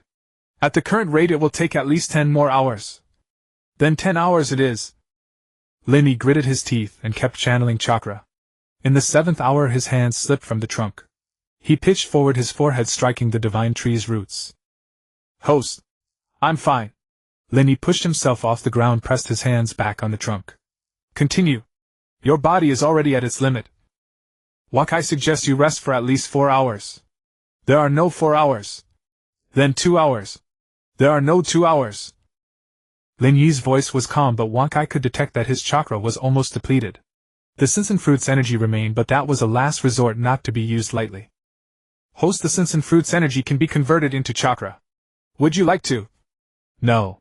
The Sinsen fruit's energy must be saved for emergencies." "Emergency? Your current state is an emergency." Lin Yi did not answer. His body struggled at the edge of overdraw, but his hands never left the trunk. In the 8th hour his consciousness began to blur. The divine tree's glow became a hazy green in his vision. He no longer knew if he was still channeling chakra nor how many meters the roots had stretched. He mechanically repeated the same motion, sending every shred of power he could muster into the trunk. In the 9th hour Wansai's voice exploded in his mind. "Host, I detect an external infusion of energy." Lin Yi's consciousness jolted awake. "What? Someone is channeling energy into you through the divine tree." "It's not plant-type energy, it's a different kind." "Who?" "Unknown. But the source is near you, right in the underground workshop." Lin Yi forced his head around to look at the corner of the workshop. The clone stood there, its emerald eyes watching him. But the one feeding energy was not the clone. It was Callie. She stood in the shadows beside the stairwell, her hands raised, palms aimed toward the divine tree. Her silver-gray hair glowed pale in the tree's light, and her all-black eyes held no expression. "You don't speak. Keep going." Callie's voice was calm. "I've lived 3,000 years. I have more energy than you. I'll lend you some. No need to repay." Lin Yi did not refuse. Callie's energy flowed through the divine tree into his body like a warm current, reigniting his nearly exhausted chakra. His hand steadied again on the trunk, and the root's extension speed recovered from 10 meters per hour to 20. "Thank you?" he said. "Don't thank me." Callie withdrew her hands. "I'm doing this for the planet." In the 10th hour Wansai's voice sounded again. "The roots have fully enveloped the seed. The isolation layer is uniform in thickness, reading the seed's energy. The energy fluctuation is decreasing. It has re-entered dormancy." Lin Yi's hands slipped from the trunk and he collapsed onto the ground, gasping for breath. "Did it work?" he asked. "It worked. The celestial seed has gone back into dormancy. Unless someone deliberately activates it, it will not awaken again." Callie stepped out of the shadows, looking down at Lin Yi sitting on the ground. "You did well. You weren't bad either." Lin Yi looked up at her. "A 3,000-year-old librarian who knows energy transfer. Asgard's education system is quite comprehensive."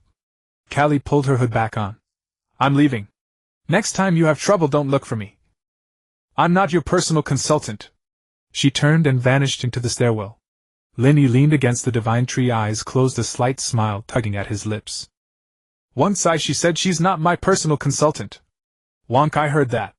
"But next time something comes up, I'll still go to her. She won't answer your calls. She doesn't have a phone." But she's watching. Lin Yi opened his eyes, gazing at the divine tree's glow. She's always watching. Lin Yi slept beneath the divine tree for a full 14 hours. It wasn't that he wanted to sleep, his body had simply forced to shut down. The consequences of overdrawing his chakra were more severe than he had anticipated. When he woke up, he found several small leaves growing out of his hair. It wasn't a figure of speech. Real green leaves were pushing out through the gaps between his hair, green and glossy like sprouted bean seedlings. One sigh, what are these on my head? It's a side effect of the forest fruit ability overflowing. While you were asleep, your body automatically absorbed the divine tree's energy. There was so much excess that it was expelled through the top of your head. How do I get rid of them? Just pull them out. It won't hurt. Lin Yi reached up and plucked out a leaf. It really didn't hurt. But after he pulled it out, a new one grew in the same spot. He pulled it out 3 times and it grew back 3 times. Is it deliberately working against me? It's not working against you. Your body has become used to venting heat through the top of your head. If you block the outlet, it will go out somewhere else. Where would it go? Your ears, for example. Lin Yi touched his ears. There were no leaves. But he didn't let his guard down. He stood up and stretched his joints, and the jadewood armor automatically switched from dormant mode to combat mode. The armor plates were brighter than before, and the black patterns on their surfaces had multiplied. Your armor has upgraded too, Wang Kai said. While you slept, the divine tree's energy automatically seeped into every fiber of the armor. Now your armor is not just a creation of wood release, it also carries the traits of the divine tree. What traits? Self-repair speed has increased by 300%. Defense has increased by 120%. Flight speed has increased by 50%. It can now absorb external energy to replenish itself. Lin Yi spread the wing plates on his back. The 8 jadewood wing plates were no longer pure green, they shone with a faint golden light, the same color as the divine tree's flowers. Not bad, Lin Yi couldn't help but praise. One more thing. The leaves in your hair can't be pulled out because they're already part of the armor. Lin Yi touched his head again. Are you saying I'll have to walk around with these leaves on my head from now on? You could wear a hat. Fine. He walked up the stairs and pushed open the iron gate. The sunlight outside made him squint. The cordon was still there, but there were far fewer S.H.I.E.L.D.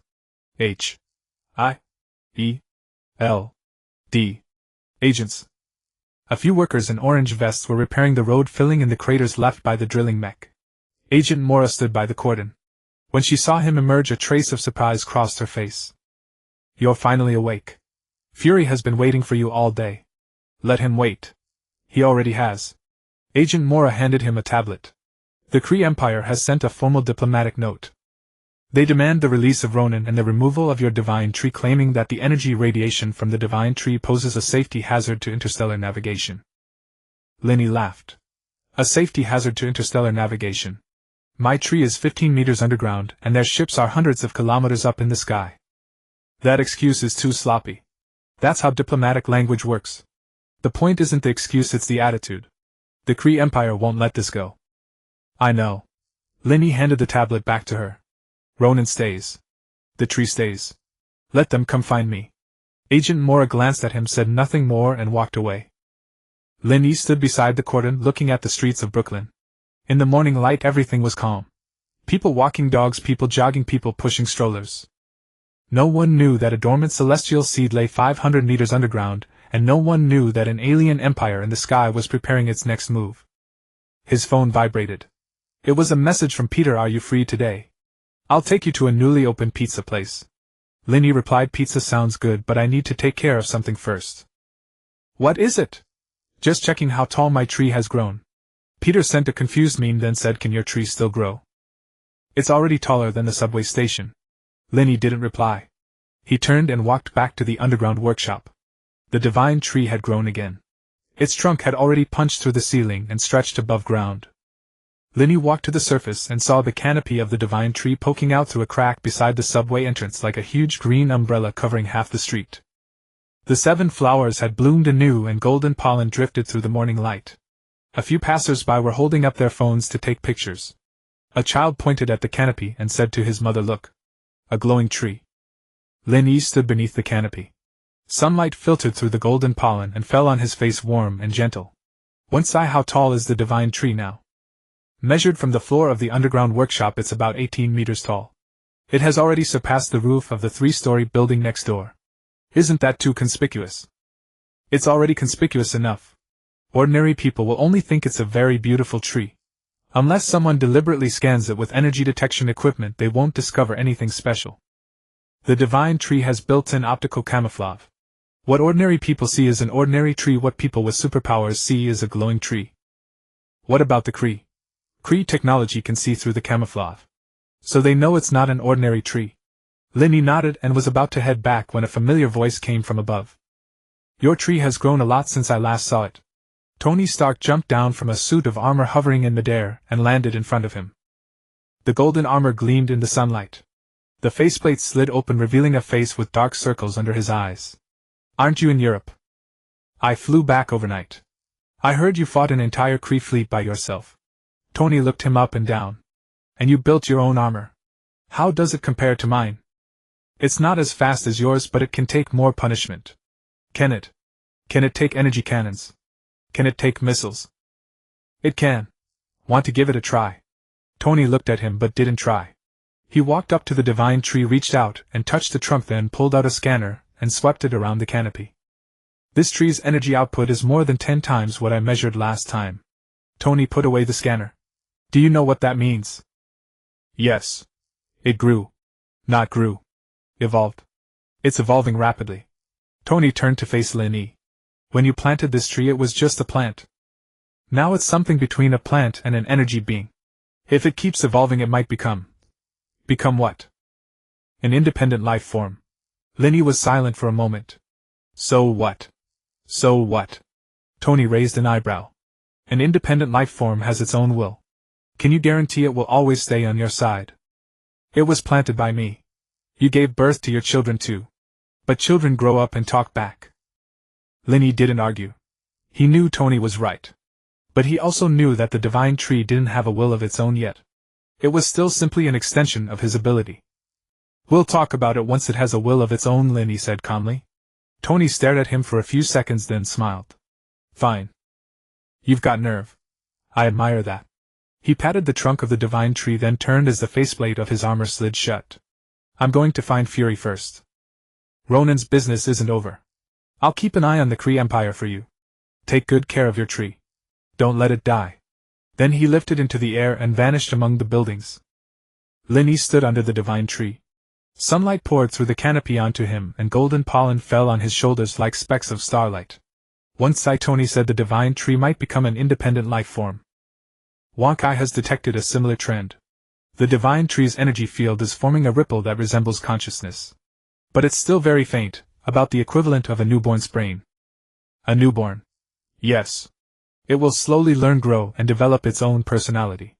It's like keeping a potted flower, and that flower grows a brain. Lin Yi leaned against the trunk and looked up at the canopy. Are you saying I planted a tree and now that tree has become my child? You could put it that way. Then should I give it a name? No need. It doesn't need a name. It only needs you. Lin Yi was silent for a moment. He pushed himself away from the trunk and brushed the dust from his hands. All right, kid. Keep growing. I'm going out to eat. He turned and walked toward the other end of the street. Behind him the divine tree's branches and leaves swayed gently as if waving goodbye. Lin Yi showed up at the pizzeria with a full head of green leaves. Not that he chose to. The hats were simply too expensive. He had checked 3 shops and the cheapest baseball cap cost $15. He only had 12 left in his pocket. Ever since he transmigrated to New York, he had never had a steady income. Tony covered the rent but never gave him an allowance, and S.H.I.E.L.D. didn't pay a salary either. He was currently stuck in the awkward state of having a roof over his head but no food to eat. Once should I find a job? What can you do? I can fight aliens. Aliens don't come every day. You'd better eat your pizza first. The pizzeria Peter chose was on a corner in Brooklyn. It wasn't a big place. The walls were covered with handwritten menus and Polaroid photos. The owner was a stout Italian-American. When he saw Peter come in, he called out, "Spider Kid." Then he saw Lin Yi and the green leaves on his head and his smile froze. Your friend has grass growing out of his head. That's his superpower. Peter pulled Lin Yi to a booth in the corner. Don't mind him. The owner has seen weirder things. Lin Yi pulled up his hood to cover the leaves. But the leaves were too long. They poked out from both sides of the hood like two green fans. Peter stared for a long time, then couldn't hold it in and burst out laughing. Have you looked in a mirror? No. You should. You look like a walking potted plant. Are we still eating pizza or not? Yes, we're eating. The pizza came. Thin crust, thick cheese, pepperoni roasted until crispy. Lin Yi took a bite and the cheese stretched into a long string. He had to tilt his head to bite it off. Peter was already on his second slice, chewing and mumbling, I found this place.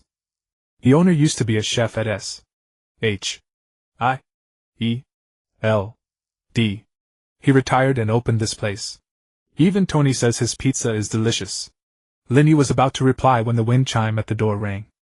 A man in a green bodysuit walked in with a watering can strapped to his back and a mask woven from leaves on his face. Lin Yi and Peter looked up at the same time. This guy, cosplaying, Peter whispered. The green-clad man looked around the shop and fixed his gaze on Lin Yi, or more precisely on the green leaves sticking out from both sides of Lin Yi's hood. He strode over, dropped to his knees with a thud beside the booth, and pressed his palms together. Plant Master. I've finally found you. The pizza in Lin Yi's hand dropped onto his plate. Who are you? I'm your fan. The man in green excitedly tore off his leaf mask, revealing a face in his early 20s covered in acne. I saw your video of planting trees online. You can control plants. It's so cool. I want to become your disciple. Peter looked at Lin Yi, then at the man kneeling on the floor, and shoved a third slice of pizza into his mouth. You have a fan. No, I don't, Lin Yi said, looking down at the kneeling man. You've got the wrong person. Impossible. Your leaves are the trademark. In all of Brooklyn, only one person can grow leaves on his head. Lin Yi was silent for 2 seconds, then pulled down his hood and revealed the full head of green leaves. These leaves only grew yesterday. That's so cool. The green-clad man's eyes gleamed even brighter. My screen name is Green Bug Hero.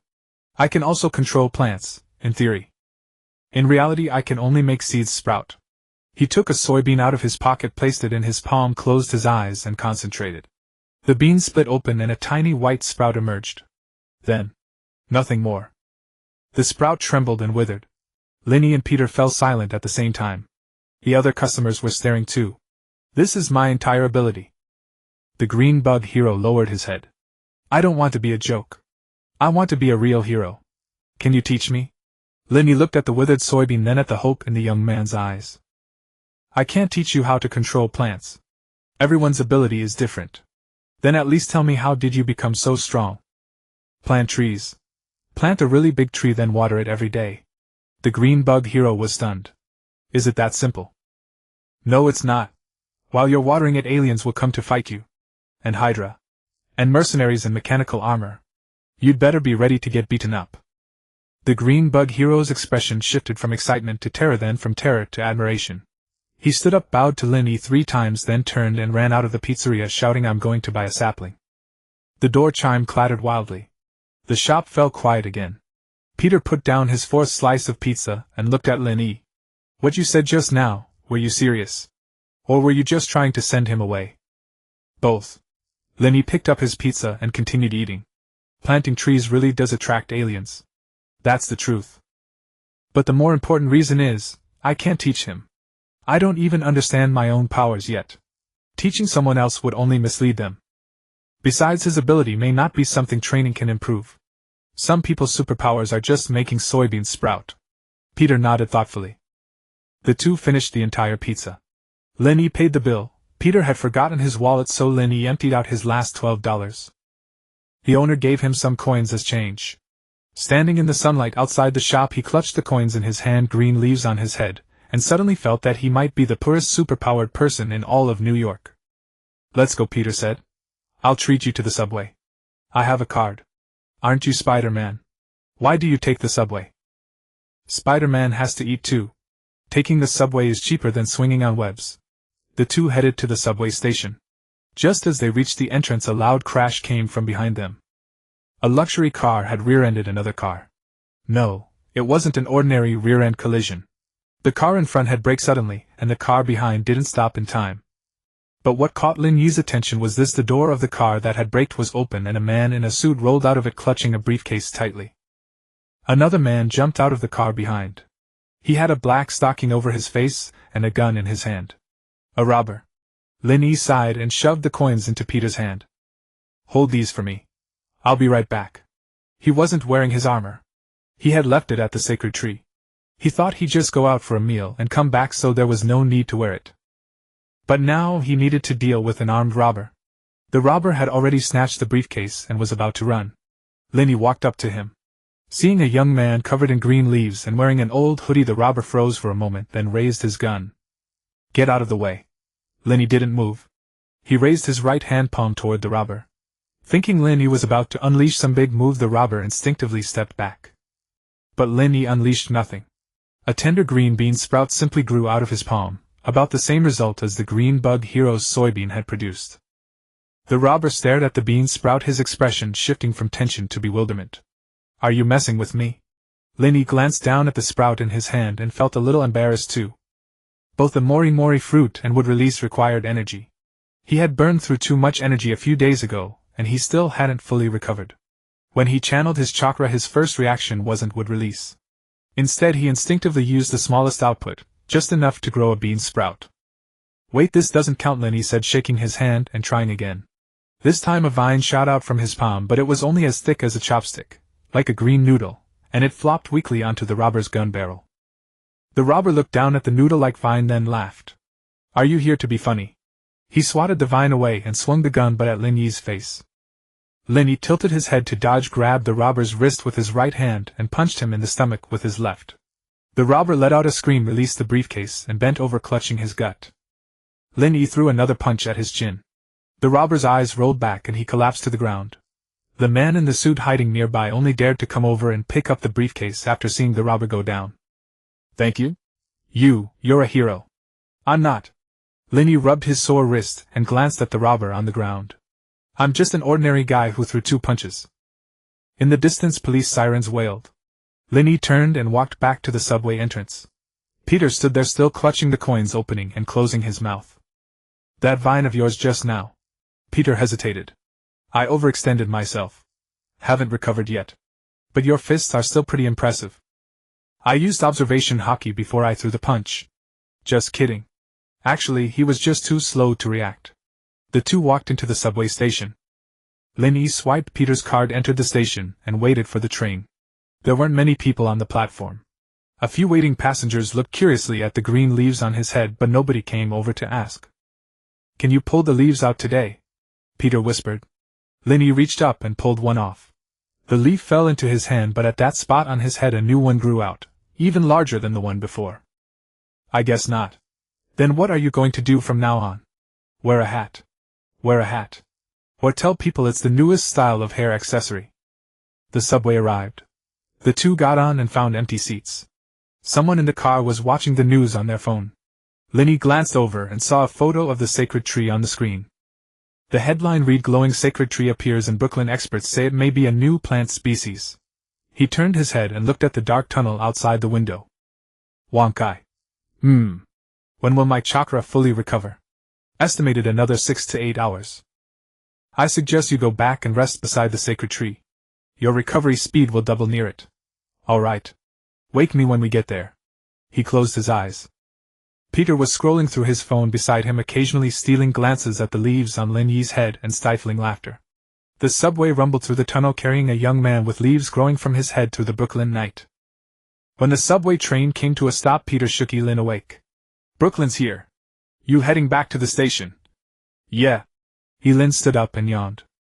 A new cluster of leaves had sprouted from his head since they'd entered the station, but he was too tired to bother with it. The two stepped out of the subway and walked along the night streets of Brooklyn. The streetlights cast a dim yellow glow and few pedestrians roamed the streets. The faint luminescence of the divine tree flickered ahead. Near the subway entrance, Lin stopped in his tracks. The barricade tape was still in place, but the S.H.I.E.L.D.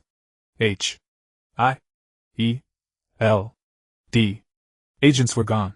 In their stead stood several white panel vans bearing the words, Bureau of Bioenvironmental Research. Several people in white lab coats were setting up instruments around the divine tree, peering closely as they scanned the trunk. These aren't S.H.I.E.L.D.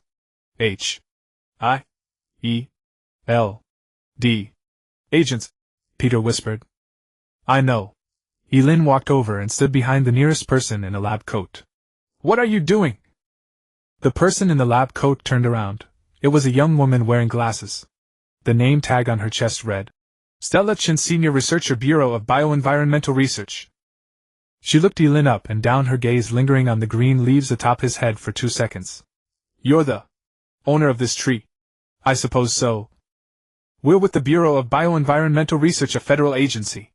This tree's energy field is interfering with nearby electronic devices. Someone filed a complaint, so we're here to investigate. Stella's tone was strictly professional, yet her eyes kept drifting back to the leaves on Lin's head. Who complained? It wasn't a complaint. It's a routine inspection. Stella adjusted her glasses and pulled up a document on her tablet. Under the Supernatural Organism Management Act, any organism that could potentially impact public safety must be registered. Your tree isn't registered. Lin glanced at the document. The text was too small to read properly. I wasn't aware such a law existed. Now you do. Stella handed him an electronic form. Fill this out. Tree species, origin, energy level, contact information for the responsible party. Lin took the tablet and quickly scanned the questions. Most of them he couldn't answer. He handed it back to Stella. I'll fill it out once I figure things out. When will that be? Tomorrow. Stella stared at him for a moment, then reached into her pocket and pulled out a business card, handing it to him. Before noon tomorrow. Otherwise we'll apply for a forced removal order. She turned and walked back to the van with the others in lab coats, then drove away. Beyond the blockade tape, silence returned, broken only by the faint glow of the divine tree and the dim streetlights in the distance. Peter watched the van disappear down the road, his brow furrowing. Have you heard of this Bureau of Bioenvironmental Research? No. Lin turned the card over, examining the website address and phone number printed on the back. Won't I look up this organization? Querying. Results: Bureau of Bioenvironmental Research, established 3 years ago, affiliated with the U.S. Department of Health and Human Services, specializing in research on the environmental impact of supernatural organisms. Some of their funding comes from military contracts. No anomalies in the database. They appear to be a legitimate organization. Military contracts. Lin folded the card and tucked it away. That doesn't sound entirely legitimate. They're legal, but that doesn't mean they're clean. Many defense contractors operate under government departments, conducting military research while posing as civilian scientists in lab coats. Lin entered the underground workshop. The divine tree's luminescence had dimmed compared to daytime, its 7 blossoms closed as if sleeping. His clone stood beneath it, emerald eyes glowing in the soft light. Someone was here, the clone reported. People in white coats. They collected bark samples and scanned the root depth. Lin's steps faltered. Did they come into the workshop? Yes. You told me to attack anyone who approached, but you also said not to attack those in uniforms. The people in white coats were wearing uniforms, so I determined no attack was necessary. Lin opened his mouth, realizing he hadn't been clear enough. When he mentioned those in uniforms, he meant S.H.I.E.L.D. agents, not just anyone in a lab coat. How many samples did they take? 3 vials of wood fragments about 5 centimeters deep. The divine tree's health isn't affected. Lin approached the divine tree and examined the sampling marks on the trunk. 3 small holes, each about half a centimeter in diameter, had already been sealed by the resin the tree secreted.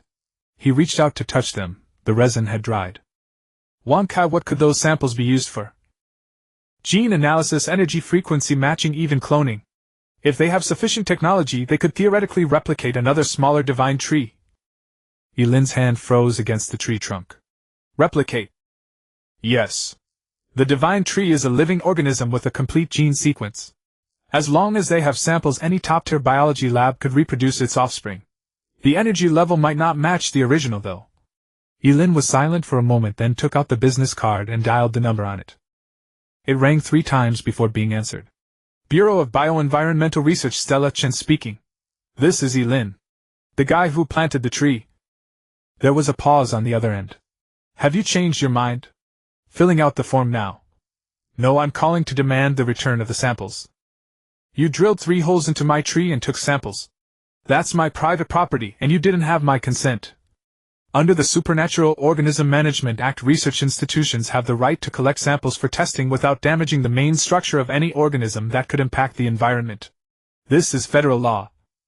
There's a provision for that in federal law. You can look it up yourself. Lin held his phone and glanced at Wang Kai. Wang Kai's voice echoed in his mind. She's right. That provision does exist. But there's a condition attached. Samples must be destroyed within 72 hours and a test report must be issued. Lin relayed this to Stella. The silence on the other end stretched 2 seconds longer than before. You know your stuff. I have my own sources. I want to see the destruction report within 72 hours. Otherwise I'll retrieve it myself. He hung up.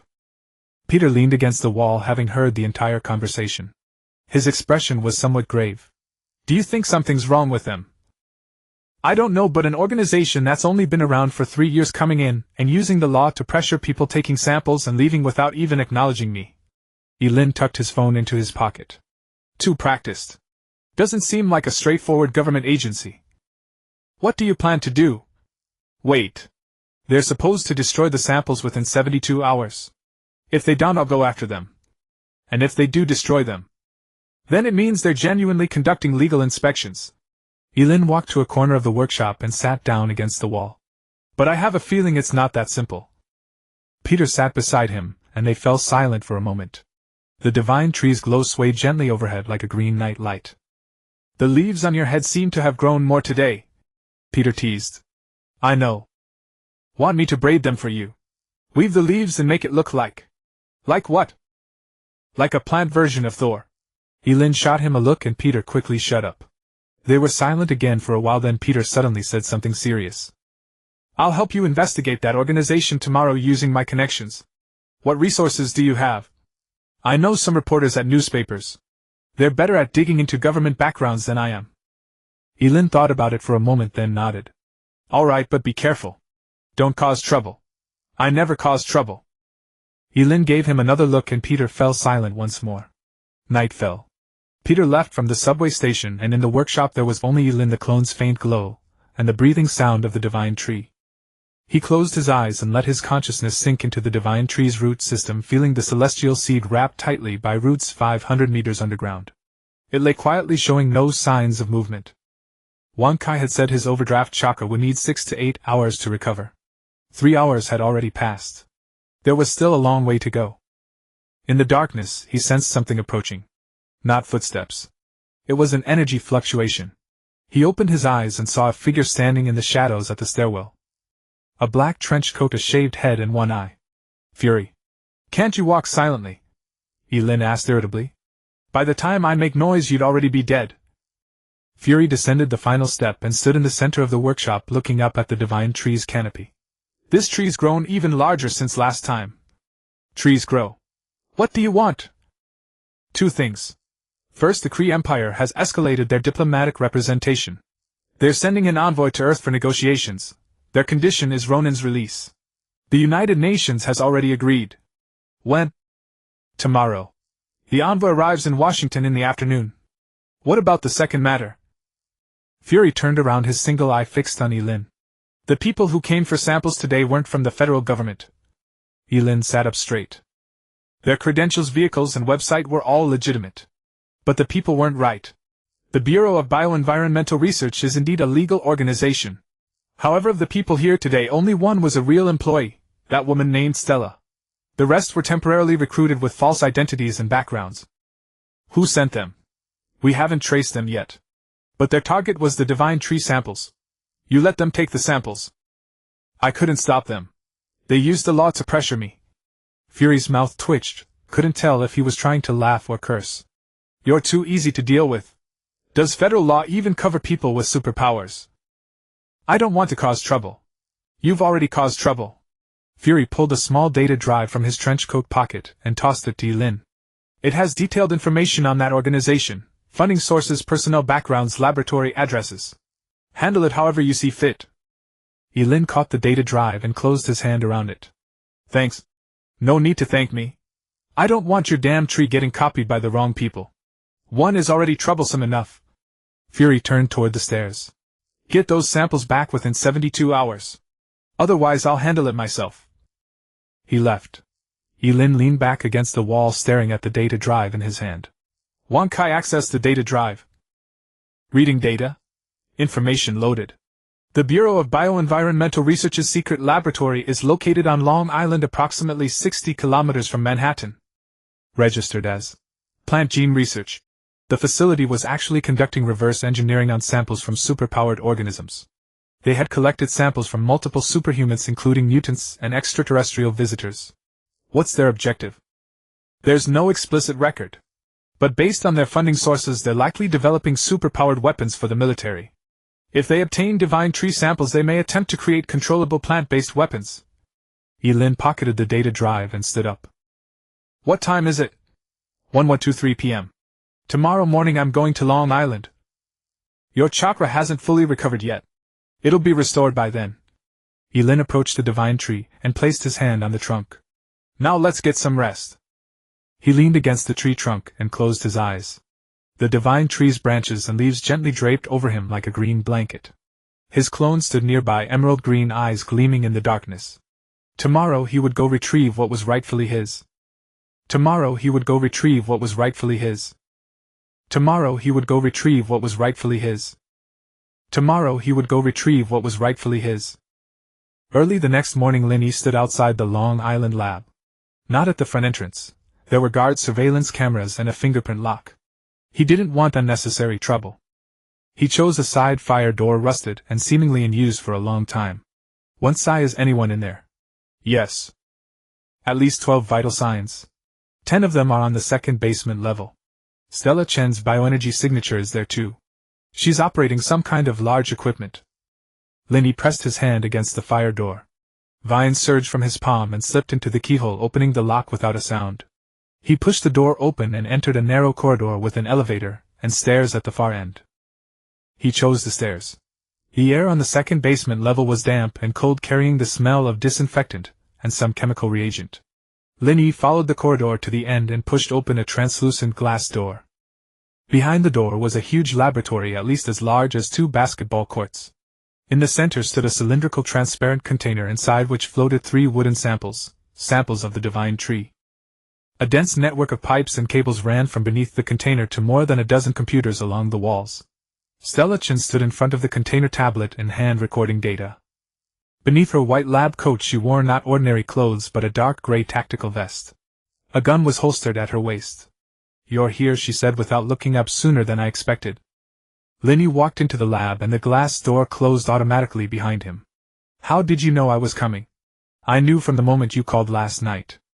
Stella put down the tablet and turned to face him. You care too much about those samples. A person who didn't care wouldn't call at 11 p.m. Asking for something. Lin Yi stopped about 10 meters from her. Return the samples and I won't make an issue of it. Make an issue of it. Stella laughed, not in a friendly way but in that you're too naive way. Lin Yi, who exactly do you think you're dealing with? A few government employees in lab coats. She pressed a button on the tablet. The walls around the laboratory suddenly swung open, revealing more than a dozen weapons mounted on racks. Not ordinary weapons.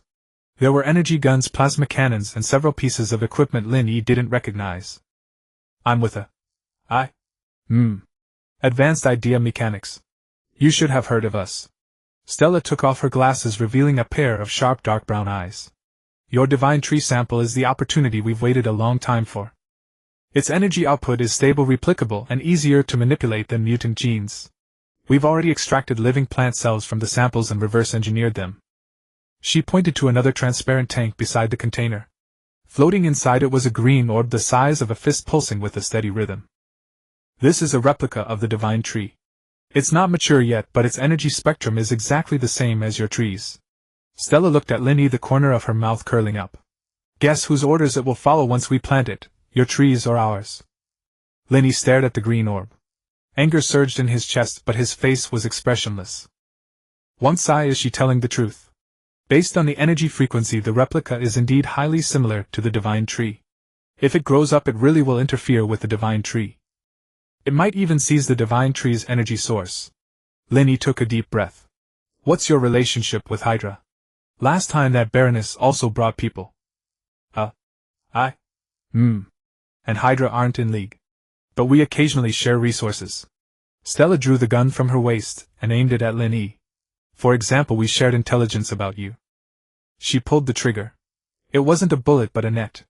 A blue energy net shot out from the muzzle and instantly expanded to cover the entire width of the lab.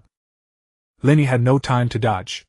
The net wrapped around him, and the instant the threads touched the jadewood armor, a harsh crackle of electric current burst out. "This was developed specifically for you," Stella said.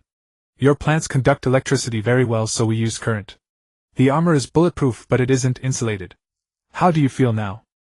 Lin Yi didn't feel good at all. The current seeped through the net threads, pierced the jadewood's protective layer, and struck his skin. It wasn't lethal, but it hurt. His muscles began to spasm and his chakra output became intermittent. Once isn't the armor supposed to block electricity? Ordinary electricity it can handle. But this is high-frequency alternating current specifically designed to penetrate biological protective layers. She did her homework before coming. Lin Yi. This villain isn't stupid. Lin Yi gritted his teeth, grabbed the energy net with both hands and tried to tear it apart. The net threads were too thin and too tough. Every time he strained, the current jumped up a notch. His fingers began to go numb. Stella didn't stand around waiting. She pulled a long metal rod from beneath her lab coat, flipped a switch, and blue energy blades sprang from both ends. "You're a smart man, Lin Yi. Hand over control of the divine tree and I'll let you walk away." "Dream on," Lin Yi said through gritted teeth. "Then there's no helping it." Stella charged. The energy staff slashed toward Lin Yi's shoulder. He sidestepped, but the net limited his range of motion, and the tip of the staff still grazed his upper arm. The armor was split open and the skin beneath began to bleed. "See? Your armor isn't invincible." Stella withdrew the staff and swung again. This time Lin Yi didn't dodge. He took the blow head on and grabbed the middle of the staff with his right hand. Current shot from the staff into his hand. His palm began to smoke, but he didn't let go. Would release thorn kill. Countless fine wooden thorns suddenly grew across the surface of the jadewood armor and burst outward like a porcupine's quills. The thorns forced gaps open in the energy net, and Lin Yi's power surged through the cracks, tearing the whole net in half. Stella retreated a few steps. Looking at the shredded net, her expression finally changed. Your armor can grow thorns. I told you. This is thorn kill." Lin Yi flexed his numbed hands. The skin on his palms was scorched black, but it was healing at a visible rate. "Your homework wasn't thorough enough." Stella put away the staff and pressed another button on the tablet. A hatch opened in the laboratory ceiling and a 2-meter-tall metal pod descended from it. The pod hatch opened and something stepped out. No, a person. A figure wrapped in metal armor, its surface covered with green plant patterns. "This is another achievement of mine," Stella said. "A fusion of plant and metal. It has a plant's self-healing ability and a metal's hardness. Far stronger than that wooden armor of yours." The metal man walked toward Lin Yi, each step leaving deep footprints in the floor. Lin Yi looked at the metal man and the corners of his mouth tilted upward slightly. "You call that a fusion? What, you don't agree?" "I don't." Lin Yi raised his right hand palm facing the metal man. "Yours is dead matter.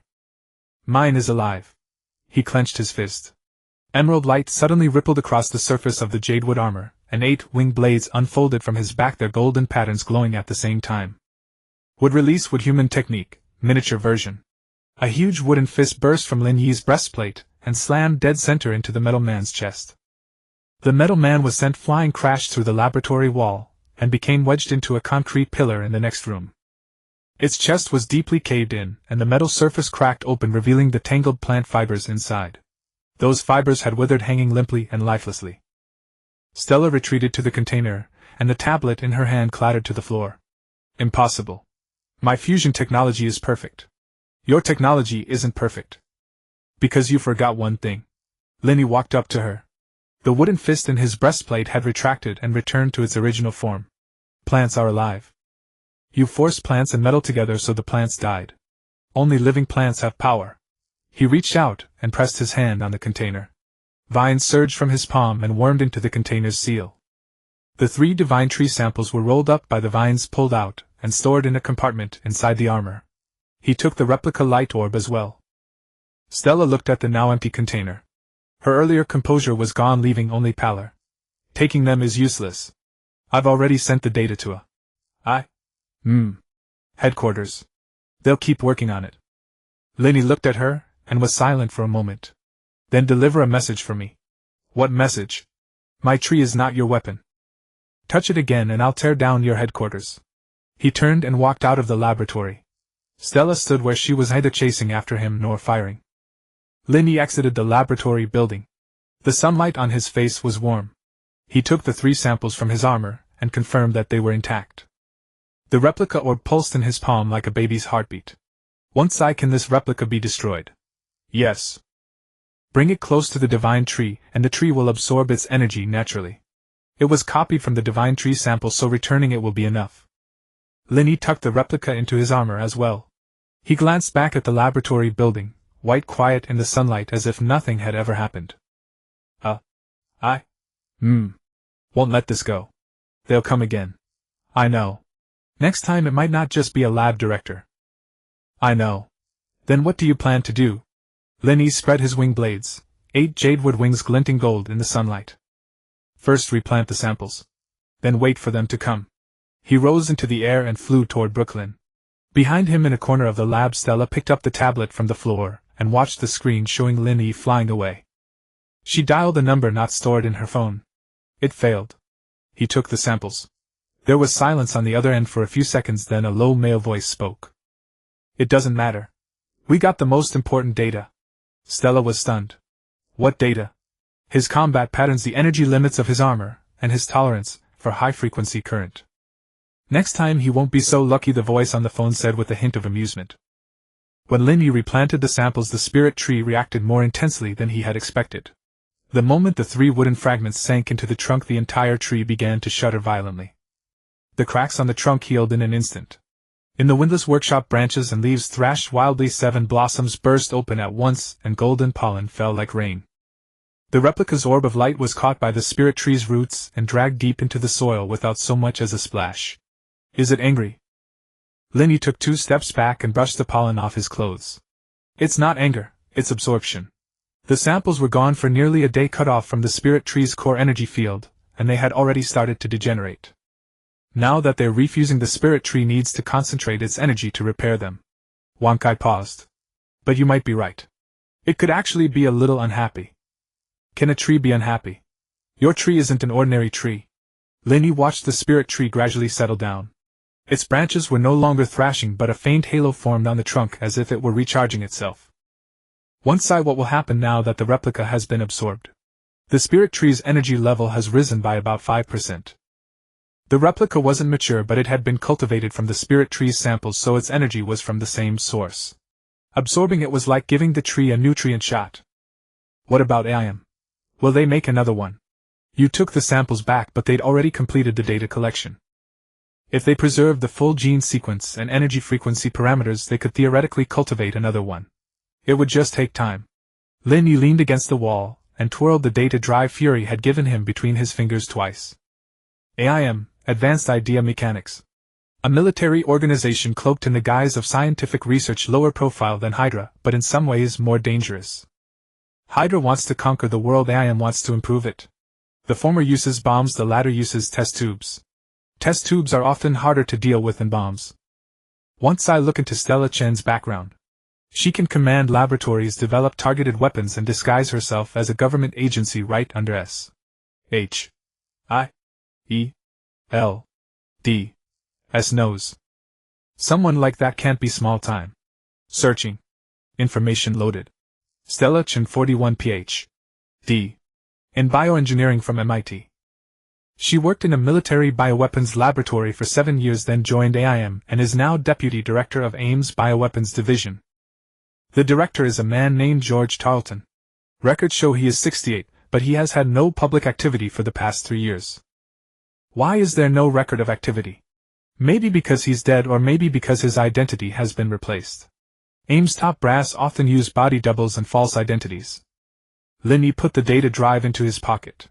The spirit tree's glow spilled a patch of emerald across the workshop, his shadow cast against the wall, and the leaves on his head stood out clearly in the light. His phone buzzed. It was a message from Peter. I found the funding source for that agency. Give me an email address and I'll send you the report. Lin Yi sent back a meme, a cat typing at a keyboard.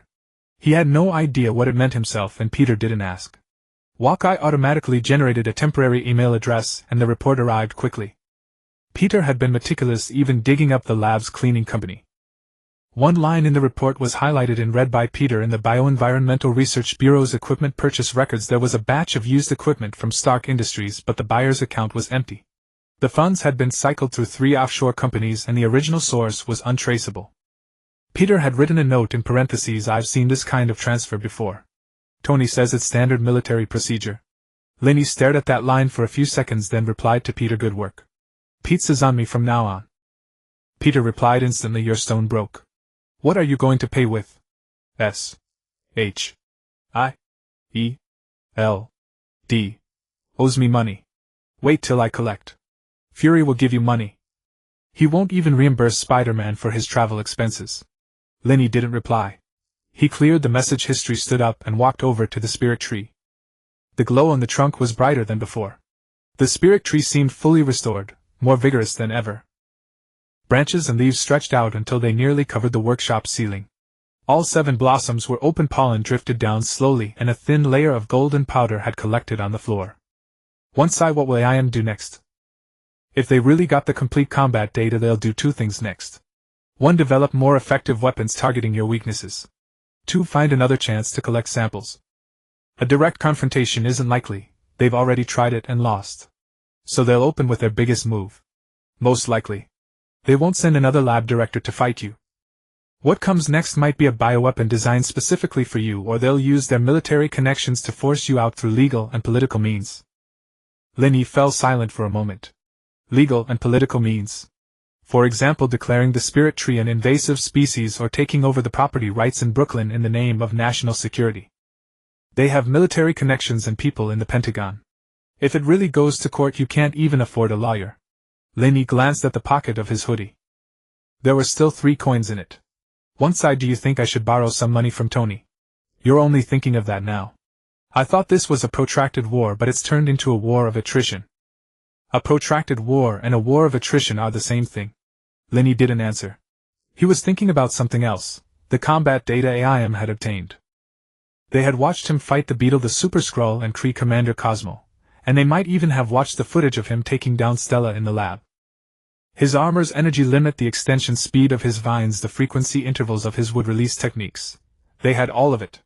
If AIM really used that data to target him, the next attack wouldn't be on the level of an energy net. Once can my combat data be modified? Are you talking about hacking into AIM's database and replacing the data with fakes? Yes. In theory, yes, but Wankai doesn't have the ability to invade external systems. One-size functions are limited to inside the host body and the spirit tree network. Offensive operations are beyond my authority. Then who can do it? You need to find someone who knows hacking. Or an artificial intelligence. Lin Yi picked up his phone and looked at the 2 names in his contacts. Peter Parker, 16, still in high school but able to hack into government databases to dig up information. Tony Stark, MIT dropout. No, wait, he dropped out to start his company worth over $100 billion with his own AI system Friday. He dialed Peter first. Hey, I haven't even gotten the pizza yet. Why are you calling again? Peter's background noise was loud as if he were on the subway. Can you hack into AIM's database? There were 2 seconds of silence on the line and the background noise seemed to fade. AIM. The lab you wrecked today? Yeah. They got my combat data. I want to change it and swap in fakes. Wait a second, Peter said, his end growing quieter, as if he were finding a less crowded spot. Are you saying you can get me in? I don't have a backdoor entry. I don't have an entry point, but the spirit tree does. How can a tree be a network entry point? It's not an ordinary tree.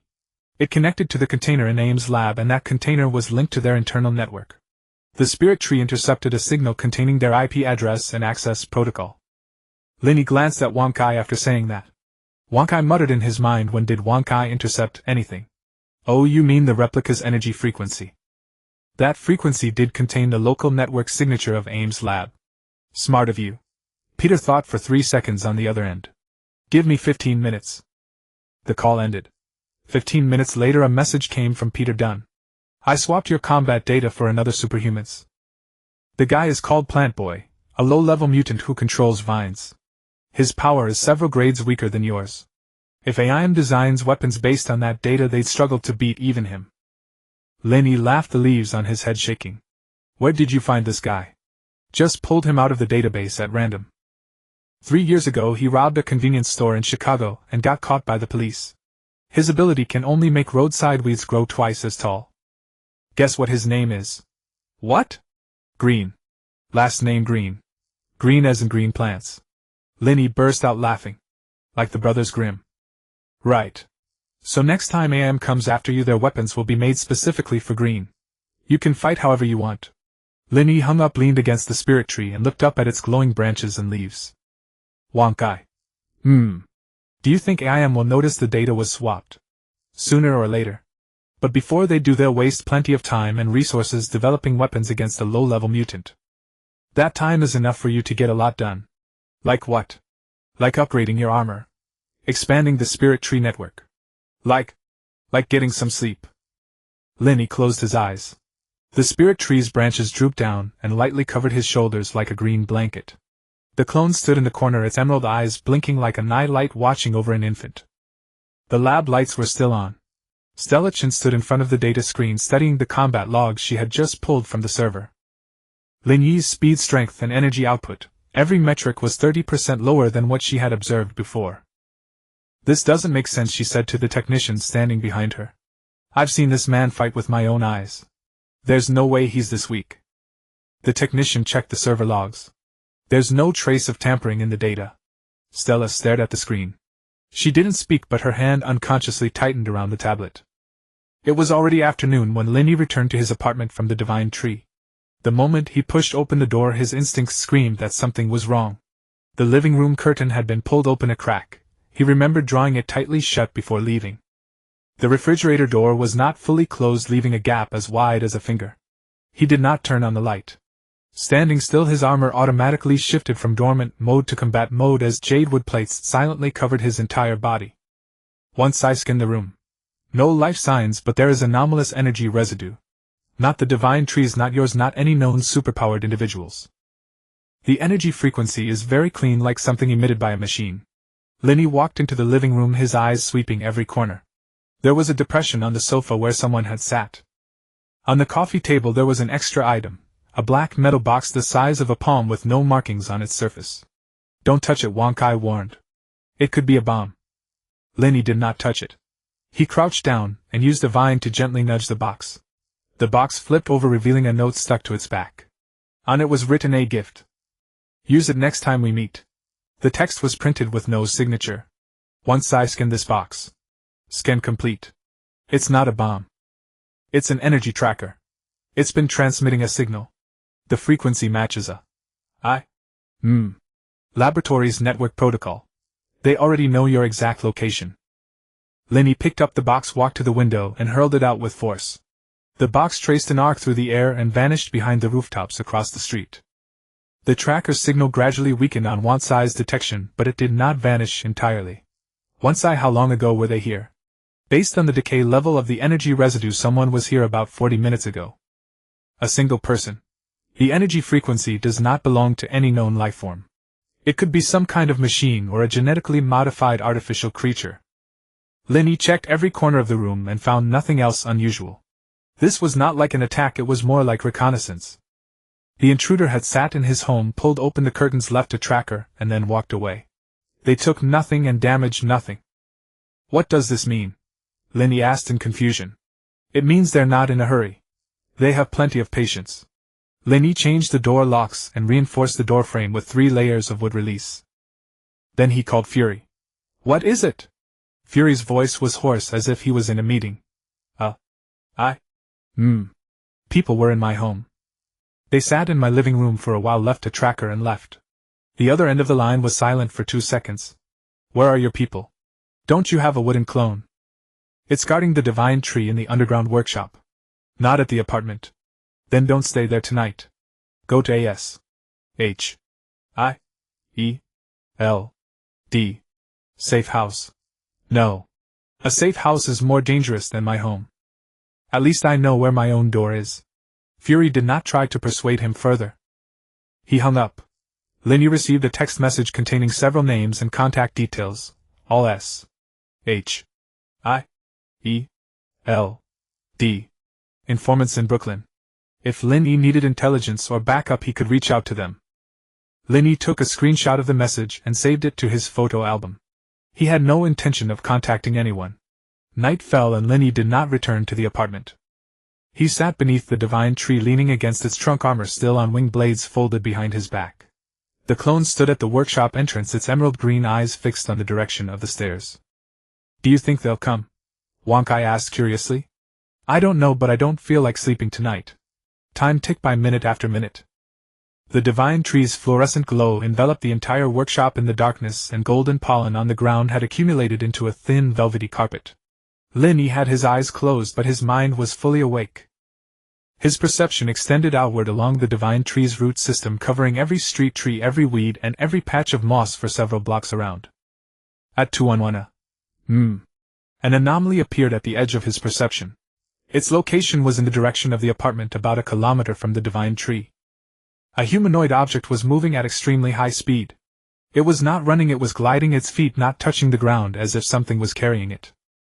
Its energy frequency was exactly identical to the residue left in the apartment that morning. "Once he's here. Wang Kai detects him too. His speed is very high. Estimated arrival at the ground entrance 30 seconds. Lin Yi stood up, wing blades spread wide, and all the golden lines on his jadewood armor lit up at once. 20 seconds. 10 seconds. The iron gate at the ground entrance was torn open by a tremendous force. Not blasted open, ripped open like tearing a piece of paper. A figure walked down the stairs. No, not a person. An armor suit. But not the kind of wooden armor Lin Yi wore, it was a suit of armor fused from metal and some kind of biological tissue. It was dark gray, its surface covered with pulsing green veins that spread across the metal like blood vessels. The helmet was completely sealed, hiding any face, only two glowing purple lights marked the eyes. It was a head taller than Lin Yi and roughly twice his weight. Every step it took left a shallow footprint in the ground. "Lin Yi." The voice from inside the armor was electronically processed, low, even, and devoid of emotion. "I am MS Specialized Combat Unit Designation Alpha-01. I am ordered to recover a sample of the divine tree. You may resist, but resistance will have consequences." Lin Yi said nothing. He was talking to Wang Kai. "Once his energy level. Higher than yours. His armor contains a biological energy source fused into it. Possibly plant energy extracted from the clone sample. In terms of energy level, he is your equal, perhaps even at an advantage. What about weaknesses? His energy source is plant-based. Your forest fruit gives you natural control over plants. But he's a fusion, not entirely plant. Your control will be weakened." Alpha-01 moved. He did not charge at Lin Yi, he charged at the divine tree. His speed was astonishing. The ground caved in under his footstep as his whole body shot toward the trunk of the divine tree like a cannonball. Lin Yi's vines intercepted him in midair. Dozens of vines wrapped around his limbs and torso at once, but Alpha-01's strength was too great. The vines snapped one by one like cotton threads. He slammed into the divine tree. The trunk trembled, its branches and leaves rustling. But the divine tree was unharmed. At the moment of impact, a layer of emerald light emerged on the bark and dispersed the force throughout the entire root system. Alpha-01 was thrown back by the recoil, flipped half a turn in the air, and landed steadily. "Your tree has defenses," Alpha-01 said, his tone utterly flat. "That wasn't in the data." "The data is fake," Lin Yi said. "The data you collected belonged to another superpowered person. His name is Green. All he can do is make the grass by the roadside grow twice as tall.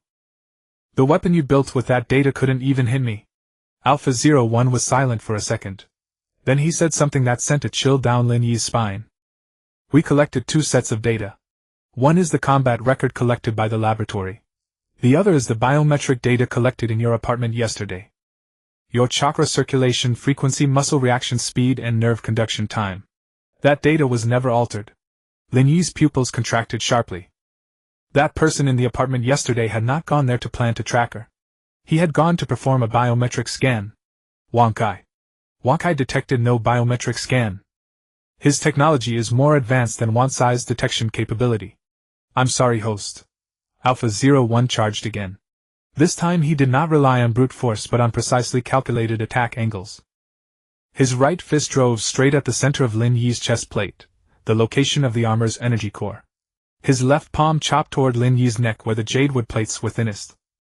His knee slammed into Lin Yi's abdomen at the junction of the armor joints. 3 attack points all hit at the same instant. Lin Yi was sent flying, his back crashing into the wall on the other side of the workshop. The wall cracked and rubble rained down over him. The energy core in his chest plate had cracks.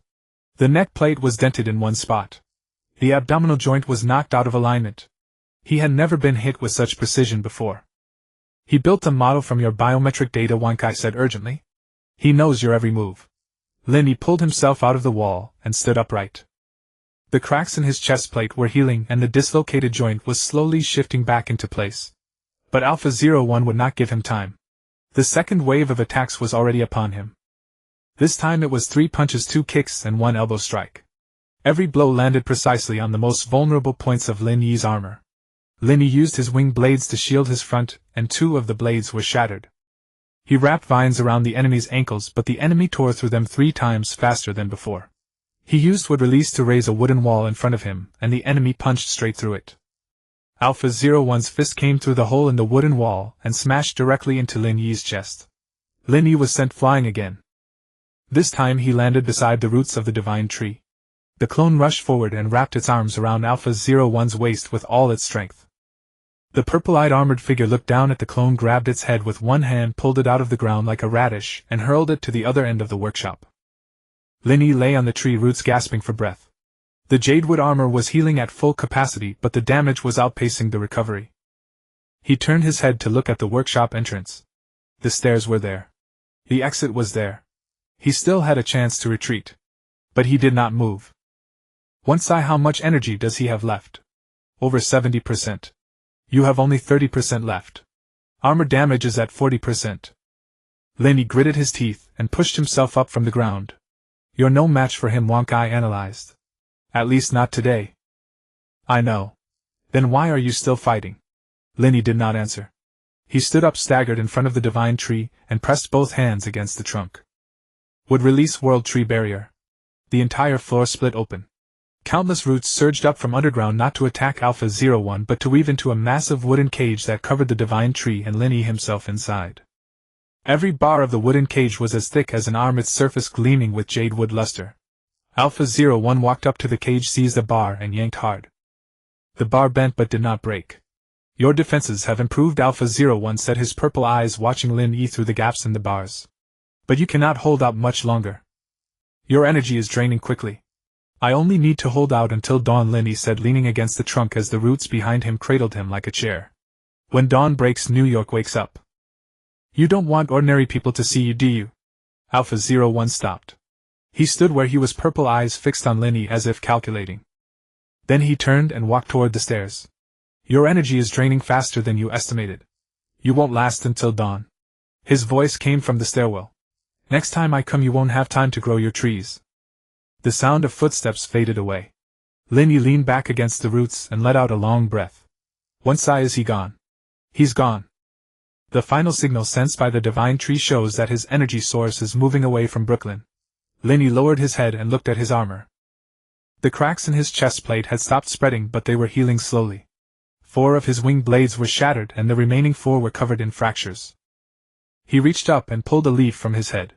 It had already withered yellow and crumbled to powder in his palm. Once how long will it take the armor to heal? At the current rate of energy recovery it will take 6 hours. What about the divine tree? The divine tree is healthy. His attack did not harm its core. Lin Yi closed his eyes. Under the divine tree's glow he looked like a young sapling whose branches had been broken by wind and rain. It was not yet light and dawn was still far away. He did not know if he could hold out until then. Lin Yi did not make it to dawn. Not because he had fallen but because dawn never came. At 5 in the morning thick clouds suddenly gathered over Brooklyn. Not naturally formed clouds but artificially generated ones. The clouds hung low, pressing down less than 200 meters above the rooftops, smothering the entire district. No sunlight could penetrate through. Wang Kai sounded the alarm immediately. Host, there is an energy fluctuation in the clouds. This is not a weather phenomenon. Some kind of energy field is sustaining them. AIM is blocking sunlight from reaching the divine tree. Lin Yi opened his eyes and sat up from the tree roots. His armor was still healing itself. The cracks had shrunk by half. But the wing fragments remained shattered and the energy core in his chest plate had only recovered to less than 70%. He looked up through the cracks in the ceiling. Above lay ash-gray clouds, not a single ray of light visible. Does the divine tree need sunlight? Yes. The essence of the Sinsen fruit is photosynthesis. Without light, your energy recovery rate will drop by at least half. So I am covered the sun just to drain my power. Correct. They collected your energy consumption data from yesterday's battle and calculated your recovery cycle. Lin Yi, they didn't come to fight you, they came to starve you out. Dawn will not come. Lin Yi stood up and walked over to the divine tree. The glow in the trunk had dimmed considerably compared to last night, and the branches and leaves looked wilted. Of the 7 blossoms, 5 had closed, leaving only 2 barely open, their petal edges already curling. Once if I leave the divine tree, what happens to my energy recovery? It will be slower. Almost non-existent. And if I stay here by the tree? Slightly better than leaving, but not much. As long as the clouds remain, the divine tree cannot photosynthesize properly. The 2 of you are grasshoppers tied to the same string, surviving on your reserves. Lin Yi pressed his hand against the trunk. The bark was warm but somewhat dry, like a patient running a fever. His phone rang. It was Fury. The clouds above you, we can't shoot them down. Fury's voice was heavier than usual. Sent 3 flights up. Every time they approached the cloud layer, all electronic equipment failed. There is a powerful magnetic field inside those clouds. It's not inside the clouds, it's the energy field sustaining them. Whatever it is, we can't bring it down. You're on your own. The call ended. Lin Yi pocketed his phone, leaned against the trunk, and closed his eyes. His consciousness extended outward through the roots. The root system spanned all of Brooklyn, and he could feel every leaf of every tree. The leaves of the street trees drooped. Deprived of light, they were slowly losing vitality in the darkness, just like the divine tree. The entire plant network of Brooklyn was wilting. Once can the divine tree's roots absorb energy from underground? Yes. But 500 meters below lies the celestial group's seed. If the roots extend further downward, they might touch it again. What state is the seed in now? Dormant. Your roots envelop it, sealing it off from external energy. But if even a single root filament detaches from its surface, there is a risk it will awaken. Lin Yi opened his eyes. The celestial group's seed and the divine tree's roots now existed in a delicate balance, the roots wrapped around the seed, both sealing it and relying on the earthly vein energy it provided. If the balance was broken, the seed might awaken. If it wasn't broken, all he could do was wait for AIM's next attack. Just then, familiar footsteps echoed from the stairwell. Not one person, too. The sound of Stark Industries' armor in flight, and another heavier set of footsteps. The footsteps of Alpha-01. Tony walked into the underground workshop first. His golden armor gleamed coldly under the fluorescent light. His faceplate opened, revealing a face that did not look pleased. Your tree ended up like this. It was full of life when I was here last time. Not enough light, Lin Yi said. I figured as much, Tony said, glancing at the crack in the ceiling. I couldn't take down those clouds. But I can take down Alpha-01. You came all this way just to fight for me. I came to tell you something. Alpha-01's energy source isn't the natural energy of plants. It's the draining type. He can absorb energy from any living organism. Your tree or vines you would release. As long as you get close to him, he'll drain all of it. You've been feeding him with your own energy. Lin Yi's fingers curled slightly. No wonder his energy had drained so quickly when he fought Alpha-01 yesterday. It wasn't because the enemy's attack power was strong. It was because he was being drained. How do I fight him? Use something he can't absorb. Tony took a metallic device from his waist and handed it to Lin Yi. A high-frequency energy converter. Attach it to your armor and it can convert your plant energy into pure energy form. Pure energy cannot be absorbed. When did you make this? Last night. While you were getting beaten up. Tony shoved the device into Lin Yi's hand. Install it. Then we go fight together. Lin Yi looked at the metallic device in his hand. It was the size of a palm, engraved with the Stark Industries logo. Once will this work? Yes. Energy conversion efficiency is over 90%. It's compatible with your jadewood armor. Lin Yi pressed the device onto the energy core at the center of his chest plate. The metallic device automatically embedded itself into the armor plate like a patch, though its color and material differed from the jadewood. Gold and emerald green interwove across his chest. The sight was somewhat strange. Ugly, Lin Yi said. As long as it works, Tony said as he closed his faceplate. The eyes of his golden armor lit up. He's here. Alpha-01 descended from the stairwell. Same gray metallic body as yesterday, same green pulsing veins across the surface. His violet eyes glowed in the darkness like two cold lamps. He glanced at Tony, then looked at Lin Yi, his gaze lingering for a moment on the new device on Lin Yi's chest. You found yourself a helper. Not a helper. Lin Yi unfolded his remaining wing fragments. The 4 fully healed jadewood wings spread open beneath the fluorescent light. A neighbor. Someone to back me up. A neighbor. From Brooklyn. He's in charge of this whole area. Tony interjected. Alpha-01 said nothing more. His body suddenly lunged forward, the ground beneath his feet shattering as he charged like a cannonball. This time he went for Tony first. Tony reacted instantly. His armor's thrusters blazed to full power as he sidestepped 3 body lengths in a flash, dodging the first punch. Alpha-01's fist struck empty air and slammed into the divine tree's trunk. The tree's light barrier flared, dispersing the impact, and Alpha-01 was repelled once again. He absorbs energy. Tony halted midair, twin palm cannons aimed at Alpha-01. Don't let him touch you. Energy bolts shot out, exploding against Alpha-01's armor. The armor surface dimmed for an instant, then restored itself. The green pulsing veins grew brighter. He was absorbing the residual energy from the energy bolts. He's absorbing your blast? Lin Yi asked, puzzled. Absorbing the residual energy. The direct hits he can't take in. Lin Yi charged forward. His wings propelled him as he slid close to the ground, vines shooting from his palms, not to entangle the enemy this time, but woven into a net that covered Alpha-01's head. Alpha-01's vision blocked his movements, slowed for half a beat. Tony seized the opportunity, struck from the flank, and drove a palm into Alpha-01's knee joint. The golden armor's strength was immense. Alpha-01's knee buckled. Lin Yi took the chance to circle behind him, pressing both hands against his back. The energy converter on his chest blazed with golden light, rapidly converting his plant energy into pure energy form, channeling it through both hands into Alpha-01's armor. Not an attack, an overload.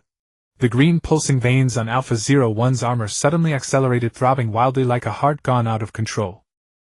The pure energy form was incompatible with his bioenergy. The two energies clashed inside the armor, generating tremendous heat. The armor's surface began to glow red, and Alpha-01's body started to tremble. What are you doing? For the first time his voice wavered, no longer a flat electronic tone but laced with a hint of fear. Charging you up, Lin Yi said. Charging you until you burst. Tony drove a fist into Alpha-01's chest from the front. The golden armor's fist sank into the metallic shell cracks spreading outward from the point of impact. Alpha-01 staggered back 2 steps and fell to both knees. He tried to stand, but the energy conflict inside his body left him unable to control his movements. The green pulsing veins and golden pure energy flickered alternately within his frame like 2 serpents twisted together. He knelt before the divine tree, his violet eyes looking up at Lin Yi. You won't win. Aim. We'll send more. We'll deal with it when they come. Lin Yi withdrew his hands and the golden light on the chest converter died out. Alpha-01's body finally gave way under the internal energy conflict. His armor began to disintegrate at the joints, piece by piece falling away. Beneath the metal shell there was no flesh, no bones, only a hollow humanoid frame, and at the center of that frame a fist-sized green orb of light. The clone core. Lin Yi crouched down and picked up the green orb from the wreckage. It pulsed faintly in his palm like a heart about to stop beating. You've got yourself another child, Tony said, walking over to look down at the orb. This isn't a child, Lin Yi said, rising to his feet. This is the part that was stolen. What do you plan to do with it? Plant it back. Same as last time. Tony gave him a look but said nothing more. He rose into the air and his golden armor passed through the crack in the ceiling, vanishing into the cloud layer. The clouds did not disperse. Lin Yi walked to the divine tree holding the clone core. The trunk split open on its own and he placed the core inside. The split closed. The divine tree's branches and leaves quivered. The 2 blossoms that had still been open suddenly rebloomed, their petals multiplying from 2 to 4, then from 4 to 8. The divine tree was recovering. But the clouds above still had not dispersed. Beyond them the sun had already risen, only its light could not get through. Lin Yi looked up at the ash-gray sky. The leaves overhead drooped listless. The clouds did not break. They did not break on the 2nd day nor on the 3rd. Brooklyn began to grow accustomed to the gray-black lid hanging above its streets. The news called it an abnormal weather phenomenon. Meteorologists talked about temperature inversion and atmospheric circulation anomalies. On television, while ordinary people complained on social media that they could not see the sun. No one knew the clouds had been manufactured, or rather no one wanted to believe it.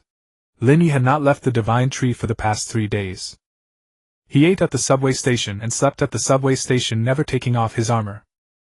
The energy converter on his breastplate shone with flickering golden light from time to time, converting the plant energy output by the divine tree into pure energy to replenish the chakra he had consumed in battle. But the conversion efficiency was only 90%, the remaining 10% was lost in the process. After 3 days his energy had recovered to only 60% of its peak. When will the clouds break? Judging from the energy fluctuations, AIM is continuously supplying power to the cloud bank. They have at least 3 energy transmitters on the ground located in different parts of Brooklyn. As long as the transmitters stay on, the clouds will not disperse. Can you find their locations? Yes. But the transmitters are guarded by Alpha-class combat units. In your current state you cannot win. Lin Yi leaned against the trunk, tapping his knee with his fingers. On the ground in front of him he had carved a map of Brooklyn with wood release, and Wankai had marked 3 red dots on it. Transmitter A was in an abandoned warehouse to the northeast, transmitter B on the roof of his apartment building, and transmitter C on a water tower about 2 kilometers south of the subway station. The one on the apartment roof is closest to the divine tree. Let's hit the apartment rooftop one first. Your energy is only enough for one. If you hit all 3 you will collapse. I don't need to hit all 3. Knock out one and a gap will appear in the clouds. Once sunlight comes through the gap, the divine tree can recover. Then I'll use the divine tree's energy to hit the next one. A snowball effect. Wankai was silent for a moment. That could work. But the order has to be right. The nearest is not necessarily the easiest. The transmitter on the apartment roof has at least 3 combat units around it. The one at the water tower only has 2. Then we hit the water tower. Lin Yi rose to his feet, and his armor wing panels spread open. 4 jadewood wings unfurled, in the faint fluorescence golden veins on their surfaces glowing softly. The wings had healed themselves, but they were thinner than before, providing less flight power. Hurry! For every extra hour the cloud bank remains, the divine tree's energy decays further. You cannot afford to wait. Lin Yi walked out of the subway station entrance. There were few people on the street. Because of the temperature inversion. The world outside was gloomy, as if dusk had arrived early. A few pedestrians hurried past in their coats, oblivious to the young man in a dark hoodie and baseball cap beside them. His leaves were all hidden under the cap, the brim pulled low. The water tower stood in southern Brooklyn, a rusted cast-iron tower atop an old industrial building stained with decades of rust and long unused. AIM had hidden the energy transmitter inside the tower. From the outside nothing seemed unusual. Only Wansai's energy skin could detect the constant fluctuation of energy within. Lin Yi did not fly. He slid between buildings on vines and landed silently on the rooftop across from the water tower. A concealed hatch on the tower's metal shell was half open, with faint blue light leaking out. Wansai, where are the combat units? Inside the tower. 2. One is 3 floors directly below you, the other is at the top of the tower right next to the transmitter. Their energy frequencies are close to Alpha 01's, but their power levels are about 30% lower. 30% lower. Then I can take them. Your energy is only 60% of your peak. 30% lower is exactly the limit of what your 60% can handle. You can fight, but victory isn't guaranteed. Then I won't guarantee it. Lin Yi leaped from the rooftop, wing blades spreading in midair, as he glided toward the water tower's hatch. The moment his body neared the hatch, a blue energy beam shot out from inside. Lin Yi twisted aside, raising his wing blades to shield himself. The beam struck the blades and threw up a shower of sparks. The hatch was slammed open from within. A figure rushed out, not in Alpha 01's heavy armor but in a lighter streamlined suit. Silver-gray metal shell, violet faceplate, and a blue glowing energy pack on the back. The figure hovered above the water tower, an energy dagger in each hand, the blades humming as they cut the air. AIM Combat Unit Alpha 03. The voice was female, carrying an electronic timbre but with more emotion than Alpha 01. You're Lin Yi. Our database contains your complete file. The data in your database is fake, Lin Yi said flatly. Biometric data is not fake. Alpha 03 moved. Her energy dagger carved an arc straight for Lin Yi's throat. Lin Yi raised his right arm to block. The jadewood armor plate clashed against the energy dagger with a metallic screech. The dagger did not pierce the armor's defense, but Lin Yi felt the chakra output in his right arm suddenly plummet. She was draining his energy. Tony was right, you really do drain. Lin Yi stepped back, clenched his left fist, and shot vines from his palm toward her faceplate. Alpha-03 sliced through the vines with her daggers, but the instant they were cut they released a concentrated cloud of pollen. The golden pollen exploded in the air and smothered her entire head. What? Forest fruit pollen bursts. You want to drain my energy? Try draining this. The pollen carried the energy of the forest fruit, not offensive energy but the purest life force of plants. Alpha-03's armor began to absorb the energy in the pollen, but the pollen's energy frequency did not match the bioenergy inside her body. Just like last time with Alpha-01, the two energies clashed inside her armor and overloaded the system. Alpha-03's body wobbled in the air like a flying insect that had lost its bearings. The blue light of her energy pack began to flicker bright then dim. Her movements grew slower and slower, and the glow of her energy daggers faded. Lin Yi gave her no chance to catch her breath. He pushed off with his wing blades, launching himself behind her. Both hands seized her energy pack. The energy converter on his chest ran at full power, transforming the plant energy absorbed from her body into pure energy, then pumping it in reverse into her pack. The pack overloaded. Blue light turned white, and white light became an explosion. Alpha-03 was blasted away, crashing through the rooftop across the way and disappearing into the rubble. Lin Yi flipped in the air and landed on top of the water tower. The hatch was open and there was still one person inside. Lin Yi walked in. The tower's interior had been converted into a small energy transmission station. At its center stood a gold and black device about 2 meters in diameter, firing a blue energy beam directly at the ceiling. The beam passed through the tower's metal shell, shot into the clouds, and kept that lid in place. Beside the transmitter stood another combat unit, Alpha-04. More massive than Alpha-03, more silent than Alpha-01. No weapons, no energy daggers, only a pair of enormous metal fists covered with sharp protrusions. Lin Yi glanced at him, then at the transmitter. Are you going to protect this thing? Alpha-04 said nothing. His violet eyes lit up, and then he charged like a tank. Lin Yi dodged to the side, but the space inside the water tower was too small. He could not get out of the way. Alpha-04's fist grazed his shoulder, shattering a piece of jadewood armor. Lin Yi gritted his teeth and did not fight back. He charged at the transmitter and pressed his right hand against its shell. Wood release root split. Wrist-thick roots surged from his palm and bored into the transmitter's internal structure. The roots ran wild in the gaps between machinery, prying circuits apart, twisting pipes and crushing the energy core. The transmitter let out a piercing shriek and the blue energy beam began to waver. Alpha-04 grabbed Lin Yi's shoulder from behind. The enormous metal fingers wedged into the seams of the jadewood armor. Lin Yi felt energy draining away. 04 was draining him too. Your file says you don't like close combat. Alpha-04 finally spoke, his voice very low, as if squeezed from deep in his throat. But you never said why. Lin Yi turned and looked at the face hidden behind the violet faceplate. Because close combat is too dirty. Under the baseball cap at the back of his head, the green leaves suddenly went wild. Not 1 or 2 leaves, dozens, hundreds burst out from under the cap like an explosion, swarming over Alpha-04's faceplate. The leaf edges were serrated, scraping against the metal faceplate with a shrill screech. This was not wood release, it was the power of the forest fruit. Pure plant growth. It needed no chakra, no energy conversion, only the output of life force. Lin Yi was feeding these leaves with his own vitality. Alpha-04 let go of his shoulder and clawed at the leaves on his face. But they grew faster than he could tear them away, thicker and thicker, denser and denser, until his whole head was wrapped in a green ball. The transmitter shrieked once more, and the energy beam snapped. The blue column of light vanished through the hole in the ceiling, and part of the cloud bank's energy supply was cut off. Cracks began to spread across the sky above the water tower. The gray-black clouds thinned at the crack edges, revealing the pale blue daylight beyond. Sunlight poured through the cracks, falling on the water tower's top and on Lin Yi. The leaves on his head suddenly stood erect in the light like a withered plant abruptly watered by rain. His energy was recovering faster. Wonkai. Next. Your energy has recovered from 60% to 70%. But Alpha-04 is still alive. Let him live. He let me pass, so I'm not fighting him anymore. Lin Yi leaped from the top of the water tower, wing blades unfurled, and flew northeast. Behind him, Alpha-04 finally tore the leaves from his face. His violet eyes watched the direction Lin Yi had flown, but he stood where he was and did not chase. The transmitter was broken, his mission had already failed. Lin Yi flew over Brooklyn's rooftops.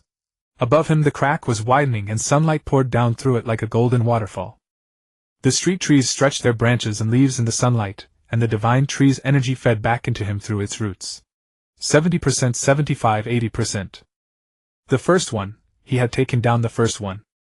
As Lin Yi flew from the water tower toward the northeast of Brooklyn, the rift in the clouds overhead was slowly widening. Sunlight poured through the gap, falling upon his wings, and the golden patterns along the jadewood surface glowed brighter than before. His energy had recovered to 80%, but Wonk Eye kept reminding him it wasn't enough. Host 500 meters ahead is the abandoned warehouse. That's the location of Emitter B. Energy scans show at least 4 combat units inside the warehouse. Their energy levels are Alpha 02, 05, 06, and 07. Among them, 02's energy level is close to 01's, the other 3 are slightly lower. 4.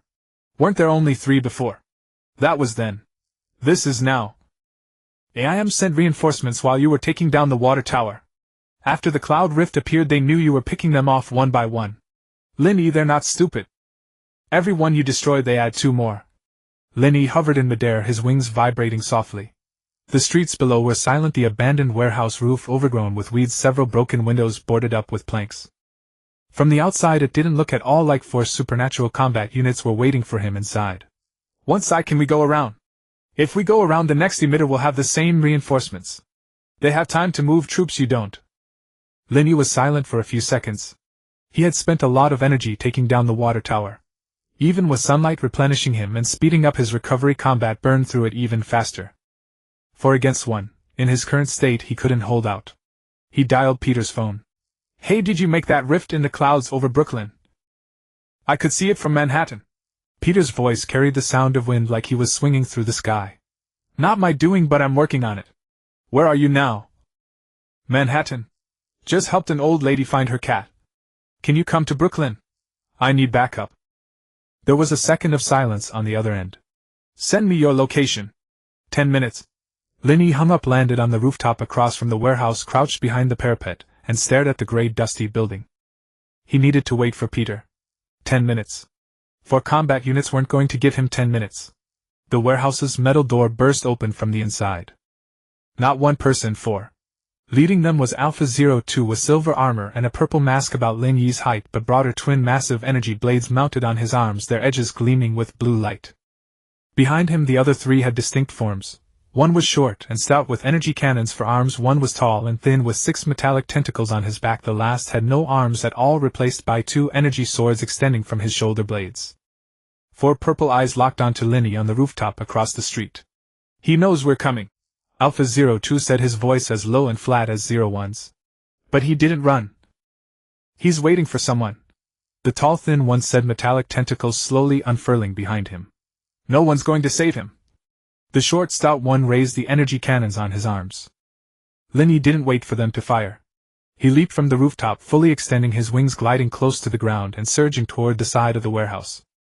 He wasn't running away. He was shifting the battlefield from open ground to the cramped interior of the warehouse, where tight spaces favored close combat and hindered long-range bombardment. The 4 combat units chased him inside. The warehouse was packed with rusted shelves and abandoned machinery, the air thick with the smell of iron rust and mold. Lin Yi landed on the steel platform on the 2nd floor, looking down at the 4 below. Alpha 02 charged up first. The energy blades slashed upward. Lin Yi blocked with his right arm, and the jadewood armor was carved with a deep gash, but it didn't penetrate. Part of the blade's energy was absorbed by the converter on his chest. Lin Yi could feel his energy draining more slowly than when he fought 01. The converter was indeed working. The tall thin one circled around from the side, his metallic tentacles wrapping around Lin Yi's left leg and right arm like octopus limbs. The tentacles had energy-draining devices on their surface, and Lin Yi's chakra began to accelerate out of him. The short, stout one set up his energy cannons below, muzzles glowing blue. The armless one charged from behind, his shoulder blade energy swords crossing toward Lin Yi's back. 4 directions attacking simultaneously. There was no chance for Lin Yi to dodge. He chose the least likely option. He jumped downward. Not toward the ground, but toward the short, stout one's cannon muzzles. The short, stout one's energy cannons fired at the same moment, 2 blue beams streaking straight at Lin Yi's face. He twisted midair, letting the beams graze past his breastplate. 2 scorched black marks were left on the armor, but the converter absorbed some of the energy, minimizing the damage. He landed right in front of the short, stout one, and drove his right fist directly into the purple mask. The short, stout one stumbled back 3 or 4 steps, a crack running across his mask, but he didn't fall. The tall, thin one's tentacles shot out again. This time Lin Yi didn't struggle. He let the tentacles bind his arms and torso, then threw his body backward with all his might, slamming the tall, thin one into the shelf behind him. The shelf collapsed, burying them in a heap of iron pipes and scrap metal. The tall, thin one was pinned underneath his tentacles, releasing their grip. Lin Yi climbed out of the wreckage, his armor covered in new scratches and one of his wings shattered. The short, stout one charged again, the energy cannons on his arms glowing blue. Lin Yi crouched and pressed both hands against the ground. Wood-style tree world barrier.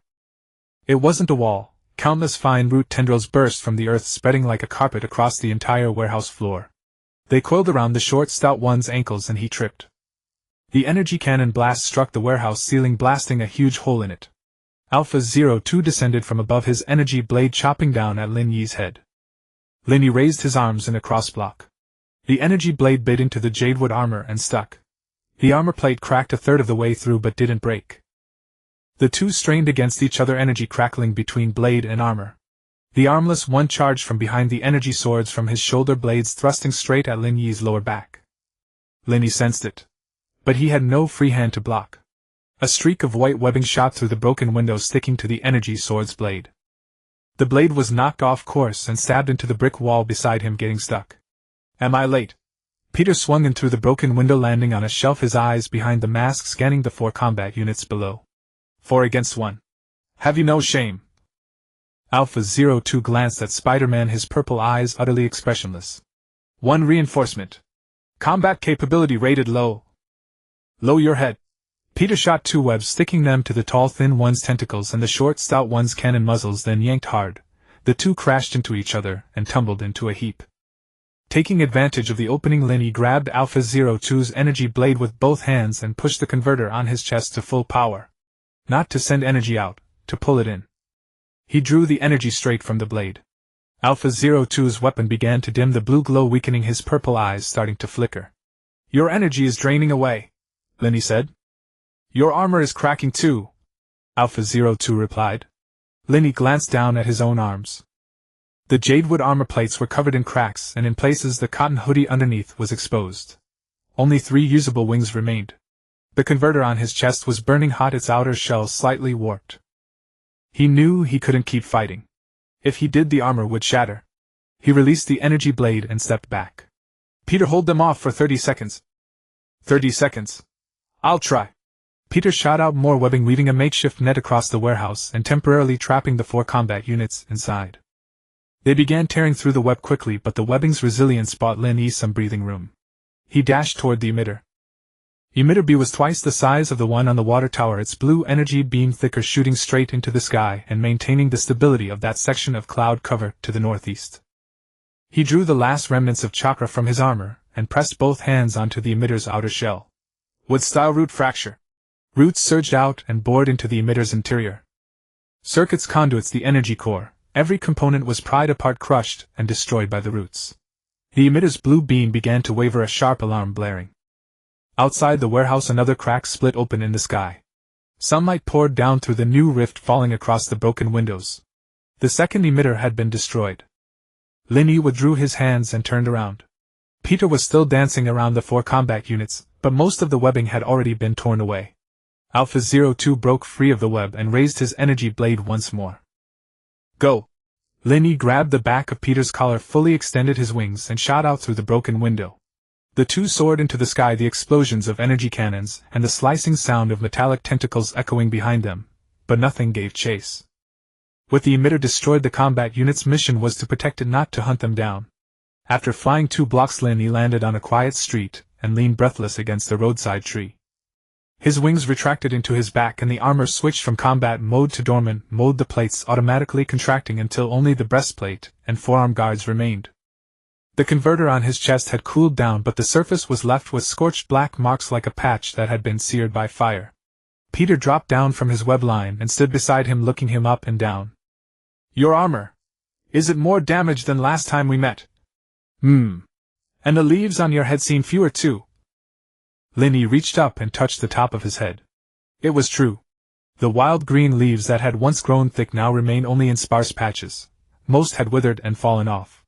His hair was a mess like it had been electrocuted. "How much energy do you have left?" Peter asked. "Less than 30%. Lin Yi closed his eyes, feeling the warmth of sunlight on his face. The second rift was directly above him, sunlight shining straight down onto his body. His energy was recovering slowly as a dripping faucet. "There's one more left.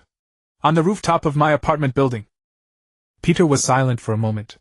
"In your current state, can you fight?" Lin Yi opened his eyes, gazing at the gray-black clouds overhead and the golden rift that was still expanding.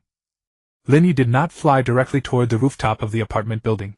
At his current state, his wing blades were reduced to 3, his armor severely damaged, and his energy reserves below 30%. Flying there outright would be suicide. He would take the ground route. Peter followed beside him, both of them jogging through the streets of Brooklyn. Occasionally passers-by cast curious glances at the sight of a young man in shattered armor with only a few green leaves remaining on his head, running alongside a high school student clad in a Spider-Man suit. Even New Yorkers would linger to stare. "Are you sure you don't want to take a cab?" Peter asked, confusion etched across his face. "I'm out of money." "I've got it. Last time you treated me to pizza, this time I'm treating you to a ride." "It's not about the money. Cars are too cramped, and we'd have no escape if ambushed." Peter fell silent. They rounded a corner, and the apartment building came into view just ahead. Lin Yi halted and gazed upward at the rooftop. The cloud layer hung oppressively low, a soot-stained canopy barely 200 meters above, from which a faint blue beam shot skyward, the energy signature of emitter C. "Once I, how many combat units are on the roof?" "Scanning. 1. Alpha 02. The same one you faced before. The other 3 are stationed at the warehouse and haven't followed. AIM has concentrated all their defensive forces around this final emitter. Just 1. But Alpha 02 is the second strongest after Alpha 01. Your energy reserves are below 30%, and your armor damage exceeds 50%. Fighting 1 versus 4 has become nearly indistinguishable." Lin Yi drew a deep breath, shouldered open the apartment unit door, and began ascending the stairwell. Peter trailed behind, his footsteps echoing through the concrete corridors. Upon reaching the 6th floor, Lin Yi paused, shoved open the stairwell window, and hoisted himself onto the sill before vaulting through. His wing blades unfolded, carrying him in a glide toward the rooftop's edge. Peter launched himself upward with a strand of webbing. The rooftop stretched out wide and empty. Antennas, ventilation ducts, solar panels scattered across the space, and at the center sat a black metallic apparatus identical to the previous 2 emitters, its front dominated by a 2-meter-wide circular lens from which a blue energy beam shot straight into the sky. A figure stood guard beside the emitter, clad in silver-white armor with a purple visor, the energy blades on each arm catching the dull light with an ominous gleam. Alpha 02. Exactly the same opponent he'd faced at the warehouse, yet Lin Yi could feel her presence had intensified since then. "Your energy is diminishing," Alpha 02 noted, her voice feminine with a synthetic quality. "You expended 40% at the water tower and 50% at the warehouse. You have less than 20% remaining. Your armor's beyond repair, and your wings are down to 3 blades. What do you have left to fight with?" Lin Yi remained silent, calculating the distance, angle, the emitter's position, and Alpha 02's stance. He had a single chance to strike. If he missed, it was over. Beside him, Peter had already raised his web shooter. "Peter, stay still." "Why?" "Her energy blade can sever webbing. Going up there would be throwing yourself away. So charging ahead isn't the same thing." Lin Yi said nothing, making his way from the rooftop's edge toward the emitter, his boots crunching over gravel. His wings spread behind him, 3 blades clinging to balance. Cracks spiderwebbed across his jadewood armor, the converter housing at his chest center scorched black-white smoke curling from the cooling vents. Alpha 02 watched him approach without moving. "You're here to die. I'm here to dismantle something." Lin Yi suddenly accelerated, his boots carving shallow indentations into the floor, as he launched himself forward like an arrow toward the emitter. Alpha 02's energy blade swept out in the same instant, a blue arc cleaving through the air and heading straight for Lin Yi's chest. He didn't dodge. He raised his right arm to absorb the strike. The energy blade carved into his jadewood armor, lodging against the forearm's skeletal structure, stopping a mere centimeter from his skin. Half the blade's energy was siphoned away by his chest converter, yet his right arm went numb, his chakra output dropping to near 0. Lin Yi gritted his teeth, clenched his left hand into a fist, and drove it hard into Alpha 02's visor. No chakra, no vines, just the residual hardness of his jadewood armor. A crack split the visor, revealing half a pale face and a single purple eye beneath. "Your punches lack force." Alpha-02 remarked. This one has power. Above Lin Yi's head the last few green leaves erupted into growth, not into ordinary foliage, but into sharp needle-like spines. Green thorns shot from his hair like projectiles toward Alpha-02's face. She attempted to block with her free hand, but the barrage was too dense. Several pierced through the visor's crack and into her skin. Alpha-02 let out a muffled groan and staggered backward. The energy blade withdrew from Lin Yi's arm, tearing away a shard of fractured armor. Lin Yi didn't press the attack. He spun and charged toward the emitter, pressing his left hand against its casing. Would release root split. Nothing happened. His chakra was completely exhausted. Lin Yi froze for a moment. This was the first time since arriving in the Marvel Universe that his reserves had been entirely depleted. His dantian felt hollow like a well drained to its last drop, utterly empty. Alpha-02 seized his shoulder from behind and hurled him away from the emitter. Lin Yi tumbled across the ground several times before colliding with a ventilation pipe. Additional armor plates shattered the cracks on his chest, spreading outward until the converter emitted a dying whine and went dark. Peter rushed forward, firing webbing at Alpha-02's face, but her energy blade slashed through it, effortlessly reducing the strands to fragments. Second shot, third shot, fourth. All severed with precision. I told you, stay back. Lin Yi pulled himself upright, blood at the corner of his mouth, the thorns gone from his head, leaving only tangled hair. If I don't move, you die. Peter fired another web line, this time aiming not at the visor but at the emitter's lens. The webbing adhered to the lens's edge, and with a sharp tug Peter misaligned it. The blue energy beam veered off course, striking the clouds above and burning through a massive hole. Sunlight poured through the breach, bathing Lin Yi in golden light. It fell upon his shattered armor, his wounds, his pallid face. The god tree's energy began flowing into his body through the sunlight. No chakra, but the primordial photosynthesis of the Moku Moku no Mi. His body absorbed the sunlight, converting it into pure vitality. Though his dantian remained empty, his physical weakness began to recede. Alpha-02 witnessed this and turned to correct the lens. But the moment she touched it, a vine lashed out from Lin Yi's palm. The vine was slender and supple, yet it coiled precisely around Alpha-02's wrist. What can such a thin vine accomplish? She yanked it, and the vine snapped. But a second vine immediately wrapped around, then a third, fourth, 10th, 20th. These weren't growing from Lin Yi's palm. They emerged from cracks in the rooftop itself. Beneath the apartment building stood a street tree whose root system, fed by the god tree's energy, had spread throughout the entire block. Lin Yi wasn't fighting with his own energy. He was channeling the power of every plant on the block. Vines wrapped around Alpha-02's feet, legs, torso, and arms. She struggled, breaking several, but more replaced them instantly. Her energy blades slashed through wave after wave of vegetation, but there were simply too many plants. Plants from the entire street surged toward the rooftop, street tree branches reaching 6 stories high, wall ivy peeling away from surfaces like serpentine vines coiling around her body. Do you know how many trees are in Brooklyn? Lin Yi approached and crouched before her, meeting the purple eye visible through the cracked visor. Last time I told Hydra it was over 1,020,000. You're not fighting me, you're fighting all of them. The purple eye flickered once, then went dark. Her armor lost power, joints locking in place as she froze like a metal statue. The energy blade's glow faded, reducing to mere steel edges. Lin Yi rose and approached the emitter, riding the lens. How do I shut this thing down? Point the lens skyward. The beam will sustain itself. To disable it, you'll need to destroy the internal energy core. Lin Yi punched through the panel behind the lens, shattering it to reveal the humming energy core within. Gathering his last reserves of strength, he wrenched the core from its mount. The energy beam severed.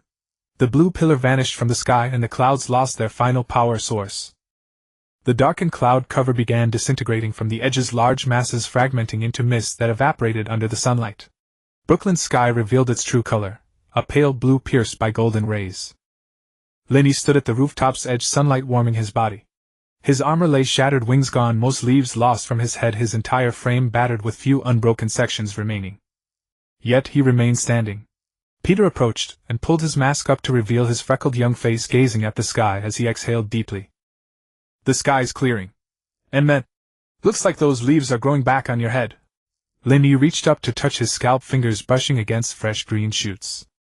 They really are growing back again. The day after the clouds dispersed, Lin Yi didn't go out. Not because he didn't want to, he simply couldn't. His armor was shattered 80% with only one wing panel left intact. The converter on the chest plate was completely ruined, and after being removed it left a scorched black pit in his chest like plastic burned by a cigarette butt. His hoodie was torn too, the left sleeve ripped from the shoulder to reveal the jadewood lining beneath. The leaves on his head had grown back, more than before, densely packed on top like a green bird's nest. Yesterday Peter had helped him clean up the wreckage on the rooftop, bagging Alpha 02's armor fragments and launcher parts into several trash bags and dropping them at the S.H.I.E.L.D. designated recycling point. As he left, he said, "Heal up properly. Next time aliens come, I'll go first." Lin Yi wanted to say, "What's the use in that?" But seeing Peter's serious expression, he swallowed the words. At exactly 8 in the morning, Wankai spoke. "Host, your body data scan is complete. Chakra recovery is at 12%. Forest fruit energy recovery is at 31%. Armor damage is 76%. Full recast is recommended. Wing panel damage is 89%. Replacement is recommended. The energy converter is destroyed beyond repair and needs to be rebuilt. Speak plainly. You've been beaten to pieces from head to toe, inside and out." Lin Yi sat up from the sofa and rolled his shoulders. His right arm was still a little numb. Alpha 02's blade had struck hard. Although the armor had blocked it, the impact had still cracked the bone in his arm. The forest fruit's healing ability wasn't very efficient at mending bone cracks. It would take at least 2 more days to fully heal. "Once I house the divine tree." "The divine tree has recovered. After the clouds dispersed, it carried out 12 hours of full-spectrum photosynthesis, and its energy reserves are 15% higher than before. All 7 flowers have bloomed again, and its roots have extended another 30 meters underground. Overall, your tree is healthier than you." "That's good. At least one of us can fight." Lin Yi walked into the kitchen, opened the fridge, and found only half a carton of milk and 2 wilted stalks of celery. He drank the milk, tossed the celery into the trash can, then changed into the only clean piece of clothing in his wardrobe, a blue hoodie with faded "I New York" printed across the chest. Tony had bought it with him when they moved, and he had never worn it because he thought the slogan was too touristy. His phone rang, an unknown number. "Mr. Lin Yi, this is Stella Chin." The voice on the other end was calm and professional, like a routine customer follow-up, nothing like the person who had been shooting at him in a lab 3 days ago. Lin Yi froze for a second, phone in hand. "You still have the nerve to call me?" "Why wouldn't I? I'm not in the lab now. I'm at home in Virginia. AIM has already fired me, citing mission failure causing company asset losses. They docked 40% of my severance, froze my bank account, and wouldn't even let me take that coffee mug from the lab." Stella said it as flatly as if she were reading a financial statement. "I'm unemployed now. No health insurance. No pension. I'm calling to tell you 2 things. Go on. First, AIM won't let you go. You destroyed 3 of their launchers and 5 Alpha-class combat units. Total losses exceed 2 billion. The board has made you their top target. Next time it won't be combat units, it'll be something more direct. Missiles, biological weapons, or political means. Figure it out yourself. And the second, I have a list of AIM's top executives. Their real identities, addresses, funding sources, and records of under-the-table dealings with the Pentagon. These people aren't ordinary researchers. They're warmongers. You should take a look." Lin Yi was silent for a moment. "Why are you giving this to me?" "Because AIM docked my severance pay." With that she hung up. Lin Yi put the phone down and looked out at the Brooklyn sky. The sky was a clear, cloudless blue, a sharp contrast to the gray-black lid that had hung over the city for the past few days. People were queuing outside the coffee shop across the street. A woman pushing a stroller walked past beneath his window, and the baby inside was gnawing on a teether, completely unaware the world had been through a battle. Once I, do you think Stella's words are trustworthy? 60% credible. She really was fired by AIM, Wakai already checked. Her social insurance status changed from active to terminated.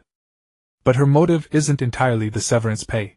She might want to use your hands to get revenge on AIM, or she might genuinely have had a change of heart. Either way, the list she gave is worth a look. Can you verify it? Yes. Wakai has already started cross-referencing the databases. It should take 4 to 6 hours. Lin Yi stuffed his phone into his pocket, put on a fairly intact pair of sneakers, and headed out. The iron gate at the subway entrance had been replaced with a new one. S.H.I.E.L.D. moved fast as always.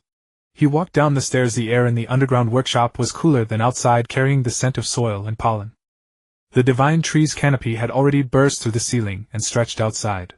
From street level it looked like just a lush enormous tree, only from inside could you tell how absurd it really was.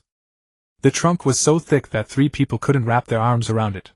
Black wood release patterns covered the bark like tattoos. When he entered, all 7 flowers turned their petals at once as if looking at him. The clone stood beneath the tree, its emerald eyes glowing.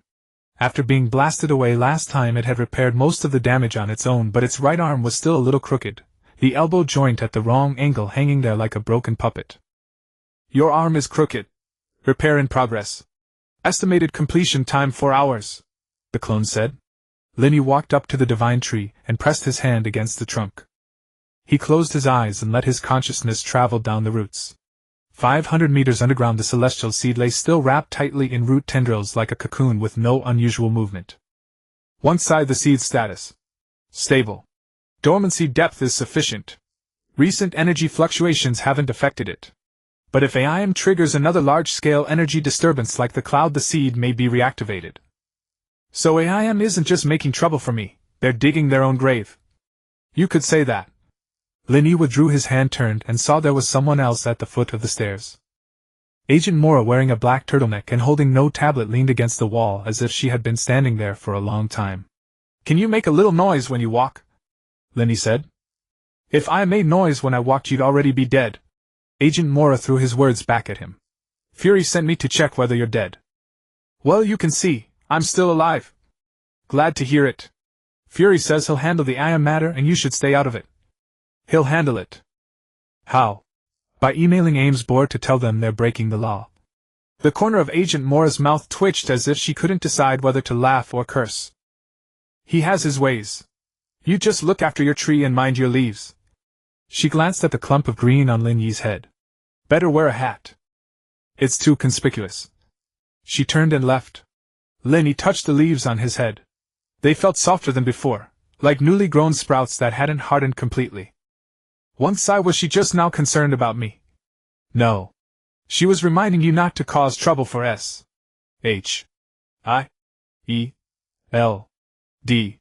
S.H.I.E.L.D. doesn't want a direct clash with AIM right now, so they hope you won't either. What if AIM comes after me? Then you fight your fight. S.H.I.E.L.D. won't be watching. Lin Yi leaned against the trunk of the divine tree and looked up at the glowing branches and golden pollen. Sunlight streamed through the crack overhead, filtering through the canopy and casting dappled light and shadow over him. The remains of his armor still lay piled in the corner of the workshop, jade wood fragments glowing a dull brown in the light like a heap of broken old furniture. How long will recasting the armor take? With the divine tree's energy assisting, about 2 days. But you need to participate throughout because you're the source of the wood release output. Wankai can only provide the design. 2 days then. It's not like I have anything going on anyway. Lin Yi said, then laughed at his own words. In the Marvel world, saying, nothing's going on lately, was like saying, nice weather today, right before a storm. He walked to the open area in the middle of the workshop and sat down cross-legged. The divine tree's roots rose from the ground, weaving into the shape of a chair and supporting his back. Vines rolled the jadewood fragments over from the corner and piled them in front of him. He closed his eyes and began feeding chakra into the fragments bit by bit, letting them fuse together and weave anew. The chest plate rose from the fragments, first locking together piece by piece like a puzzle. New wood fibers surged out from the cracks, joining the broken lines into a single whole. The wing panels regrew behind him, from 1 to 2, from 2 to 4. A hollow remained where the energy converter belonged. The device Tony had given him was completely burned out and needed to be replaced. Pollen from the divine tree drifted down and settled on the armor, its golden powder seeping into the grain of the jade wood like a coat of gold lacquer. Every inch of the armor was absorbing the divine tree's energy, and with each breath it became harder and brighter than before. Wankai said nothing. It knew that moments like this required no words. The reforging of the armor took 2 full days. Lin Yi never left the underground workshop. When he was tired, he slept leaning against the divine tree, and when he was hungry, Peter brought him sandwiches. On the morning of the 3rd day, he stood in the center of the workshop, and the armor on his body was completely different from before. The breastplate was no longer made of a single piece of jade wood. A layer of golden veins covered its surface, a natural energy-conducting layer formed after the divine tree's pollen had seeped into it. The wing plates had increased from 8 to 12. When unfolded they looked like a pair of enormous golden wings. They no longer used the vibrating mode of insect wings, instead they were true flight wings capable of hovering, making sharp turns, and even flying backward in midair. The energy converter on the chest had been replaced by a small flower of the divine tree. When the petals closed it was a golden bud the size of a fist. When they opened it became the core for absorbing and releasing energy. The most conspicuous change was in the helmet. It was no longer fully enclosed. The visor had become a translucent emerald crystal. From outside, Lin Yi's face could be seen. From inside, a full panoramic view of the surroundings was visible. A cluster of tender green leaves had grown naturally from the top of the helmet. They no longer covered his head in a messy tangle but stood neatly upward like a small potted plant placed on his crown. Once can the leaves on this helmet be removed? No. That's your trademark. Like Thor's cape, Captain America's shield. You're the Brooklyn plant hero now. Without a bit of green no one would recognize you. I never said I was the plant hero. Other people did. Lin Yi sighed, took off his helmet, tucked it under his arm, and walked out of the subway station. Peter was waiting at the entrance, and beside him stood someone else. Black tight-fitting suit, long red hair, arms crossed as she leaned against an SUV, her expression a half-smile. Natasha Romanoff, the Black Widow. Fury sent me to take you somewhere. Natasha looked him up and down, her gaze lingering for a moment on the leaves atop his head. That's quite a unique look. It's not something I grew on purpose. You can never be sure about plants. Get in. Lin Yi glanced at Peter. Peter shrugged. When she came to find you I was right there. She said you'd been inside too long and needed to get out. Get out. Go where? Washington. Natasha opened the car door. AIM's headquarters is in Washington. Not their public headquarters, the underground one. Fury wants to take out AIM's top brass in one sweep, but he doesn't have enough people. He wants someone who can fight, take hits, and isn't afraid of biochemical weapons. You fit the bill. The SUV merged onto the highway. Lin Yi sat in the back, Natasha drove, and Peter sat in the passenger seat. The scenery outside the window changed from the streets of Brooklyn to the plains of New Jersey, and then from the plains to the forests of Maryland. Why me? There are so many Avengers.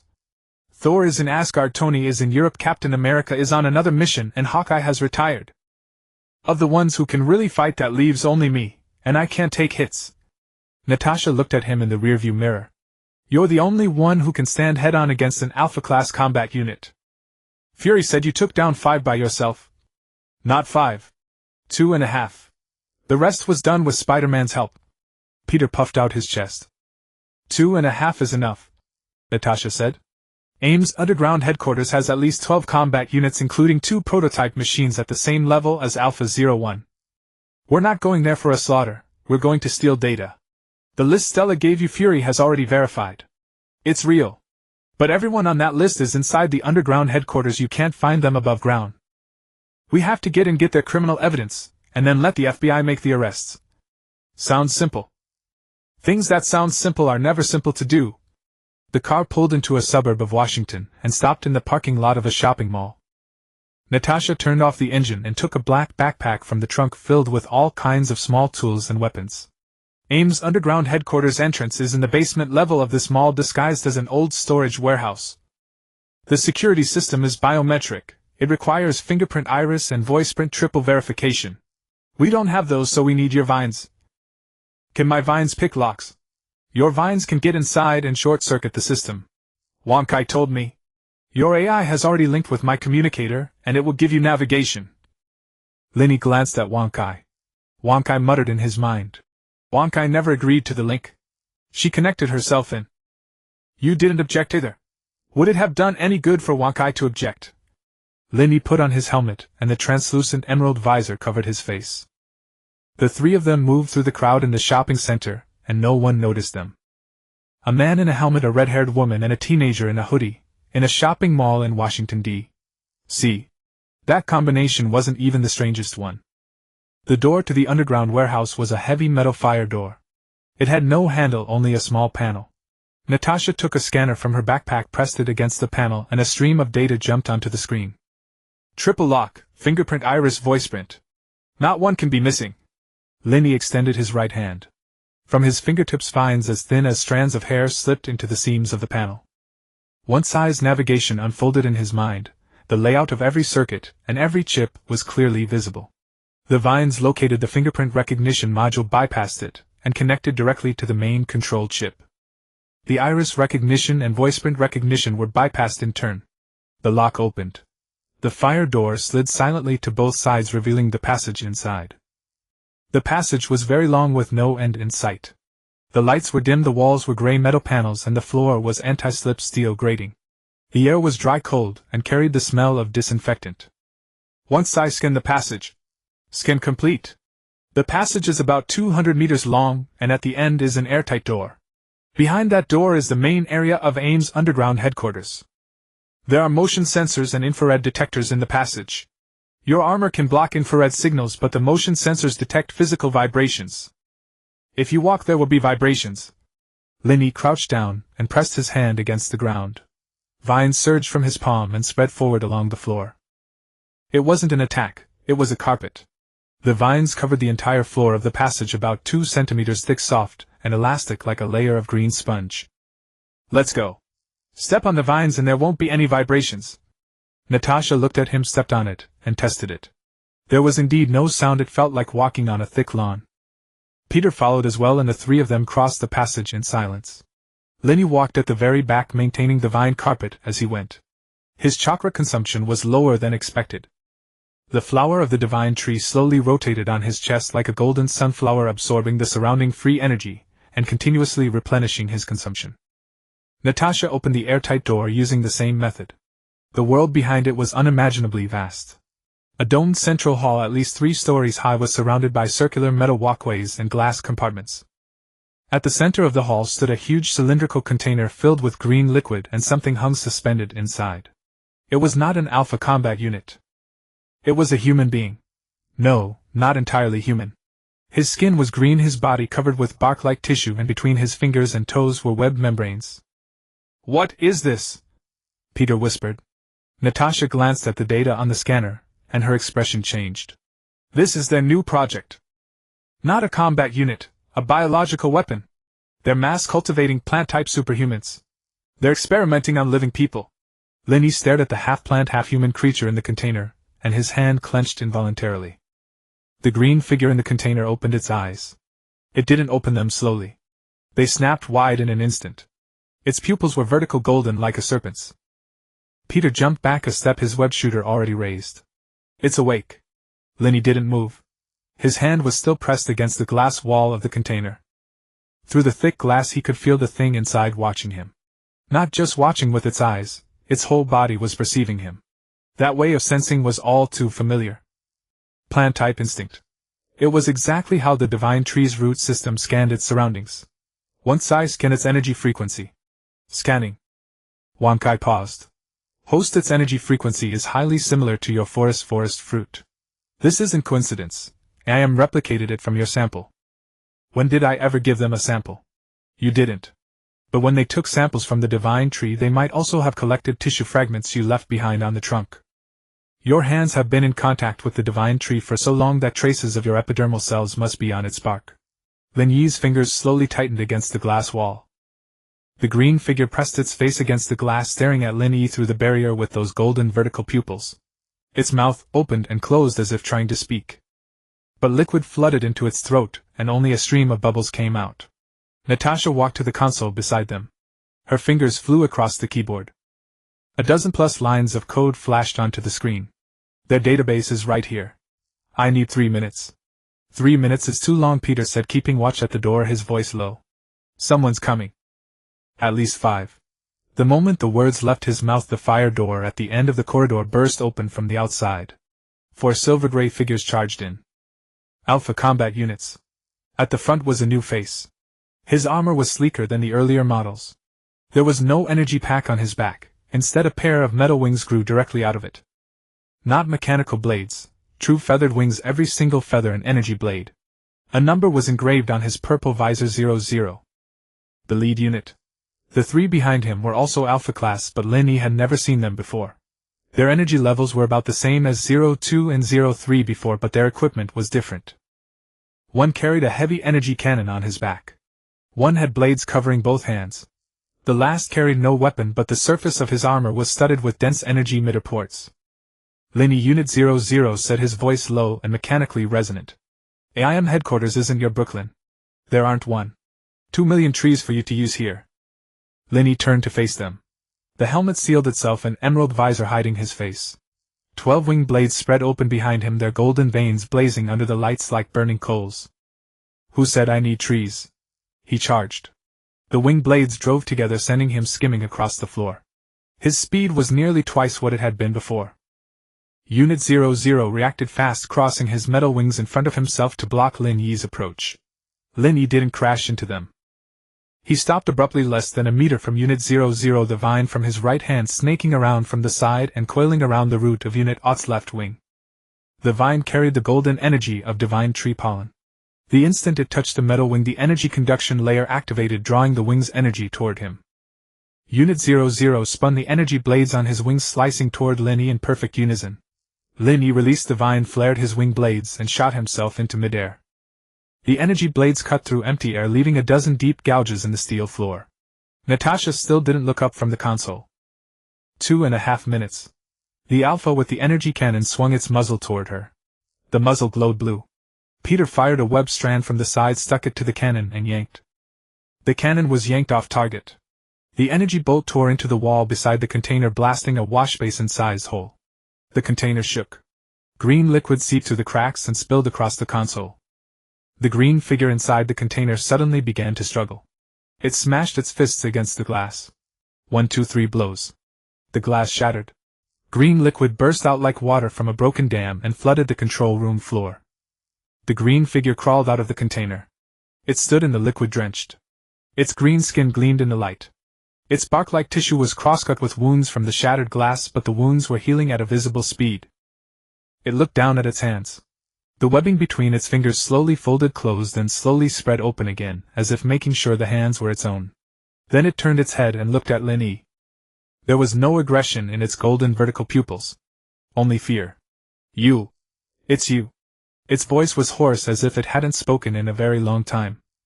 Green liquid still clung to its throat and spilled from the corners of its mouth as it spoke. Your energy. It's the same as mine. Lin Yi hovered in midair, looking down at it. Once what is it saying? It's recognizing your energy frequency.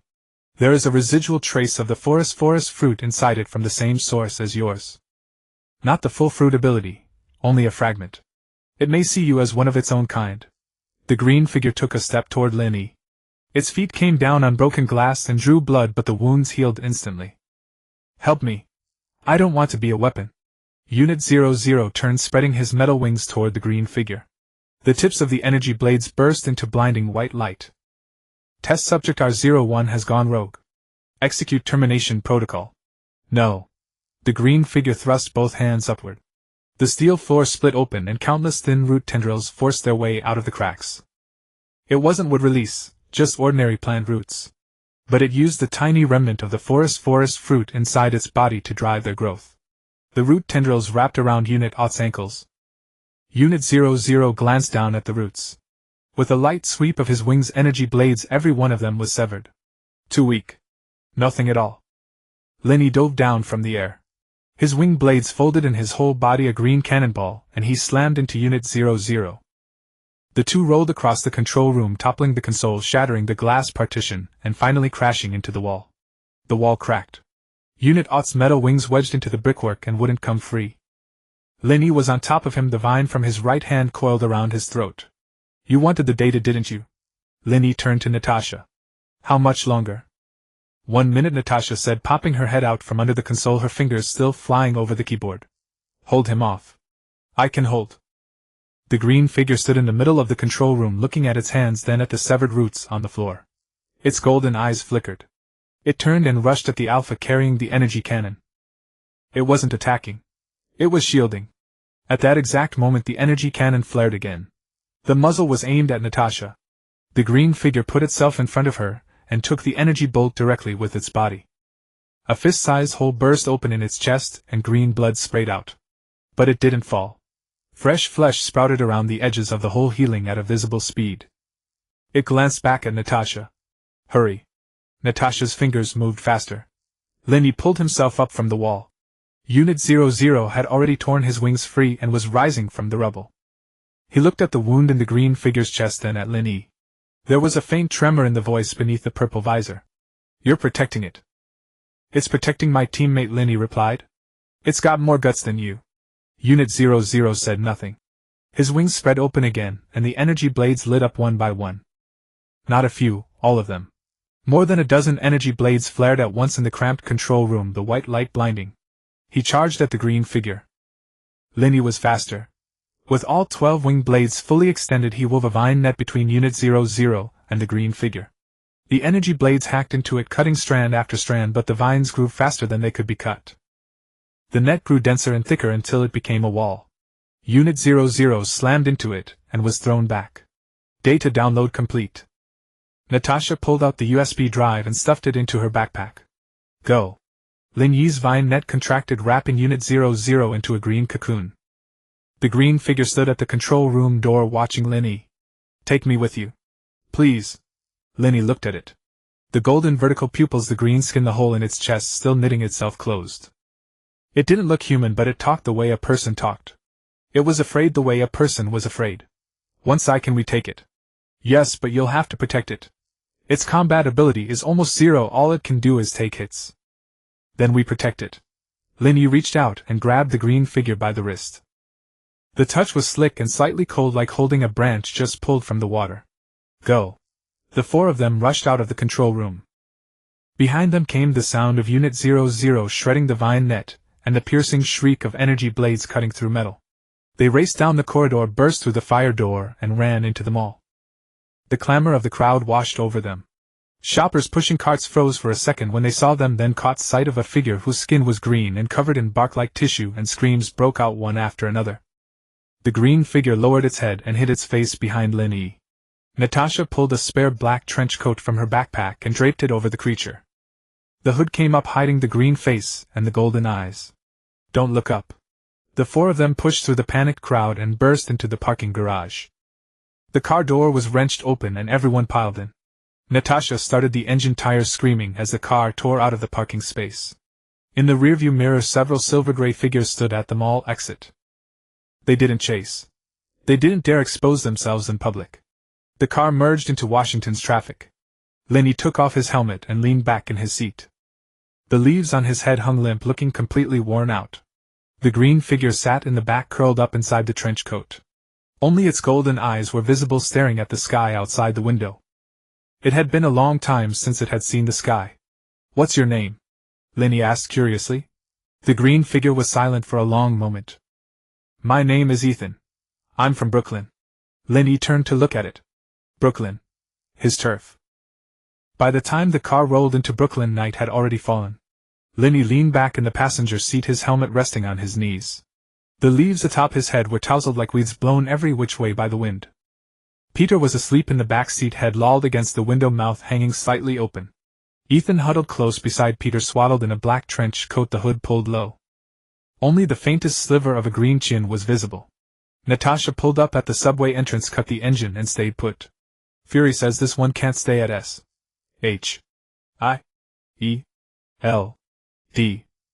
She glanced at the black-coated figure in the rearview mirror. He's an experimental subject. AIM will definitely send people to seize him. S.H.I.E.L.D. doesn't want this hot potato. Lin Yi turned and looked at Ethan. Beneath the trench coat, that pair of golden eyes was staring back at him. Then you want me to take him? You're already a hot potato yourself, Natasha said in a level voice. One more won't make any difference. Lin Yi pulled the car door open and cold wind rushed in. Get out. Ethan didn't move. I said get out. Only then did Ethan slowly shuffle out. Its feet touched the ground and it swayed, as if it had been so long since it had walked on legs that the motion no longer felt natural. Peter, roused by the slam of the car door, rubbed his eyes and jumped out after them. Natasha rolled down the window. Fury told me to pass along the message. Say it. Don't plant too many trees. Brooklyn's running out of space. She stepped on the gas and the car shot away, disappearing around the corner. The three of them stood at the subway entrance. Ethan looked up at the sky overhead. The stars were few, the clouds many. Yet it stared for a long time without blinking once. Aren't you cold? Peter asked, curious. Ethan lowered its head to look at him, its golden vertical pupils glowing like two tiny lanterns beneath the street lamp. I'm not afraid of the cold. Then what are you afraid of? Going back. Lin Yi turned around and pushed open the iron gate. Come in. The fluorescent light of the underground workshop glowed in the darkness. The divine tree's branches and leaves blanketed the entire ceiling. Golden pollen drifted down slowly, and the floor looked as though it had been paved with crushed gold. The clone stood in the corner. Its right arm had already been repaired, hanging at its side, those jade-green eyes fixed on the entrance. Ethan stopped at the top of the stairwell. It stared at the divine tree, its golden eyes snapping wide. This is my tree, Lin Yi said, walking in and standing beside the trunk. Your energy was stolen from right here. Ethan came down the stairs slowly, its feet treading on the golden pollen with a soft rustle. It reached out a hand, wanting to touch the trunk of the divine tree. It pulled the hand back. Can I touch it? Gently. Ethan's fingertips met the bark. The divine tree's branches and leaves abruptly went utterly still. 7 blossoms turned toward Ethan at once, petals slowly unfurling. Ethan's hand was trembling. It's talking to me? What does it say? It says. Ethan tilted its head as if listening closely. You are its child. I am too. But I'm the one who was stolen away. Lin Yi glanced at Wang Kai. The energy of the forest fruit has a certain plant-level affinity. The divine tree can recognize same-origin beings through energy frequencies. Ethan's body does contain that same origin portion of energy. The divine tree also recognizes it as part of itself. From a botanical standpoint, it is your younger brother. I don't have a younger brother. Now you do. Ethan withdrew its hand, turned around, and looked at Lin Yi. The trench coat's hood slipped down, revealing that green face. It was a little cleaner than it had been in the lab, but the grain of its bark tissue ran deeper, now stretching from its forehead all the way to its jaw. I won't cause you any trouble, it said, its voice very soft. I can live somewhere you won't see. I eat very little. No sunlight needed. You're a plant type and you don't need sunlight. I do need it. But very little, just a bit is enough. Lin Yi stared at it for several seconds. Then he sighed. He walked over to the workshop corner where old planks and abandoned metal frames were piled up. Vines surged from his right hand, weaving the planks and metal frames into a makeshift bed. A few spare clothes were spread over it. The pillow was that old hoodie with the torn sleeve folded and tucked at the head of the bed. Sleep here. Ethan looked at the bed, its golden eyes flickering. You're the first person ever to give me a bed. Don't get emotional. You earned this bed with your cleaning work. Ethan didn't understand.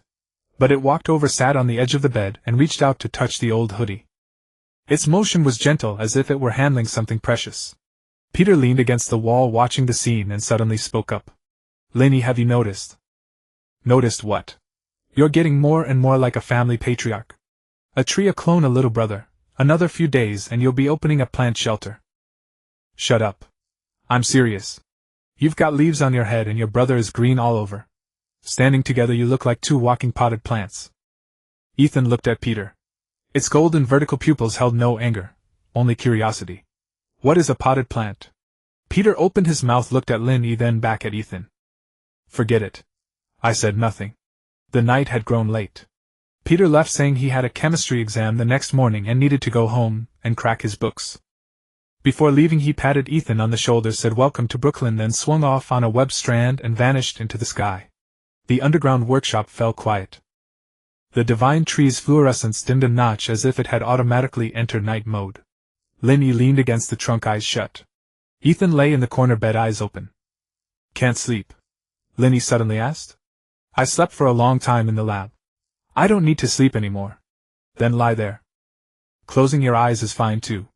Ethan obediently closed its eyes. But its eyelids kept twitching, proof that sleep had not come at all. After a while it spoke again. Lin Yi. AIM will come. They won't let me go. When I was in the container I heard them say I was their most successful experiment.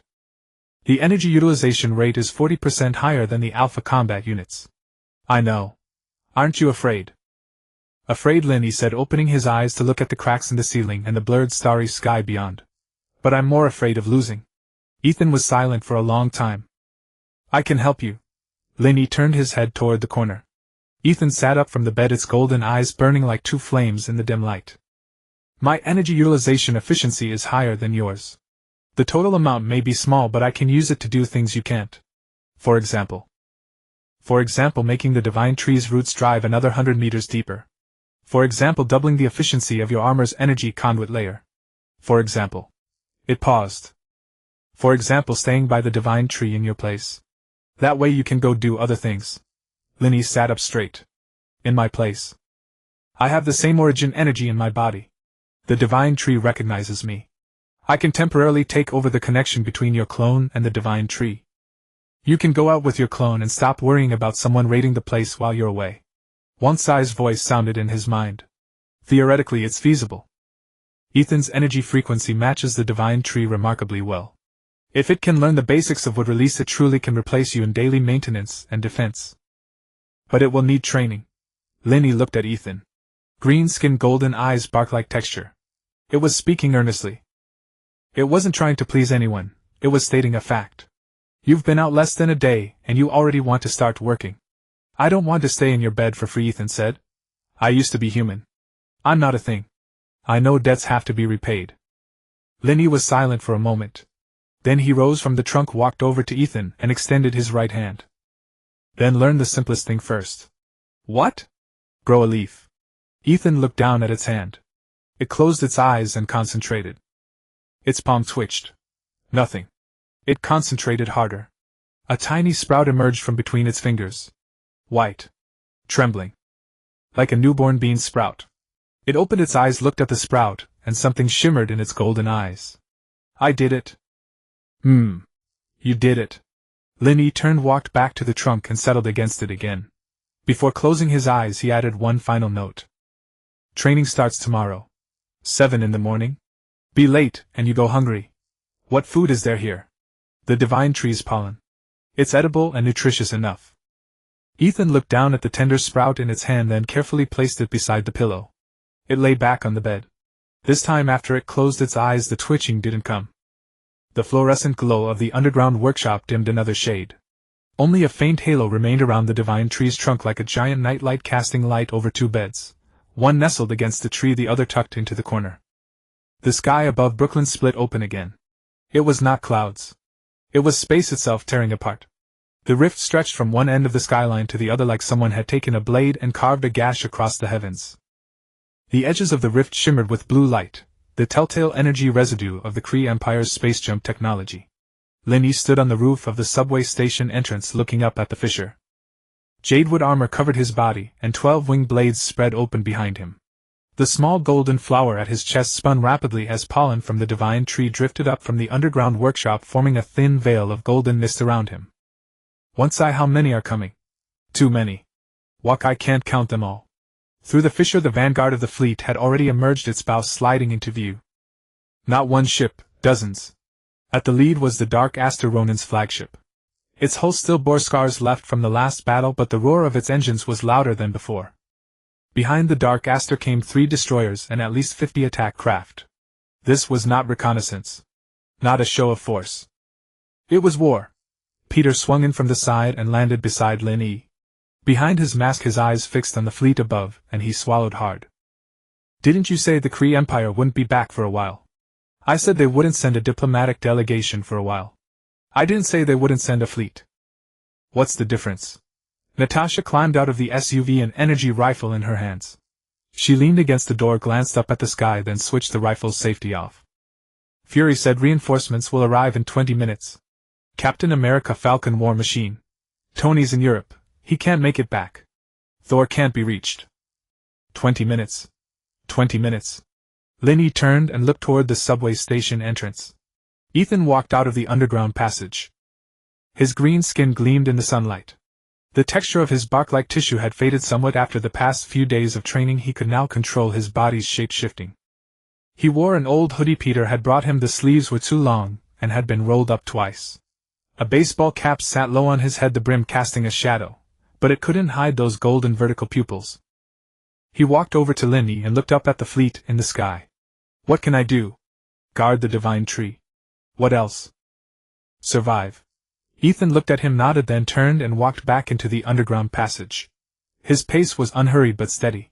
The first wave of attack craft dove from the sky. Energy bolts rained down onto the ground. Lin Yi spread his wing blades and shot into the air. 12 jadewood wings carved a golden arc across the sky as he charged head-on into the barrage. The golden flower at his chest opened completely, its petals spreading into a disc. The energy bolt struck the petals like water splashing on a lotus leaf, all of them deflected away. He was faster than before. The first attack craft swooped past on his left. He shot out his right hand and vines lashed around its wing. He did not pull, he hurled. The attack craft was whipped into another aircraft beside it. The two collided and exploded into a fireball. Second. Third. Fourth. He wove through the swarm like a green meteor, and every craft he passed was lassoed by a vine. He was not shooting them down, he was disarming them. Engines stalled, weapon systems went dark, communications went dead. The craft could still fly, but they could not fight. One after another they turned and retreated. Wang Kai counted in his head. 17. 18. 19. 20. On the bridge of the Dark Aster, Ronin watched Lin Yi's battle on the screen. His skin was even bluer than last time. 3 new scars marked his forehead. In his hand he held the war hammer fully recharged, its energy core glowing with violet light. He's stronger than last time. The adjutant behind him nodded. His armor has been upgraded too. The energy conduction layer can deflect energy attacks. Ronin said nothing. He turned, walked out of the bridge, and stood on the deck of the Dark Aster. Lin Yi brought down the 23rd attack craft and hovered in midair. He saw Ronin. The massive blue figure stood at the bow of the Dark Aster cape, utterly motionless in the vacuum. The war hammer's energy core pulsed like a violet heart. Ronin raised his war hammer. A beam of violet energy shot straight toward Lin Yi. Lin Yi did not dodge. He flew directly into the beam. The golden flower at his chest fully opened, its petals spinning wildly, absorbing the energy of the beam. The flower turned violet, the edges of its petals beginning to blacken, but it did not burst. Lin Yi shot above the Dark Aster, folded his 12-wing blades and plunged at Ronin like a cannonball. Ronin raised his hammer to block. Hammer met fist. The shockwave blasted several Kree soldiers off the deck of the Dark Aster. The steel plate beneath Ronin's feet buckled, his knee bent, but he did not fall. Lin Yi was flung back into midair by the recoil, his right hand numb. Once his power is greater than last time. He's upgrading too. The Kree Empire's technology is not to be underestimated. Ronin lifted his head, his violet eyes fixed on Lin Yi. Where is your tree? Why didn't you bring it? It's underground. You can't reach it. Then I'll blast the ground and blow up your tree. Ronin raised his war hammer again. This time the energy beam was not aimed at Lin Yi, it was aimed at the ground. Lin Yi dove, placing himself in front of the beam. The golden flower at his chest opened again, but this time the energy was too strong, the petals could not hold it. The beam pierced his defenses and struck his chest armor. He was sent flying, crashing through the roof of one building, out the other side, and through a second building. He finally came to a stop against the wall of an abandoned apartment building. His back was embedded in the bricks, a charred mark on his chest armor. The golden flower at his chest had closed its petals, the edges scorched in a ring like a rose that had been burnt. Host. Your chest armor has taken 30 damage. I know. Lin Yi pulled himself out of the wall and spread his wing blades again. Only 10 of the 12 remained. 2 had shattered in the impact. The fleet above began to reform. 3 destroyers split from the Dark Aster's flanks and fanned out. Gun muzzles aimed at different points on the ground. They would not just destroy the subway station. They would destroy all of Brooklyn. Lin Yi flew back above the divine tree and hovered over its canopy. Golden pollen drifted up from the canopy and settled on his armor. The cracks slowly began to mend. But it was too slow. There were too many enemies. Peter swung to his side, his suit covered in dust. Lin Yi, there are too many of them. I know. I mean, we might not win this. I know. Natasha's voice came through the communicator. Reinforcements are here. Not Fury's people, someone else. An armored vehicle roared out from the street corner, tires screaming as it skidded to a halt beside the barricade. The door opened and Wolverine jumped out, an unlit cigar clamped between his teeth. Charles said you needed some help. The passenger door opened too. X-23 stepped out, claws already extended, the adamantium glinted coldly in the sunlight. The rear door was kicked open. A massive hulking figure squeezed out of the vehicle, nothing but muscle from head to toe. Juggernaut. Lin Yi froze for a second. How did he get here? Magneto descended slowly from the roof of the armored vehicle. His cape rippled in the wind, and beneath his helmet his gray eyes studied the fleet in the sky. I heard someone wants to blow up Brooklyn. Magneto said, his tone as casual as if he were remarking on the weather. Aren't you supposed to conquer the world? Conquering the world and blowing up Brooklyn are two different things. Brooklyn has some good pizza places. Lin Yi stared at him, unsure whether he was serious or joking. Magneto did not wait for his answer. He raised both hands and the three destroyers in the sky suddenly pitched violently. Their metal hulls began to twist and deform as if crushed by an invisible giant hand. Their engines died and the destroyers plummeted toward the sea, trailing thick smoke. 3 enormous plumes of water burst from the ocean's surface. On the ground, Juggernaut ripped a lamppost from the earth and hurled it at an attack craft like a javelin. The lamppost pierced the wing, and the craft spiraled down in a crash. Wolverine's claws sliced through another aircraft's cockpit, and the pilot ejected. On the ground, Natasha picked off the drones trying to approach the divine tree with her energy rifle. 1 shot, 1 kill. Peter swung through the air, webbing the wings of attack craft together. Ethan stood beneath the divine tree, his hands pressed against the trunk. Every blossom on the tree burst open and golden pollen rose into the sky, weaving a protective web in the air. Whenever an attack craft passed through the pollen web, its engines failed for a few moments, forcing the pilot to yank the controls. Lin Yi watched it all unfold. A dozen or so people. No, not a dozen or so people. A dozen or so stars, each burning with its own light in the dark night sky. He took a deep breath and spread his wing blades once more. The golden flower at his chest slowly blossomed again.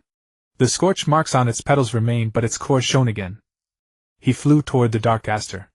This time he did not take a roundabout path. He flew straight at it. Ronan stood on the deck watching him. The distance between them closed. Lin Yi rammed Ronan. Not with his fist, but with his entire armor. The golden flower on his chest operated at full power, releasing the divine tree's energy reserves built up over several days all at once. Light. Golden light. It exploded from Lin Yi's chest, engulfing the bow of the dark star, engulfing Ronan, engulfing Lin Yi himself. The light only spread a few meters, but its brightness forced everyone both above and below to close their eyes simultaneously. Ronan was sent flying. His warhammer flew from his grasp, spinning more than a dozen times through the air before landing in the hangar bay of the Dark Star. He himself smashed through the glass of the command bridge, rolling into the control center. Lin Yi landed in front of him. Only 6 wing plates remained. 2 deep cracks ran across his breastplate, most of the leaves on his head had fallen off, and half his helmet was shattered, exposing one eye. Ronan rose from the ground. Several scorch marks marred his blue skin, but there was no blood. His body was harder than steel. Thor had struck him 3 times and failed to break him. "You can't hurt me," Ronan said. "I know," Lin Yi replied. "But I can render you immobile." He crouched down, pressing both hands against the floor. The hull of the Dark Star was metallic. Beneath the metal lay circuits, beneath the circuits ran pipes, and beneath those pipes sat the ship's power core. His wood release couldn't manipulate metal, but he could bypass it. Vines surged from his palms and squeezed into the floor cracks. They wound between pipes and circuits, crossing thermal insulation and radiation shielding before finally reaching the power core's outer shell. Then they stopped. It wasn't that he couldn't destroy it, he simply chose not to. Detonating the core would crash the entire Dark Star into Brooklyn, where hundreds of thousands of people still lived on the ground below. Ronan saw through his hesitation. "You're afraid," he said, walking over and leaving deep footprints on the steel plates with each step. "You're afraid of hurting the people below. You're too weak. Not in strength, but in heart." Lin Yi looked up, his visible eye meeting Ronan's gaze. "You're wrong. I'm not afraid to detonate it. I'm figuring out how to destroy it without letting the ship crash. You can't do that." "He can't. I can." Ronan spun around sharply. His warhammer had somehow flown back from the hangar and hovered midair, 2 strands of spider silk wrapped around its handle. Peter dangled from the hangar ceiling, pulling the hammer upward with both hands like reeling in a catch. "This thing is so heavy." The warhammer veered off course as the silk pulled it upward, soaring past Ronan's head and shattering through another window on the bridge before shooting into the sky. Ronan's eyes widened in shock. "No!" He lunged toward the broken glass. But Lin Yi grabbed him from behind, not with his arms but with vines wrapping around his entire body. Hundreds of vines erupted simultaneously from the armor's surface, cocooning them both in green. Ronan struggled, snapping several vines, but more immediately took their place. Lin Yi's chakra was depleting rapidly. "Wan Kai. How much is left?" 7%. 6%. 5%. "Enough to drag us down." "Enough. But you'll die on impact." Lin Yi gritted his teeth and extended his wing plates. All 6 wings flared simultaneously, carrying him and Ronan out of the Dark Star's bridge as they plummeted toward the ground. Wind roared past his ears. Ronan thrashed in his embrace, landing punch after punch. His breastplate shattered. His bracers cracked. 2 wing plates broke off. Lin Yi refused to let go. Below the divine tree's canopy suddenly burst open like a massive green umbrella, its branches and leaves weaving into layered nets that stretched all the way to the ground. Lin Yi and Ronan crashed into the canopy net. The first layer broke. The second split. The third caught them. They bounced several times within the web before coming to rest less than 2 meters above the ground. The divine tree's trunk emitted a low hum as if crying out in pain. Lin Yi tumbled from the vine net and landed in a pile of golden pollen. 80% of his armor was shattered, his helmet completely destroyed, only 3 leaves remaining on his head and drooping limply. Ronan fell from the net as well, landing beside Lin Yi. His armor lay in ruins, his warhammer gone, a gash splitting his forehead. Blue blood seeped from the wound and dripped onto the golden pollen. He rose unsteadily and took a step toward Lin Yi, then froze. Dozens of people had formed a circle around them on the ground. Wolverine's claws extended, X-23's claws flashed, Red Hulk's fists clenched, Magneto raised his hands, Natasha aimed her weapon, and Peter's web shooters were drawn taut. Nearby, Captain America's Quinjet was descending while Falcons circled overhead, and War Machine's armor gleamed in the sunlight. Everyone fixed their gaze on Ronan. He looked at Lin Yi, then scanned the crowd surrounding them, and slowly lowered his hand. "This isn't your war." Ronan's voice was hoarse. "It was mine. Not anymore." Lin Yi pushed himself up, staggering to his feet before extending his right hand. "You've lost." Ronan looked down at the offered hand. Fragments of green armor still clung to his wrist, blood stained his fingertips, and 2 nails were cracked. He did not take it. He turned and walked toward the Brooklyn streets. S.H.I.E.L.D. Agents parted automatically, making way. No one stopped him. Above, the fleet was retreating. The Dark Star's engines roared back to life, dragging its battered hull skyward. 3 destroyers had already crashed, fewer than 10 attack craft remained. The fleet vanished through the rift in the horizon. The rift slowly sealed shut, and the sky returned to blue. Lin Yi leaned against the street tree. His armor peeled away in layers like autumn leaves falling. Pieces of jade would hit the ground and crumbled into dust. His hoodie was exposed beneath, riddled with holes that revealed his skin. 2 of the 3 leaves on his head had fallen, leaving just one trembling precariously. Peter walked over and rested a hand on his shoulder. "You're alive." "Yeah. Your armor is gone. I can remake it." "Only 1 leaf left on your head." Lin Yi reached up and touched it. Indeed, just 1 remained. He plucked it off, examined it, then tucked it into his pocket. Ethan emerged from the underground passage, his golden eyes fixed on Lin Yi as his lips moved. "You're hurt. Minor wounds." "Liar." Ethan pointed to his chest. Beneath the hoodie his ribs were sunken, and a faint grinding sound came with each breath. Wolverine approached, an unlit cigar clenched in his teeth as he sized Lin Yi up and down. "Can you walk?" "Yes." "Then walk." "Hospital." "No." "Back to the divine tree." Wolverine gave him a look but said nothing more, turning to leave. Red Hulk followed behind, casting a glance back at the divine tree before muttering something about it being respectable, then climbed into his armored vehicle. Magneto was the last to depart, his gray eyes meeting Lin Yi's. "You saved Brooklyn today. Not just me. You led the charge." With that, Magneto turned his cape, catching the wind before he walked away. Natasha approached, a tablet in hand displaying dense streams of data. Her expression was slightly softer than usual, even if only by a fraction. "Fury says S.H.I.E.L.D.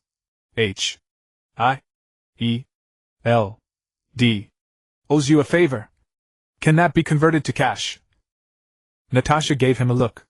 "No. Then I'll take a new helmet. The last one shattered." "All right." She packed away her tablet, turned and drove off in her SUV. A hush fell over the street. Reporters and onlookers had gathered behind the barricade while drones buzzed overhead. A group of children squeezed through gaps in the barricade and stood beneath the divine tree, craning their necks to stare at the glowing giant. "Mom! This tree is huge."